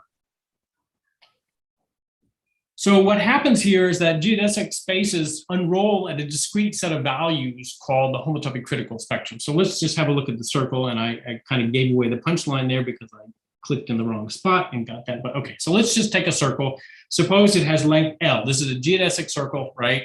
Length L. And let's imagine this is like a little slider for epsilon, okay? So there's epsilon, right? Okay, and let's just put L in right there. Okay, so epsilon is going down to 0 and up to infinity. Okay, now let's suppose epsilon is bigger than L. Okay, so we're kind of up here. All right, well, let's think about that. Okay, so we'll put a base point in, right? And then let's just take an epsilon chain going around. Remember, epsilon is bigger than L, okay? But the distance just has to be less, okay? But if you'll realize immediately that since epsilon is equal to L, I mean, the maximum distance in here is already just 2L. And so in fact, every chain is an epsilon chain in this area. And so we can just do our basic moves, right? Just take them away one by one, right? Until, and don't mess with the endpoints, which are based there. You get back the trivial loop, and therefore the action in this case of this pi, well, so the pi epsilon of x is trivial, so the action is trivial, and so when you're up here, you just have the trivial cover, right? So covered by a circle. Now let's imagine you're way down here. somewhere down here, okay? You have, let me use something different, green. Okay, so you have a very small epsilon, okay? So then you take an epsilon loop, right? And somehow it's not going to be possible to jump across that hole with a basic move, right? I mean, you can't, there's a limit to how many points you can remove and you get stuck, okay? And so if you're down here, as you can imagine, what happens is it unrolls and you just get, the covering by the real line. Now somewhere, so again, imagine epsilon is sliding downward from big down towards 0. Up here you have a circle, right? And down here you have R. At some point in there, it's going to change, right? The cover will change from the circle to the real line. So anybody want to speculate about what that number is? Well, actually, I'm sorry, you can speculate, but I already have it on the screen because I messed up my slides. Okay, yeah, but let's think about why it's L over 3, right? So this has a critical value at L over 3. And the reason is that if you look at, this all involves triads, right? So you're inserting a point between 2 points, or you're removing a point between 2 points. It all involves triads of points, all right? And so, the smallest triad that can be homotoped away is going to be exactly the one that sits there with the points spaced at L over 3. So another way to put that is that the circle of length L has exactly one homotopic critical point, and that's L over 3. Okay, another simple example, let's just take a flat torus, okay, right, and A and B. And if you think about your slider, right, so A and B, when you're up here in the top part, you're just going to get the torus, right? Because it doesn't, when you're too big, I need to divide those by 3, sorry. When you're at the top, you just get the torus because, again, it doesn't see that hole, right? The hole is small enough that you can just skip right over it, all right? And then once you see that hole there, then you get the cylinder. And then once you get down here, you get back the plane. So this has 2 homotopic critical values, one at B over 3, one at A over 3. If in fact A is equal to B, then it all happens at once, right? You see both of those holes simultaneously. And so you have a homotopic critical value of multiplicity 2. All right, any questions at this point? Okay. I do, sorry. Oh, yes, go ahead. Multiplicity 2, you mean? I think that. So I better not explain exactly what I mean there. Yeah, so it should be like a group or some, like a group valued multiplicity or something like that. So it varies. So the simplest way to explain it is that you get, so let me put that on hold for 1 second. When I get to the understanding of essential circles, then I can kind of give a more careful explanation of that. But right now, this is just a bunch of numbers, right? And the general idea is that it has multiplicity 2. That means that it unrolls 2 things at once, as opposed to just unrolling one thing, right? So it skips directly from the circle, from the torus to the plane, as opposed to going from the torus to the cylinder to the plane. All right, and that can be made very precise. Okay, and I'll do that in just a second since you asked the question. Any other questions before I move on a little bit? Okay. Okay. So Sormani and we independently at about the same time, Berezovsky and I were working on our paper for uniform spaces, defined the covering spectrum, and they used a construction of Spanier. You may be familiar with it. So it gives you a covering space as a result of a cover by open sets. Okay, and they defined the covering spectrum basically by what they didn't define multiplicity, but basically when do those covers, right? According to these, they use covers by epsilon balls. When do those change? Okay, that's actually not the original definition that Jay Wilkins and I used. Okay, we used something a little bit different, but now at least you can see that, well, these are very similar ideas. And in fact, these 2 spectra differ by a factor of 3/2. Okay, basically, they're doing half a circle and we're doing a third of a circle. It's just a slight difference in what they do. By the way, the covering spectrum is only defined for geodesic spaces, right? You have to have the geodesic structure for the construction. And this construction that originates with Berestowski and me and that Jay and I worked on works for any metric space at all, right? Okay, so for every homotopic critical value, there is an essential circle of length 3 epsilon, okay? And so basically what's happening here is that you can define discrete homotopies of paths. Basically, you just take chains along them and follow it only in geodesic spaces, right? So you take chains, epsilon chains along them, and you homotop them, and then you fill them back in with geodesics or other paths to get a new object, okay?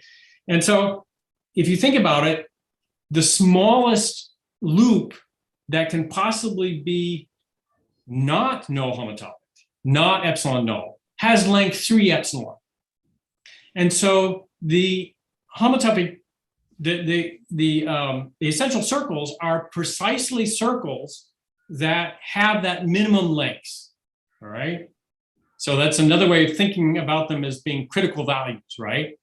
And so, as I said a minute ago, you can define epsilon homotopies of circles. And so the multiplicity can be made very precise by looking at the number of epsilon homotopy classes of essential circles for that particular epsilon. So if you remember from the torus, right, when you had multiplicity 2, you had those 2 literal circles in the torus, okay? And those are, and you have families of them, of course, right? But you have those literal circles and they have the same size, and those are essential circles.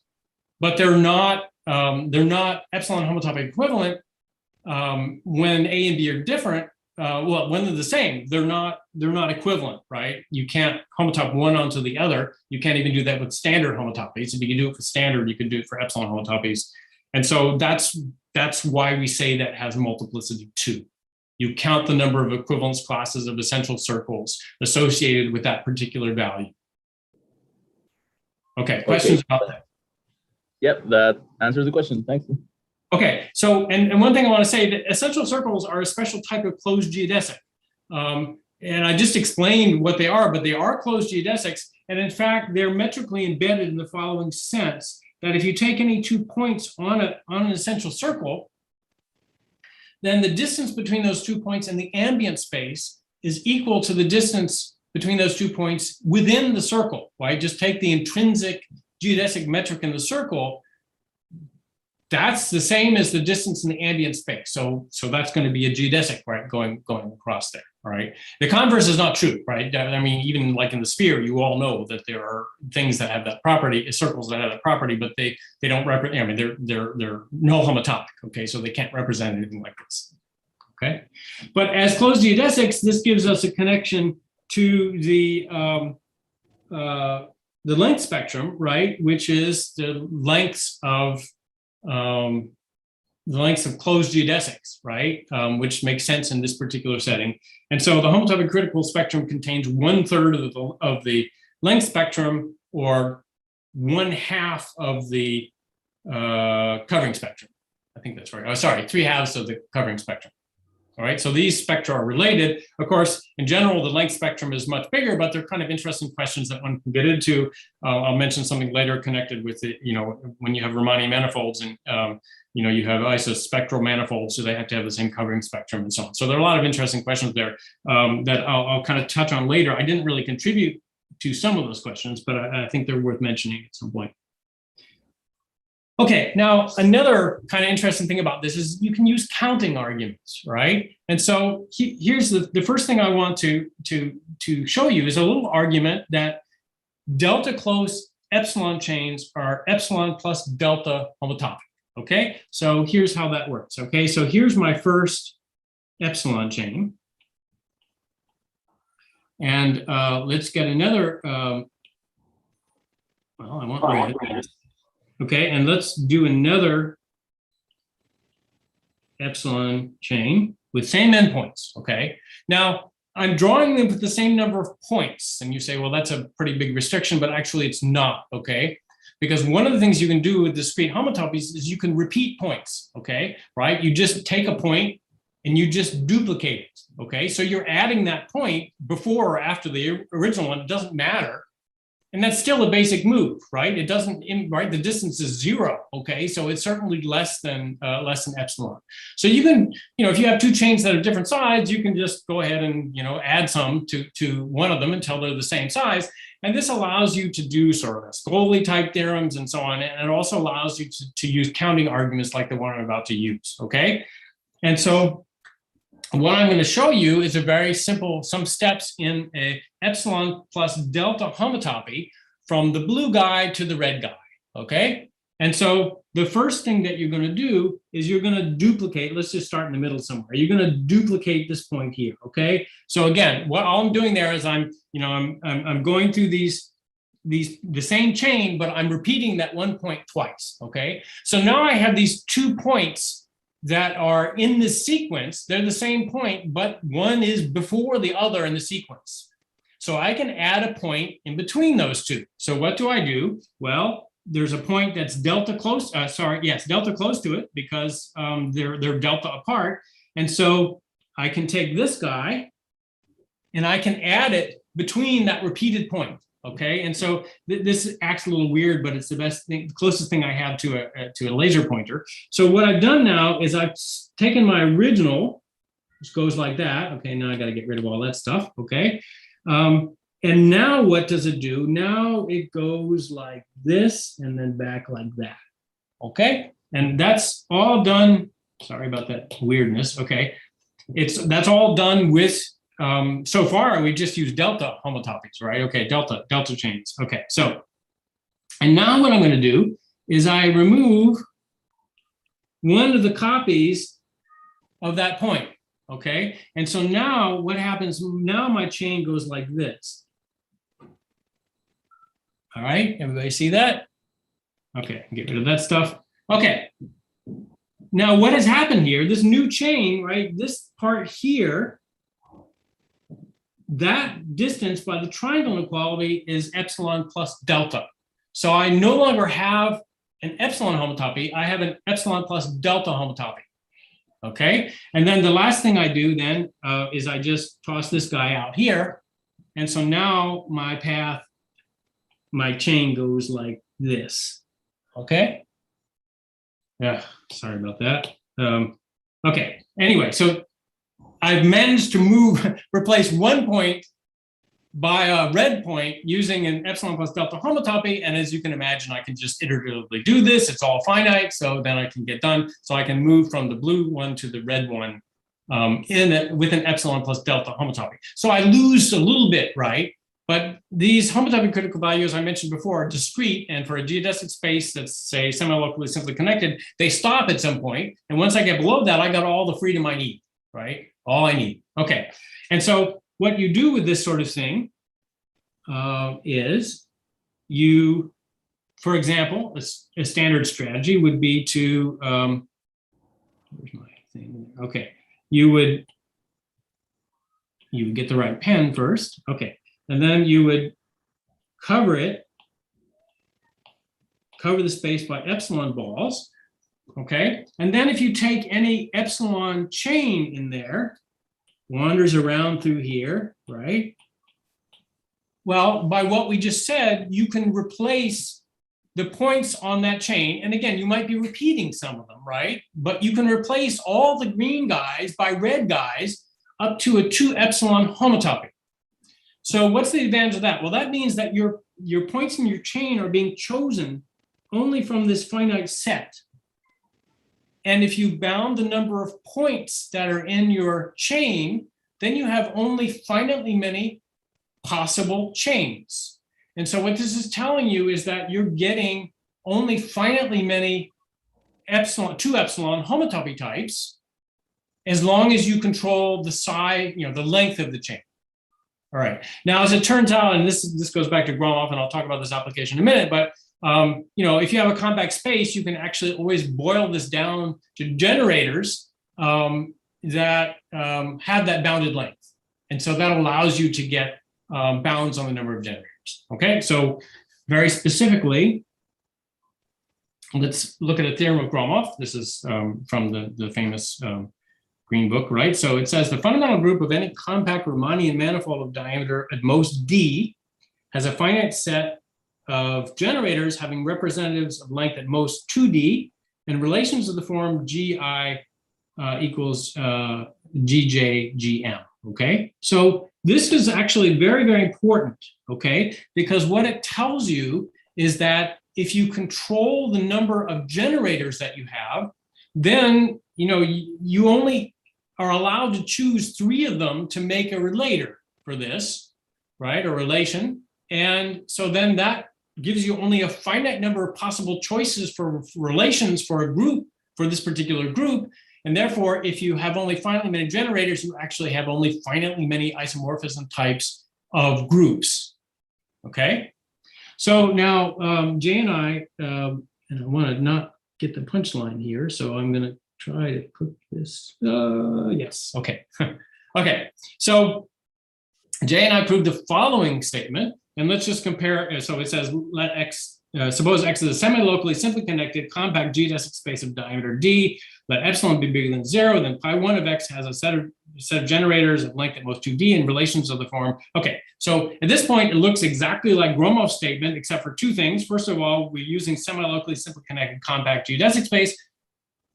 Gromov's argument is purely metric. The same argument worked there, so nothing new with that. The other thing we have is this little epsilon bigger than 0 there, right? So we're choosing an epsilon. And what we then do is we can control the number of generators and hence the number of isomorphism classes if you can control the number of generators. Okay, whoops, so wait a minute. Okay, there we go. And so what we proved is that, in fact, the number of generators is bounded above by this thing here. It looks kind of a monstrosity, but let me break it down, okay? So, some of these things, that's just a number depending on D and epsilon. That's just a number depending on same number depending on D and epsilon, okay? And then this guy here, this is the number of homotopic classes of loops having a representative of length less than epsilon. Okay, so those are loops that are shorter than epsilon. You can find a short representative. Okay, so that's the number of those things. All right, and this is easy. This is just the number of epsilon over 4 balls that cover the space.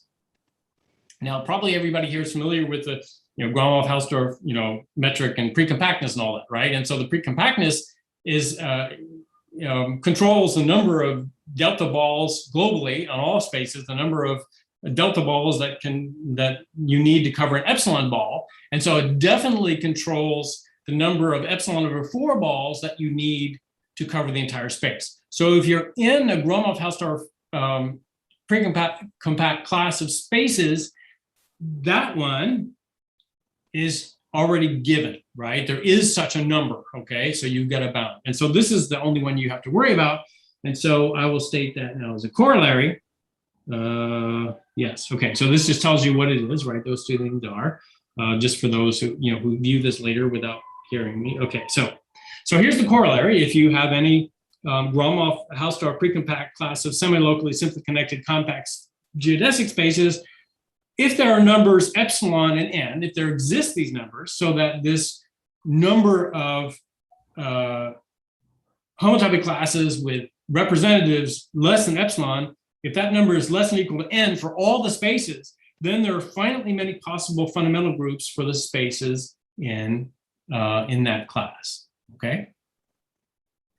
And so from this, we will get 2 prior finiteness theorems, okay? So the first one is the theorem of David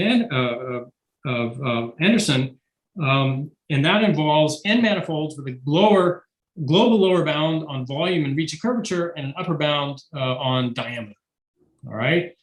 So then got the same conclusion that there are finitely many fundamental groups in that class. And Sormani and we also proved a theorem, and they just replaced, I shouldn't say just, they replaced the lower bound on volume with a lower bound on the 1 systole. Okay, so you have basically same two theorems, except one uses lower bound on volume, the other uses a lower bound on the 1 systole. Now, the Sormani-Wee theorem is almost a trivial consequence of this corollary. right? Because the one systole by definition is the length of the shortest non-null homotopic curve. And so if the epsilon up here is less than the one systole, what does that mean? That means the only thing that has a shorter representative is the trivial class. And so once you're below this, so there exists one in epsilon, just get below the one systole, then your n is just 1. And the theorem drops out immediately. Okay, so now Anderson's theorem, Michael Anderson, sorry, I said the wrong first name before, everybody knows Michael Anderson. In his case, he actually, as part of his proof, shows this, that there is an epsilon with this property, okay? After that, then he uses arguments that use the structure of these Riemannian manifolds and in ways that can't easily be removed from his proof. And so what this corollary does really is take away that part, right? That you don't have to do that. Once you get to this particular inequality, then you're done. You have finitely many isomorphism types. Okay, any questions at this point? Okay. So I thought I would play on the subtitle of this conference, topology in large, okay? And I think everybody should know about uniform structures, uniform spaces. There are a lot of reasons. I mean, they're even coming into analysis on fractals. And okay, so uniform spaces are really about topology in the large, right? Because topology in the small, like geometry in the small, if there's such a term, involves what happens locally, right? What happens in neighborhoods of points, right? So, and so topology it gives you a way to say things are close relative to a point where you are, right? So they're in some open set containing a point, okay? So uniform structures give you a uniform way to measure closeness globally in the space, okay? And everybody's familiar with metric spaces. I'm gonna actually go through a little bit more here, right?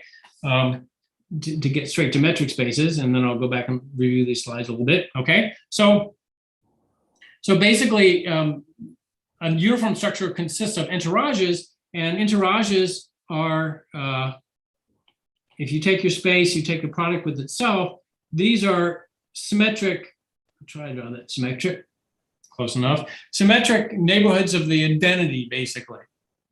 And so if you think about a metric space, right, which is a kind of uniform space, then you can take, you can just take the ordered pairs whose distance is less than epsilon for any epsilon, and you get exactly a kind of in that case an open neighborhood of the diagonal. And so again, with a metric space, you know over here distance xy less than epsilon. Well, you also know over here distance between x and y less than epsilon. So you have this uniform method, and so uniform structure just basically generalizes that. And these are useful for precisely the same reason that topology is useful even when you have a metric space, right? Because sometimes, the metric doesn't give you the most useful thing to work with, right? And sometimes you don't want to use the metric balls. Sometimes you want to use open sets, okay? And so even if you're interested in metric spaces, it's sometimes useful to deal with uniform spaces. All right. And so the one thing I want to mention about, so you have all these symmetric neighborhoods of the diagonal, right? These are called entourages. And the thing that characterizes this, right? You can always find such things, right? You can take all symmetric neighborhoods of the identity. You can always find these guys. And so when do they constitute a uniform structure? And the first thing is that every set containing an entourage is an entourage. Okay, that's going to be true even in that case. But they also satisfy what I like to call the triangle inequality, right? Which says this. It says that for every entourage E, there is an entourage F such that F squared is contained in E. And if you're like me, you had no idea when you first saw this, and probably none of you were like me, and you all know this, okay? But I'm going to go ahead and draw a picture of this to at least help you see why this is something like a triangle inequality. Okay, and so basically, remember, what does it mean for xy to be an element of f squared, right? That means precisely that there exists some z so that x and z are in f, and y, well, I'll do it the other way, just to make it look more like a triangle inequality, all right, an element of f. Okay, so once again, we're down to triples, right? So you're in the square if you have, right, here's your x and here's your y, and so then you have this z, and this is in f, and this ordered pair is in f, so that makes this in f squared. Okay, so it even looks like the triangle inequality. Okay, so that's what I call it. Other people probably do too, but anyway. All right, so that's the characterizing thing, and you use that constantly when you're dealing with uniform spaces. Okay, and so here are the examples. Topological groups, basically you just take any neighborhood of the identity and translate that around, okay, and then, or you take 2 points and you translate them back and see if they're in that neighborhood, and that gives you a uniform structure. You can left translate, you can right translate, that gives you sometimes different uniform structures, but you get the idea, and we won't use that very much, okay? So metric spaces, I already explained that, right? So you have the metric entourages, right? And those are ordered pairs, so the distance is less than epsilon, and you have that for every, and then the triangle inequality, the usual one, immediately implies the uniform space triangle inequality, okay? And then for compact topological spaces, there's a unique uniform structure that's compatible with the topology, meaning the entourages are open and form a basis for the topology. And those are, you just take all symmetric neighborhoods of the identity in X cross X, and you've got the one and only uniform structure on the compact space. Okay, and so then, I skipped too far ahead there. Okay, so we're way too far ahead. Where am I? Okay. Okay, so there we go. And so you can do the same thing, all right? So instead of taking epsilon chains, you take E chains, right? So that's just a chain so that any point in successor is in this set E, all right? So you do E chains, and then you can do the same thing as before. You can mimic everything, right? So if I can do my thing here, okay, right? So then you can talk about E homotopy classes, you can construct your X of E, and then you have your pi E of X, all right? And so the epsilon stuff works great for geodesic spaces, everything works out nicely, but for general metric spaces, it doesn't work so nicely. For example, these covering spaces might not be connected. They could have like uncountably many components and bad stuff like that, okay? So it's important to have this notion here. And also, another reason to do this is sometimes you just don't have a metric that's very useful to use, okay? You know, you can know something is metrizable without having a very nice metric. And so sometimes it's just easier to use just entourages, period, right? Without actually trying to figure out what metric is going to be useful for you, okay? So those are kind of the reasons to do this in this kind of generality of uniform spaces. Okay, so mimic all that, and I want to keep an eye on the time here. Okay, yeah, so, right. So you get basically the same thing, okay? And in this case, though, okay, typo, but it acts discretely on there, and this is a uniform thing, right? It's like a uniform version of properly discontinuous, okay? I won't say much more about that, but you do get a regular coverage map, so everything just kind of works out in the same way, right? Hello. Okay. Okay. And when this is connected, it's called an entourage cover. Okay. So immediately you have the question. You have these special covering spaces, right? Is that all covering spaces? Is it just some covering spaces? These are very special in a certain way because they come out of this construction, and it allows you to quantify things involving them, right? And you get all kinds of spectra trying to understand the size of these things. So I want to just throw in a quick characterization of that, right? So, oh, well, okay. One of these days I'll figure out how to get, okay, yes, which are they?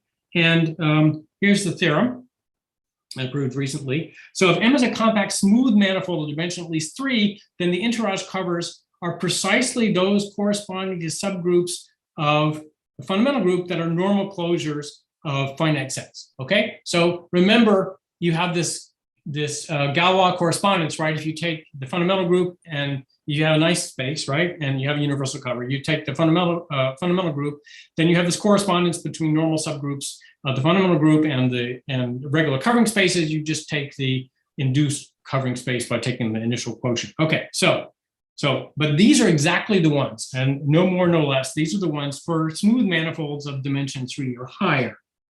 Okay, so okay, and I just want to mention the proof uses a construction of De Schmidt, Gornet, and Sutton. So this they were interested in the relationship between the spectrum, the usual spectrum of Riemannian manifolds versus the covering spectrum of Riemannian V. And so they constructed these spaces showing that they have different, they can be isospectral and have different covering spectra. That construction allowed me to go ahead and prove this particular theorem, because I had to show the existence of certain covers given a subgroup, right? Okay. Okay, and so for the circle, there are only two, right? There's the trivial cover and the universal cover. And in dimension 2, the question is actually open. I don't know the answer. I haven't had any time to think about it, but I don't know the answer to what are the entourage covers for two-dimensional manifolds, compact manifolds. Okay, and as I mentioned before, there's some additional spectra that one can define. Okay, so now I want to give a very simple definition of something that I call weakly chained spaces. Okay, so the first thing is that a metric space is called, going back to metric spaces, but all this can be done with uniform spaces. A metric space is called chain connected, and this is equivalent to what used to be called uniformly connected. If for every pair of points in there, you can join them by an epsilon chain, okay, right? Finer and finer chains, okay? And so what I just said there is one way to talk about this. Let's see, get my slides together. Okay. Chain connected, right? So every pair of points can be joined by arbitrarily fine chains. Why I can't get this right all of a sudden. Okay, so we shortened it in that way. And so a metric space is called weakly chained if it's, first of all, chain connected. And then for every epsilon, there is some delta such that if you take any pair of points whose distance is less than delta, then they're joined by arbitrarily fine chains, and these may be very long, right? But you can find arbitrarily fine chains such that you can homotope that chain out of existence, okay? So basically that chain homotopes, epsilon homotopes, so epsilon is fixed, right? And then you have arbitrarily fine things, and the distance here is less than delta. You can find arbitrarily fine chains that you can homotope away so you have only the endpoints left.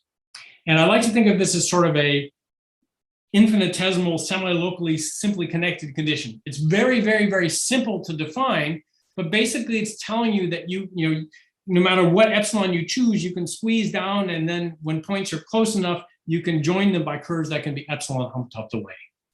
Okay, very, very simple definition.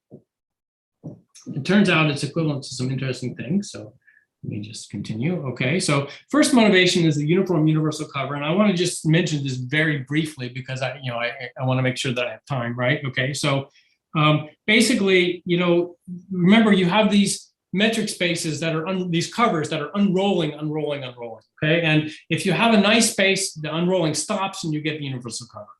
If you don't have such a nice space, the unrolling never stops. But if you have one that's sort of like a piano continuum, then what you get in the limit there, the inverse limit, is you get some kind of a generalized covering space. Now, Berezovsky and I did this construction for something called coverable spaces. I won't say what that is, but what I proved recently is that, and you get something called the uniform fundamental group is the deck group of that particular thing. So what I proved was that, in fact, for much weaker and very simple definition, weakly chained spaces have this uniform universal cover, all right? Now, there's a second motivation, which brings us back to Toponogov, okay? So, cat zero spaces. Well, cat zero spaces the T, there's some controversy about that, but as far as I can tell, Gromov intended it to count to mean Toponoga, okay? And so these spaces have something called a boundary, and I have to move along because I guess I have only a couple minutes left. So there's a question, and I'll just give the motivation then without going into details, okay? So these spaces have boundaries, right? And there are questions about the topological structure of those boundaries.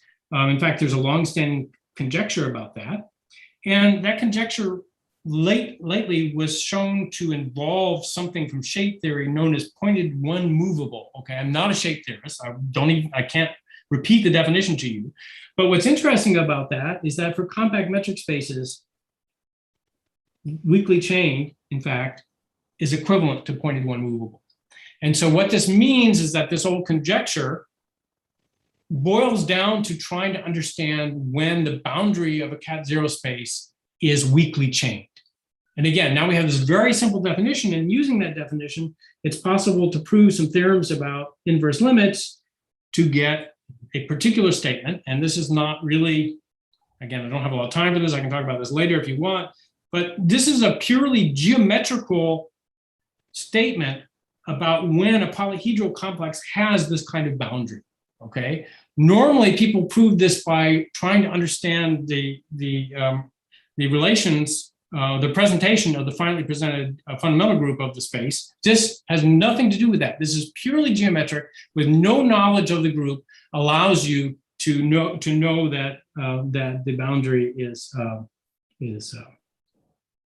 okay. And so this can be applied to the torus complex of Crookes-Kleiner. I want to just throw up something really quick, just because it's kind of fun, something to leave with.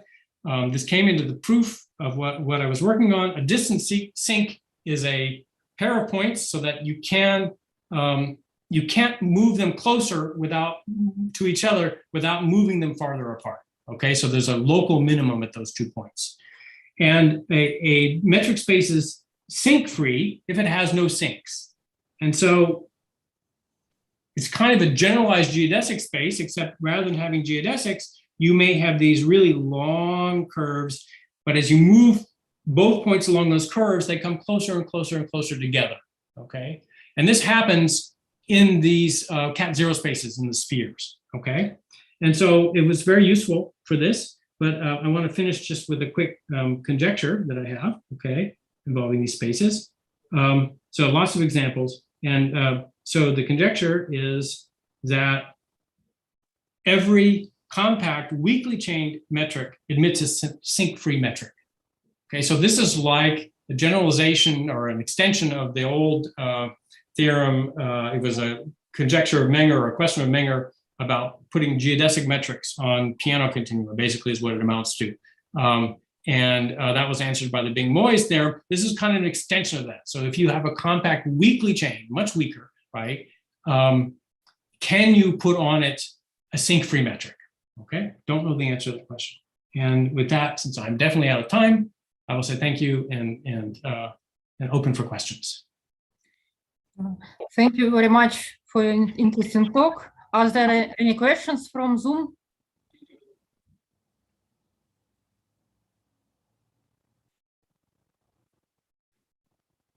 Maybe just a comment. John Milner, in his famous book Morse Theory, describes something. So he studied geodesic lines, but he approximated them by piecewise geodesic chains, as you have done, and he has obtained proof of Bott periodicity theorem, and so using Morse theory. And it seems really very interesting to the discretization of such nice topological objects as loop spaces by means of these chains, these chains with sufficiently small small arcs which are composed. So thank you. It was really very interesting. Well, I appreciate your comment, and I think Berezovsky and I, keep finding new uses for this, right? I mean, there are various things that I have not gone into, and And I think there's still a lot to be done. I mean, there may even be connections to the the use of discrete methods for data, right? Where you have these fingerprints that represent various algebraic quantities connected with your data. So I think there are a lot of additional uses for this. It was completely strange to me that this simple weakly chain thing was somehow equivalent to this shape theory concept, which involves embeddings in the Hilbert cube and so on, right? And somehow the same concept was discovered in a very, very complex way early on. I think it goes back to Borsuk, right? So yes, so I appreciate the comment. So more questions, maybe from the conference room? No. Yeah, okay, let us thank the speaker again. Thank you, everybody.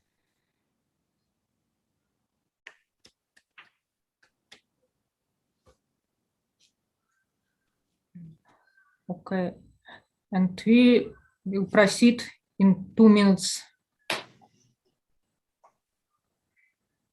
Nina, are you sure 2 minutes is enough for a break? I guess my talk is the last one today. Maybe we give people a little bit of reasonable time to relax. I'm okay to proceed immediately, but whatever. Yeah, okay, 5 minutes break. All right. Good. Thank you.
Nina? So, yeah, so I'm going to use a document camera. I'm not sure if I use it many times, but want to make sure it is compatible with the system. yeah. So far, here is a portrait of my dad on purpose.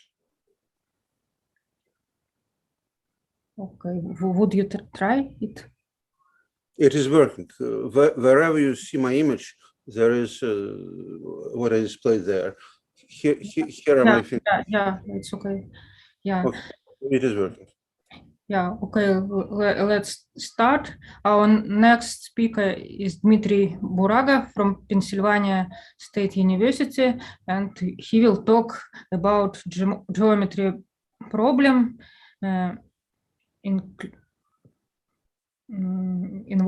PDE Whatever it is. and dynamics. Thank you. And yeah, I'm from the Pennsylvania State University, originally, of course, from St. Petersburg and from St. Petersburg mathematical community. I placed this portrait, which I made several years ago, of my dad near his country house on purpose. The conference is dedicated to a great mathematician, Tipanogov. My understanding that he became a genius anyways by a rather simple observation, Tipanov's comparison theorem, but it is in some sense similar to Einstein's formula. He wrote a formula, he wrote something, then many times people try to improve it and so on and so forth. Why on earth? This is something like, Tipanov's comparison, which in my opinion determined whole development of synthetic geometry, which to some extent overwhelms differential geometry these times. Just Tipanov's comparison theorem. I met him in person probably 2 times when he visited Leningrad from Novosibirsk. He would always come to the apartment of my parents. I was a kid at that time, school kid, basically. Yeah, I remember that I met a great mathematician. That was a big shock for me. And he also was a very vivid and interesting man, quite alive and fantastic. It is a pity that my dad is not speaking at this conference, because he probably wouldn't speak about new mathematical results, rather unreasonable at this point, but he could tell enormous number of stories about a couple of generations of mathematicians who he knew very well. His memory is a treasure, and maybe at some point he would write down his memoirs about various people, including Tipanov and Alexandrov and Vershitnyak and plenty of other people. Some are glad to know that's still alive, like Sharafudinov. Many are not with us, also Algalder, Samuel Sheffield, and many, many more. Maybe at some point you will see his writings. I'm going to speak very informally. This is the last talk of this day, as far as I understand the schedule, and people are tired, and I'm speaking to strange people because in your sleepers, I would rather take a walk along the Neva River or whatever other river is there, or go to the museum than listening to an old and not so smart anymore man. say my graduate student. I'm very proud of having this student, whom I collaborated in many works, Sergei Ivanov. Many things I'm going to discuss are joined with him. But anyways, so what I'm going to do is, as I said, informal. This is me some time ago. Don't be scared. It's just internet. This is another collaborator and very good friend of mine. He passed away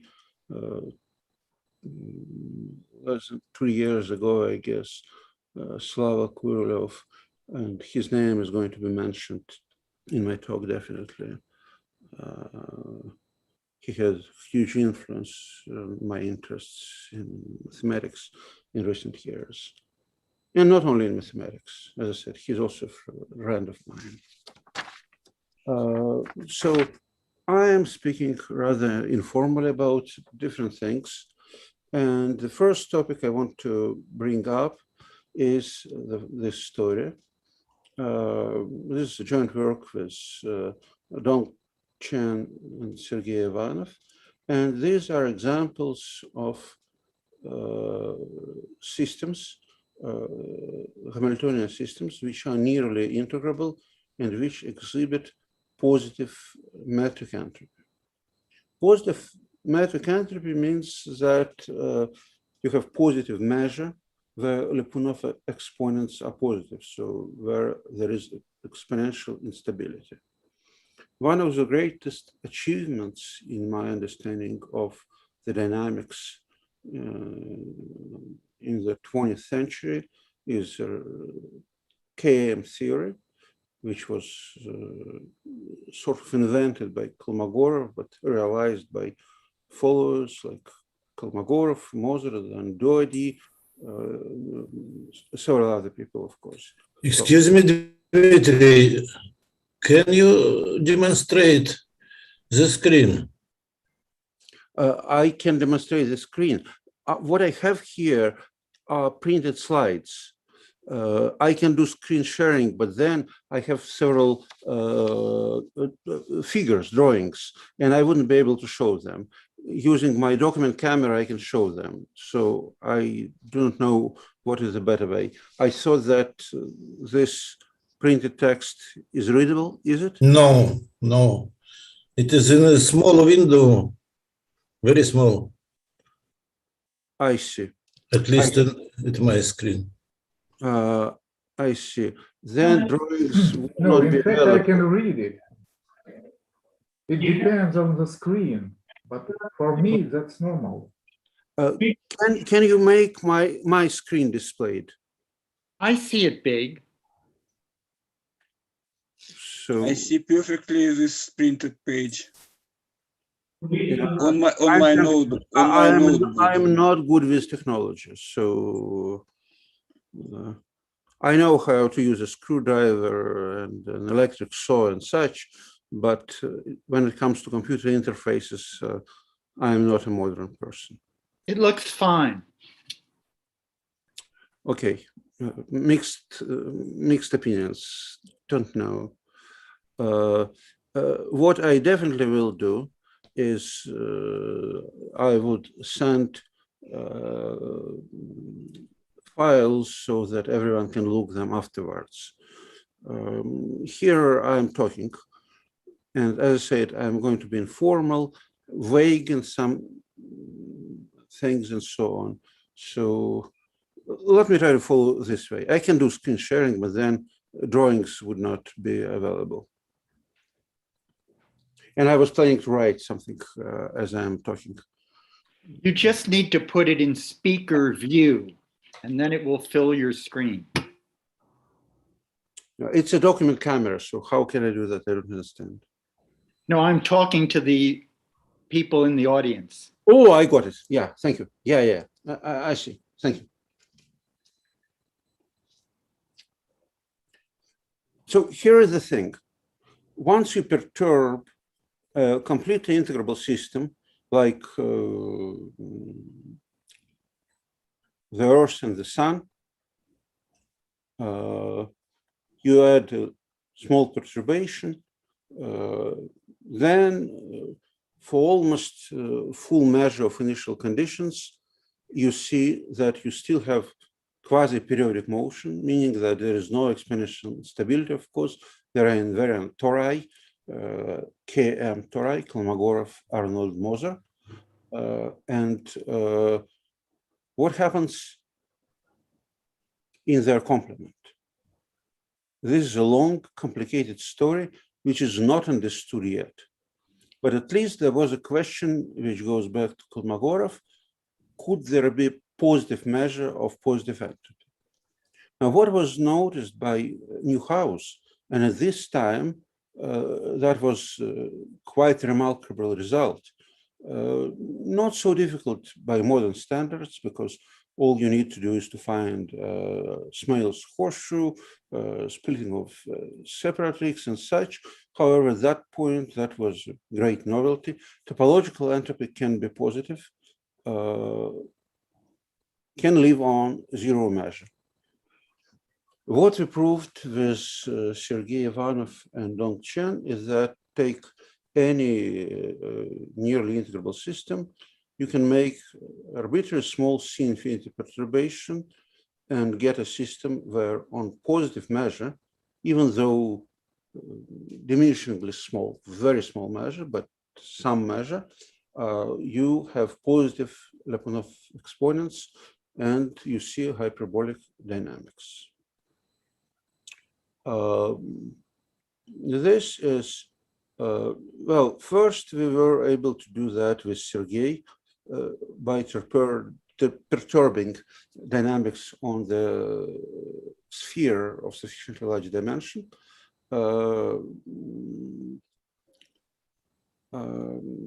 This is not so interesting because this is degenerate in terms of KM theory. All periods are the same. You don't have spectrum of periods. Then this is a completely full answer in a sense. Yes, you can see that. There are examples. There is some written text here. Now, what is not understood? Well, maybe I mention something which is important in the way of proving that. And for that, I'm displaying this picture. And this is a description of the lens map, or better to say the dual lens map, because I want to get to symplectic setting.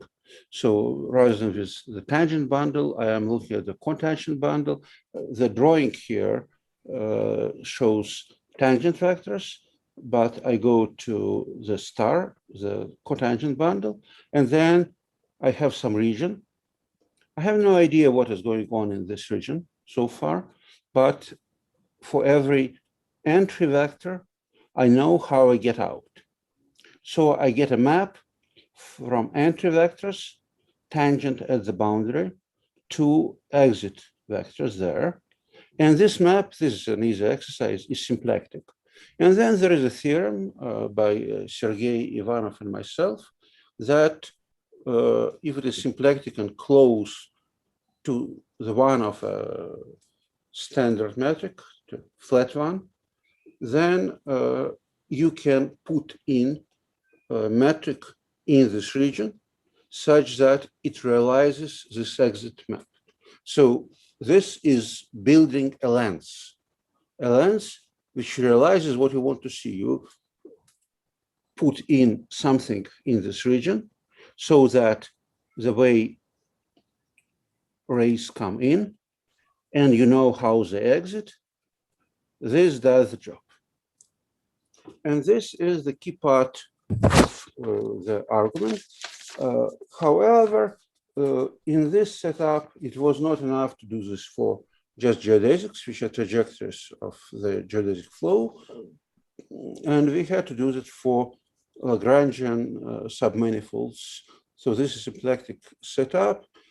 We both, I mean, me, Sergei, and also Dong didn't know this technique well enough, but this was Lenya Polterovich, who gave us a number of tutorials, lectures on how to do this.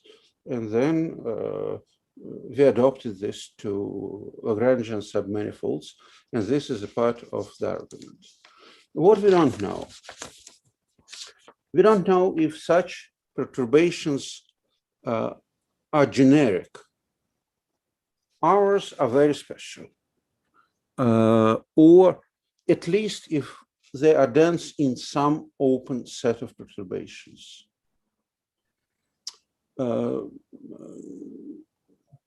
I indicated here in the printed slide some possible approaches, even though they are not realized. What I'm pretty sure that can be realized are the final two sentences, namely,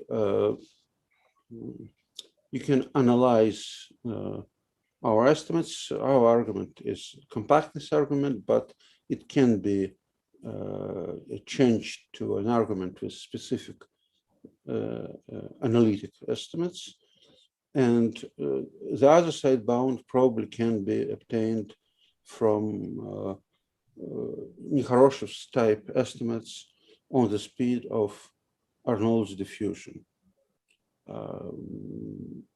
None of this is realized so far, but at least these are feasible things. And genericity, it is in there. Here is some idea, but I'm not even nearly sure that it works. And I jump to another topic. If there are questions, maybe a good idea is to ask questions after each topic, because by the end, I hope everyone would forget everything.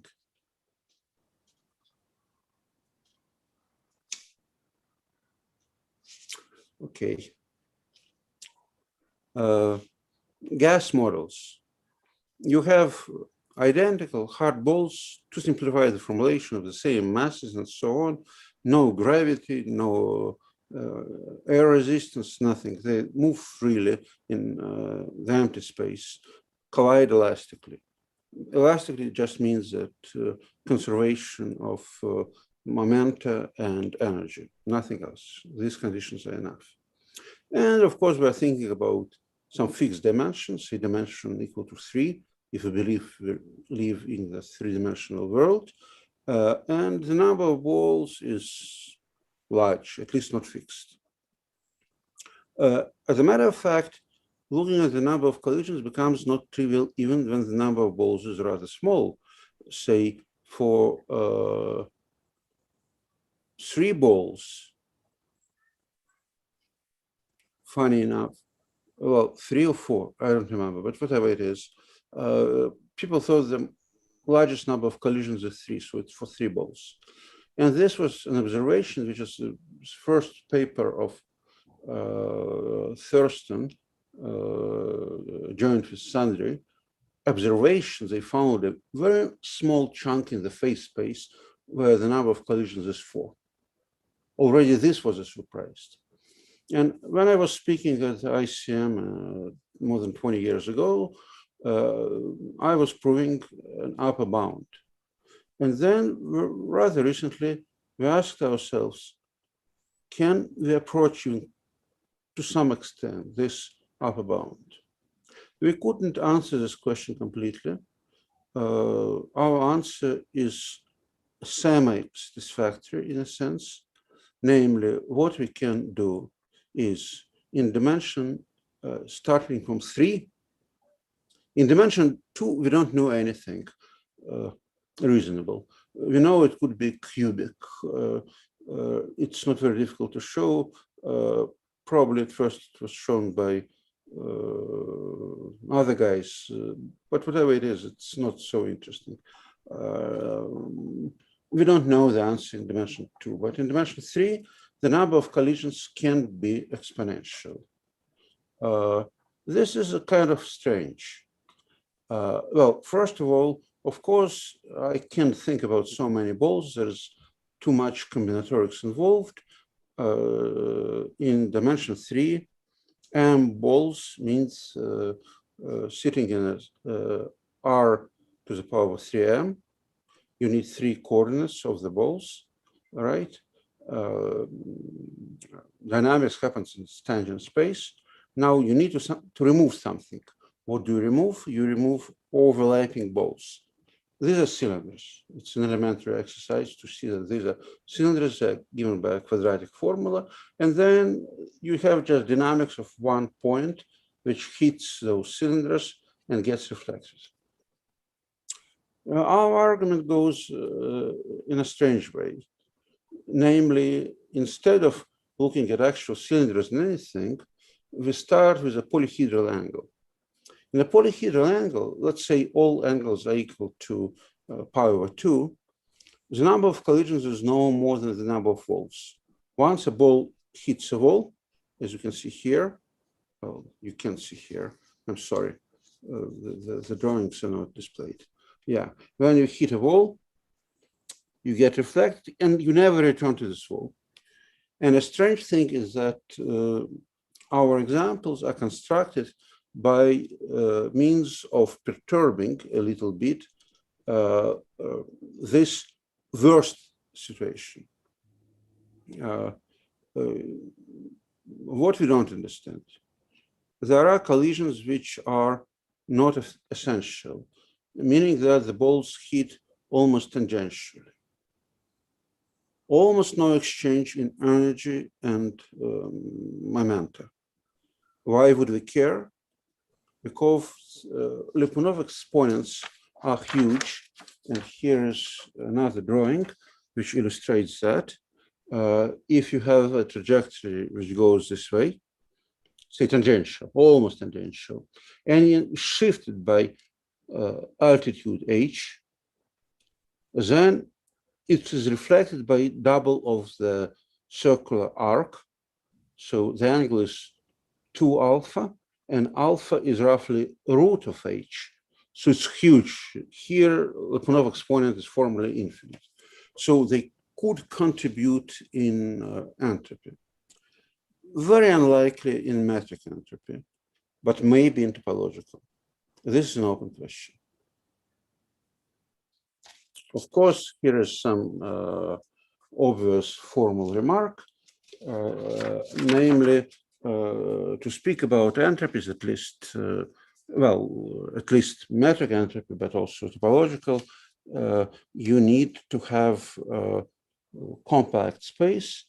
So either you put it in the torus or you put it in Rm and factor out by the action of Zm and standard development. So with Sergei, we thought that if you have a lot of collisions, most of them must be non-essential. So they're almost tangential between balls.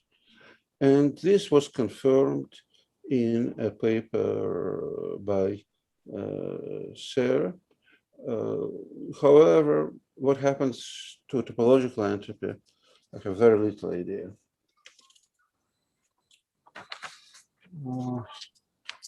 Maybe I wouldn't have enough time for this slide, I keep it. I want to speak a little bit about inverse problems. So what is an inverse problem? You have some region. Here is a naive drawing. You don't know what is in this region, but you have some boundary data. In this situation, I start with probably the simplest one. We have boundary distance. So for every 2 points on the boundary, you know the distance between these 2 points. So this is a boundary distance. What you want to learn out of this is the Riemannian metric inside this region, right? Of course, in general, this is impossible, unless you impose some assumptions, because here is a naive picture. It's a 2-dimensional surface, which looks this way. I put it in R3. And of course, any shortest path between boundary points, if you go between them, you never are going to reach this neighborhood, right? It's too long. So you never can learn what is there. You never can learn. So we need to assume that at least every 2 points are connected by unique geodesic, and then these geodesics, they fill in the whole region, and then you at least theoretically can get full information. In higher dimensions, this is not known. In dimension 2, there is a very beautiful PDE result by Günther Ullmann and Ullmann and Pestov, very beautiful. Well, maybe I'm wrong. There were also some result by Sharafudinov close to that. They're all too difficult for me. There is so much PDEs. Maybe Ullmann and Sharafudinov and Pestov participated in a similar result. I forgot it. I'm not a historian of mathematics. These people made huge contributions. What we could do with Ivanov is to go to higher dimensions, but all we could do is assuming that the metric is sufficiently close to a flat one. Then there is a recovery functional, which from this boundary distance tells you what is going inside. And it is rather robust, regardless of a rather sophisticated proof based on geometric inequalities, rigidity of some inequalities. However, there is a robust result. You can recover what is going inside. It was never implemented as an algorithm, even though I would love to see that implemented, because this is a problem which is certainly of interest for geophysicists, for people working in medical imaging and such. However, I change gears and go to another topic in medical imaging, well, also whatever it is, and this is a way closer to reality. No, this is, where is this page? Here, I'm sorry, wrong order of pages. Yes. So here is the problem. Maybe I explained what is a cyberknife. A cyberknife is a construction of rigidly fixed X-ray lasers, not very strong, but very precise. There could be several hundred to more than 1,000 of them, which focus in a very small space, 1 to 2 millimeters. So they can burn out metastasis of cancer, for instance, in lungs or such. And this is very effective because if you think about how radiation gets smaller as you move away from the focus point, it disappears quadratically. So if it's 1 millimeter, then within 1 centimeter, it's 100 times smaller. So not a big deal. You burn a specific point, but you need to navigate it. And everything moves in the body. And you can't keep doing X-rays all the time of the procedure because it's too much damage to the body. So you need to use some low frequency things. And so things do not move straight in the region. They follow some trajectories. And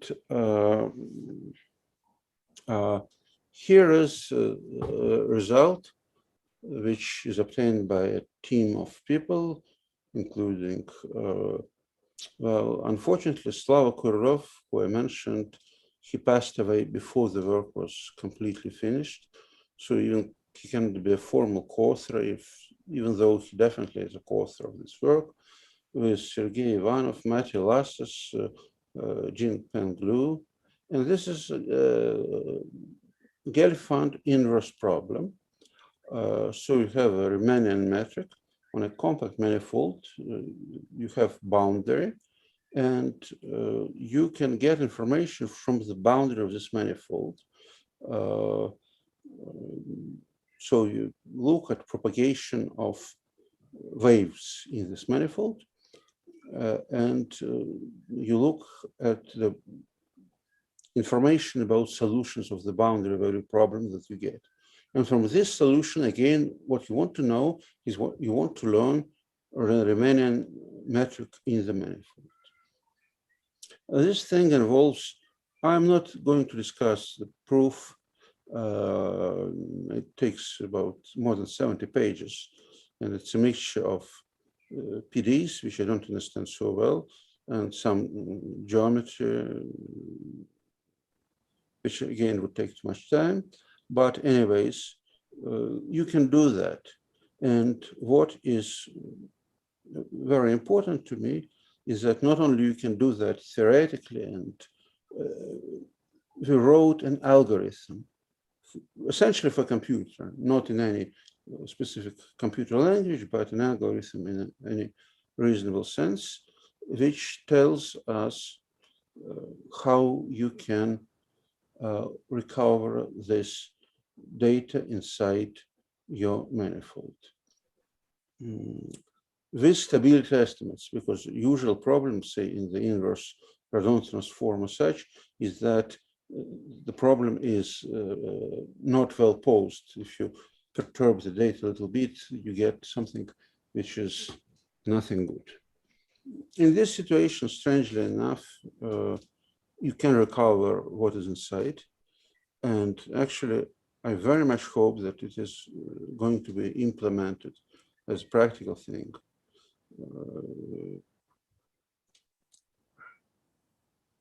Okay.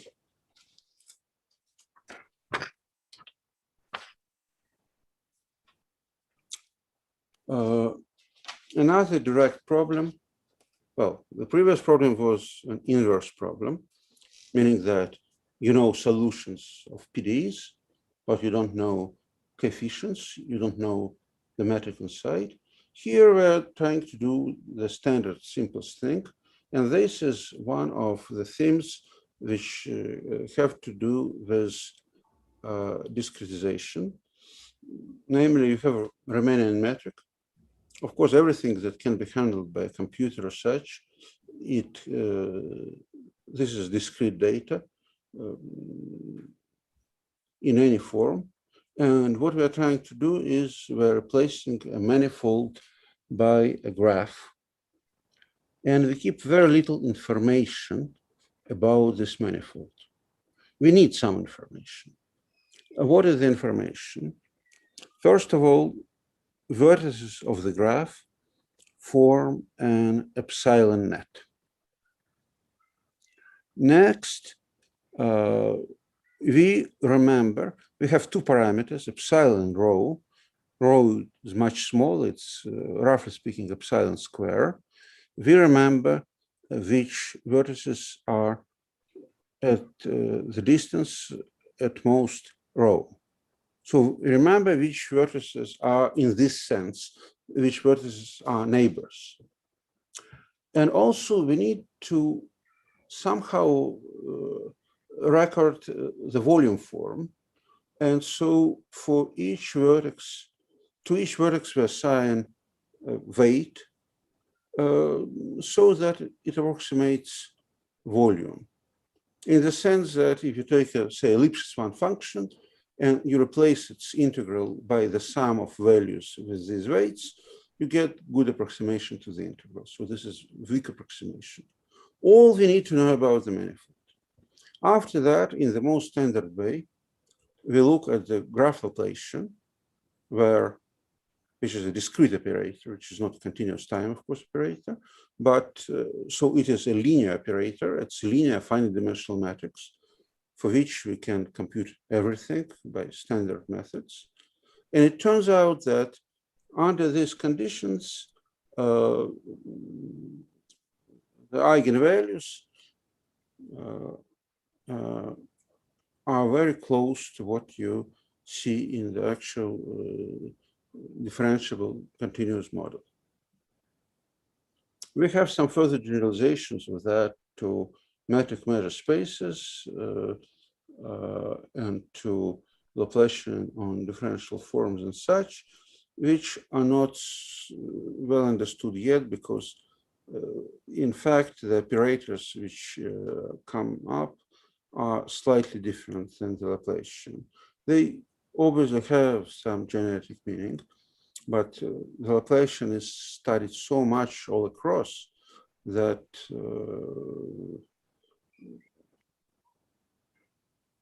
we know a lot about it, and what are these slight modifications of it? It's not clear, but at least we can handle them through discrete approximations. Now I'm close to be running out of my time. Maybe I'm even running out of my time. I'm not sure. Nina, should I stop here? No, you have around 15 minutes, I think. Oh, I have 15 minutes. Okay, I have plenty of stuff I can speak. I will speak quickly about this graph, and then I have 10 more topics prepared just in case. This is a strange question, and a rather naive one. Let's say you have a metric space. What I have in mind is a unbounded metric space, otherwise the question becomes trivial. Even though if you want to play with the bounded metric space, you can convert it into an unbounded one. You just take a countable collection of copies and take the disjoint union and rescale them by coefficients 1, 2, 3, 4, and so on. You get an unbounded space where you see larger scale models of these things. Some standard technology in metric geometry. And then what we want to do is we want to replace this space by a metric graph. So a metric graph is just a collection of vertices and edges, and we assign lengths to each edge. In the previous problem with the inverse problems, I didn't assign lengths to edges. Edges either exist if the length is no more than rho, or there is no edge. Here we need specific length for each edge, and we want this graph to be bounded in the sense that, for instance, the degree of every vertex is no more than 3. 3 is any number larger than 2, fixed number, because if I want 4, I just replace it by 2 vertices with degree 3. And the length of each edge is in between, let's say, 1/10 and 10. Again, your favorite constants. So it's bounded structure. Now, what I want from this graph, in this graph, you have distance. For every 2 points in the graph, you can connect them by a shortest path and compute its length. This gives you a distance function. And I want to approximate the distance function of my metric space by this graph metric with a bounded additive error. So the keyword here is additive. So the error shouldn't grow if I take faraway points. It is a Gromov-Hausdorff approximation. And if your space can be approximated by a graph, we give it a name. It is graph approximable.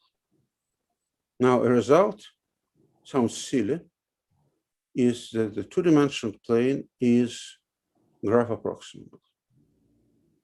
It took us about a year to prove that. We even don't know the answer for the 3-dimensional space. We don't know a single example of a manifold with bounded geometry. By bounded geometry, I mean bounded injectivity radius and curvature, for instance, which would not be approximable, meaning that we could prove that it is not approximable. For everything that we know, either it is approximable or the answer is that we don't know.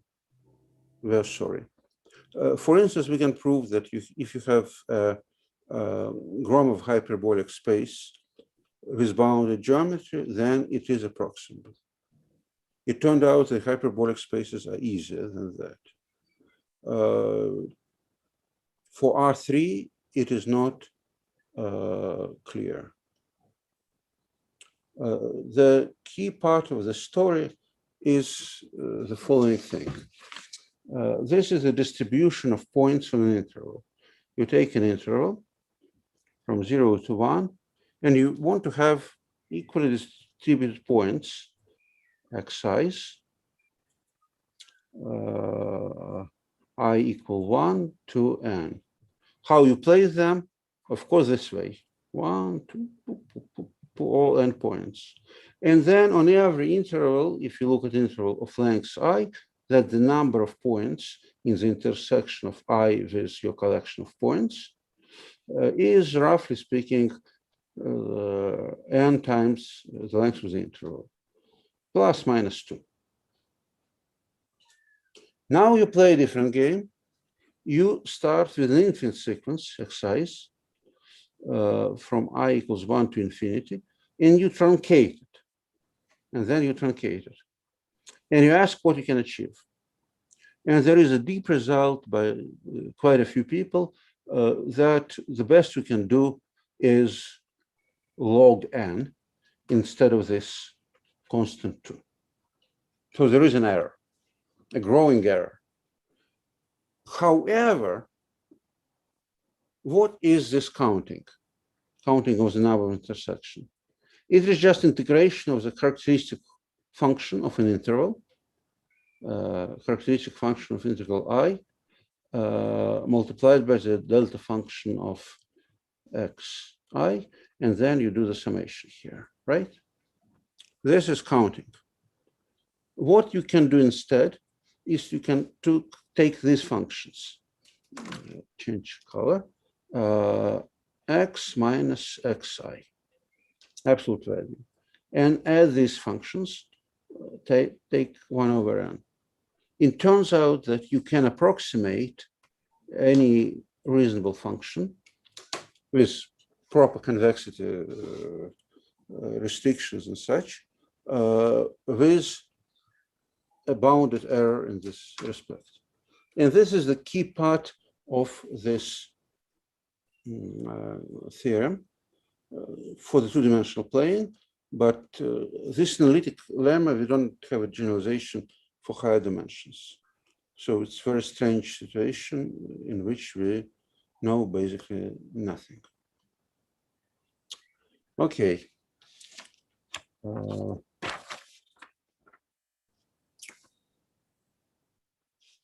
Let me try this.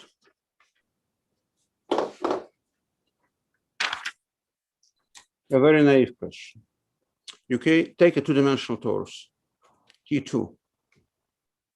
You want to embed it asymmetrically into some Euclidean space. Rn.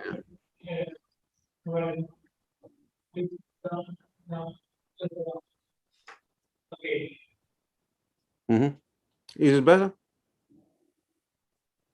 Yes. Of course, you can do that. Nash. Now you embed its universal cover, which is topologically the same thing as R2. And by the same theorem, you embed it into Rn. What is n? I'm pretty sure that n is equal to, what is that? 4, probably, or 5. The flat torus goes into 4 as a Clifford torus, so 4 or 5. Now, here you have the action of z squared, and you want to embed it in an equivariant way, so that z square acts on both R2, Rn, well, n equals to 4, 5, and on the image of the universal curve of the torus. If you jump to dimension 7, I can prove that. But this is not interesting. There were a lot of efforts to get optimal dimensions after works of Nash by, say, Gromov and, very deep work. Can you do that in the same dimension?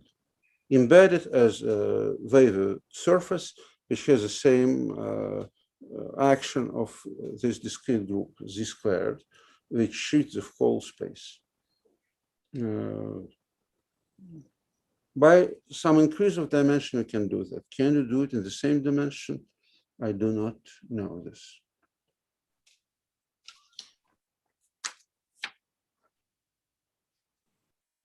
You mean by isometries of this big ambient?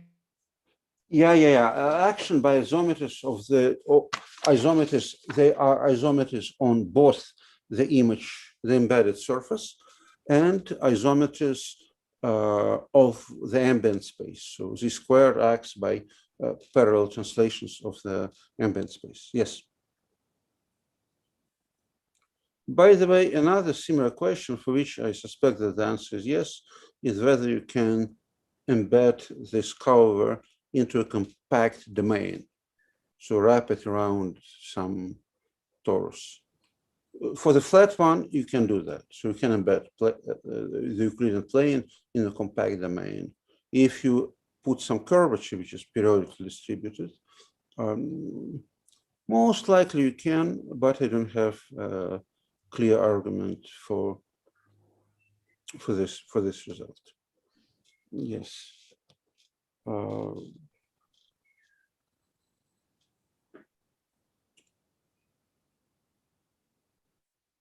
This is a very long topic. I definitely won't have enough time to discuss it.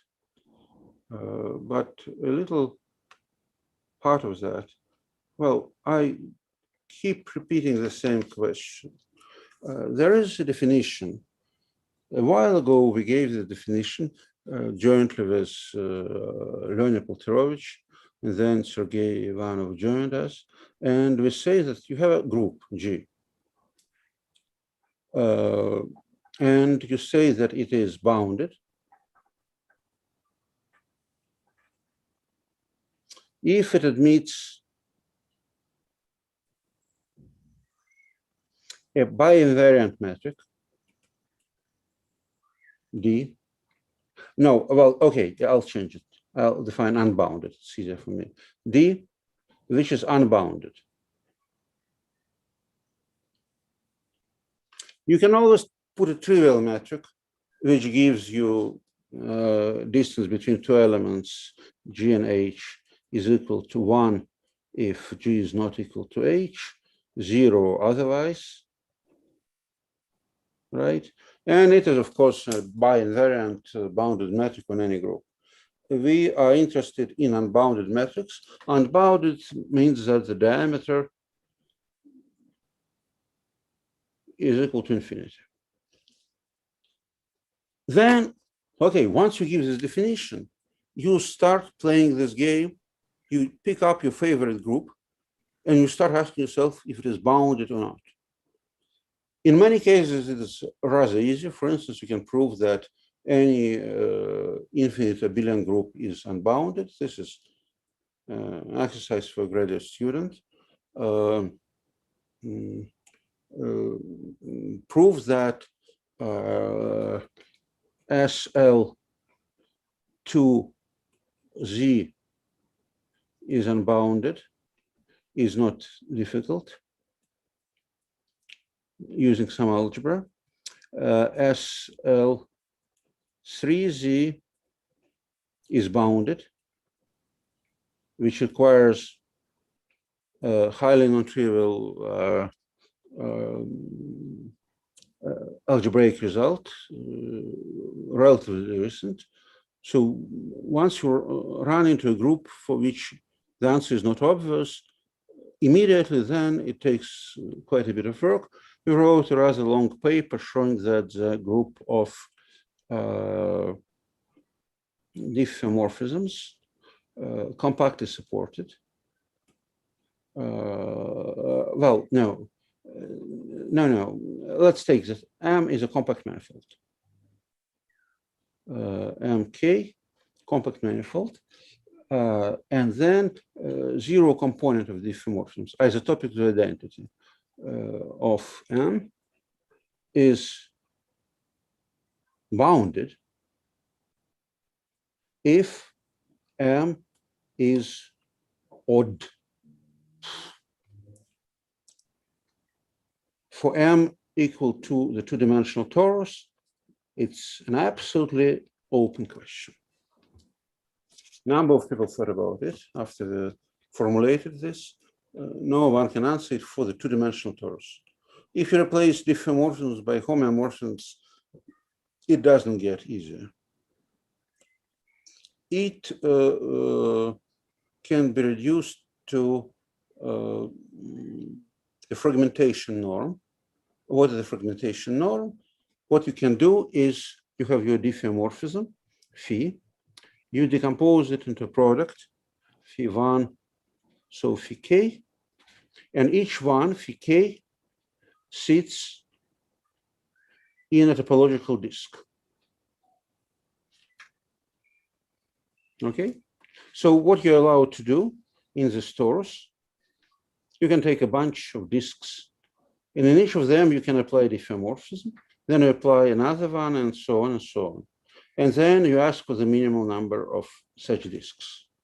And this is by definition the norm of phi. Is it bounded? Can you handle it with certain number of disks? In the annulus, you can do that. Which is not quite trivial. For the torus, we don't have an answer. Maybe I stop at this optimistic point about what we don't know. Thank you very much. Are there any questions from Zoom?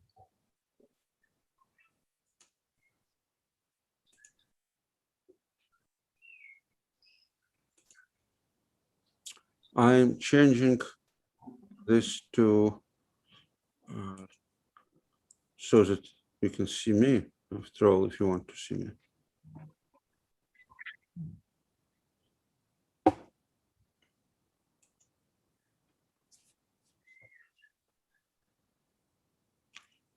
Okay, maybe any questions from the conference room? Yes, there should be some button, but I don't see exactly where it is. Well, the room in the room you see only blackboard. Yes. So everyone is signing from you. Do you see me? No? Okay. It's complicated.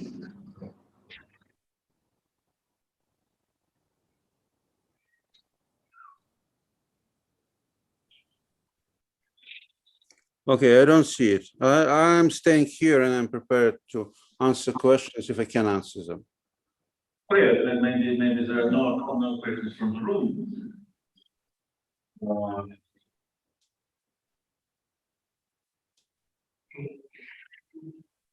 Thank you again.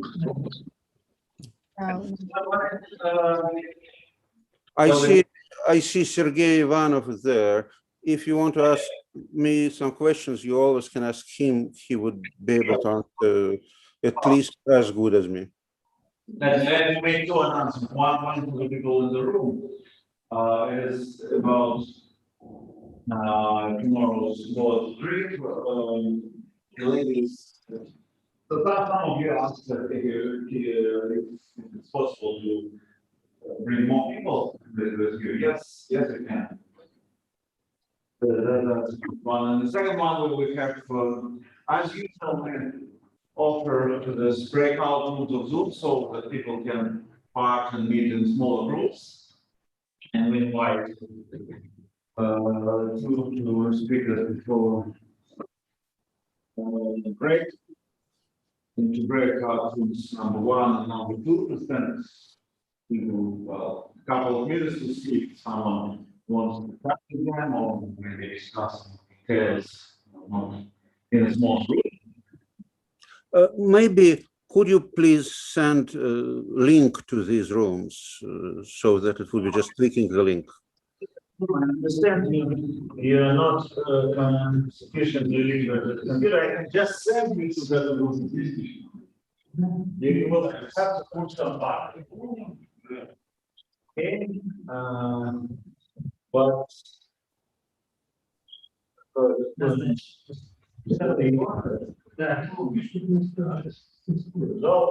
you're going to break out from number 2. Oh,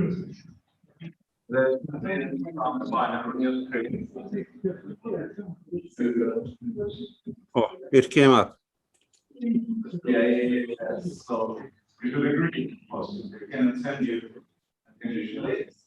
Well, if anyone wants to meet with the speakers, then we have maybe 15 to 20 minutes before we start everything up.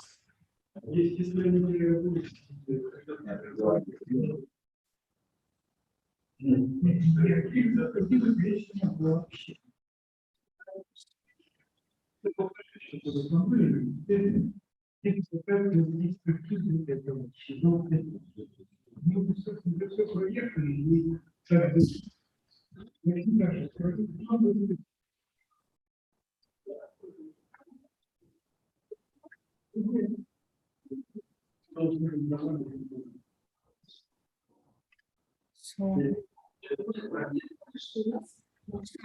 we finish for today. You can find Dmitry Buraga in the breakout room number 2.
Причем я его просил конкретно.